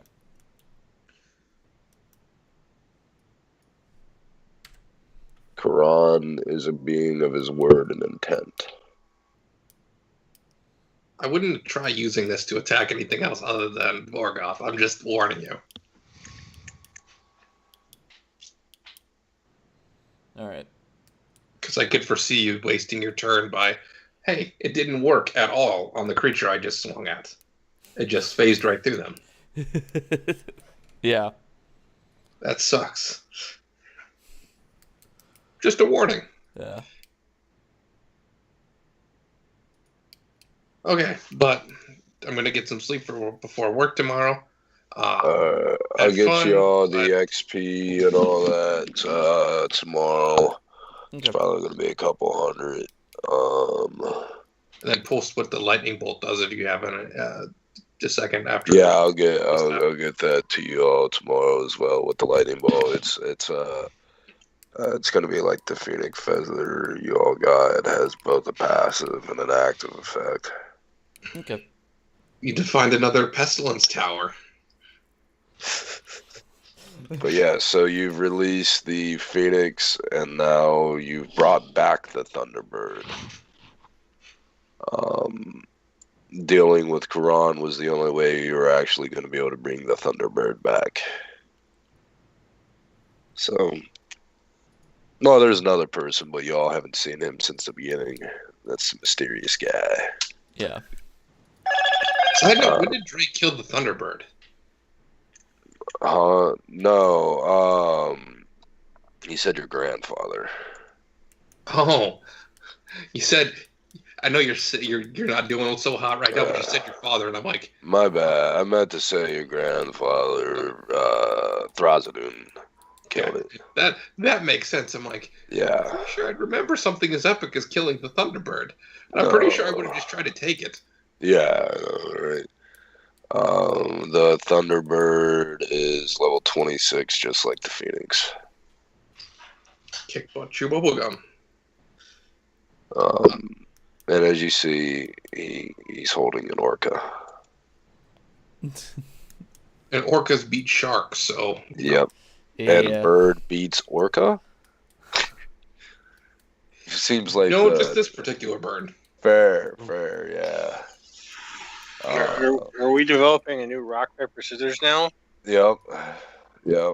Well, to be fair, thunder is a sound wave. A loud enough sound wave sent in the water kills most fish. Oh, yeah. But then you also got the lightning, which also kills most fish. Electricity is not fish's friend. Well, to be fair, I was more so thinking along the lines of it's thunder, but yeah, if there's lightning involved, I've always said there's lightning cascading all over. Well, then I literally am going to rename it Zapdos. No. Ironically enough, I just saw a video the other day that said there's a scientific phenomenon that does not let the passage of sound waves from above the water penetrate into water with almost any effects whatsoever. That's why it's always so muted when you're underwater and somebody's trying to say something to you. Exactly. So, but if you tap the side of a boat or something that is below the surface tension of the water, you can hear that pretty much. Yeah, for the travel distance of the sound. Yeah. And so if you were to go fishing with dynamite, it's both the shock wave and the sound underwater that fucks them up. Yes, that's something to say on stream in front of people and witnesses. Mm-hmm. I don't know this person. I only know about it because Mythbusters have done it on TV. Nice save. Nice. I remember that episode, so good save. But yeah, y'all have a good night, guys. I'll get you the information on XP and the lightning bolt and a couple of the other. And croissant crust pizza was amazing, so I highly recommend it if you see it in the stores. All right. Good to know. Y'all have a good night. Right. What was that picture you sent? Yeah. Oh, it's a picture of a black holster with a little stand that comes out the side, and it shows a toddler strapped into the stand that could actually stand up on the back of an adult. And below it was a D&D guy, or a guy that plays D&D, that says something for our halfling rogue to ride so he can shoot arrows while I can still attack in melee. Nice. I love it. All right. Y'all have a good night, guys. Good night, guys. Good night. Bye.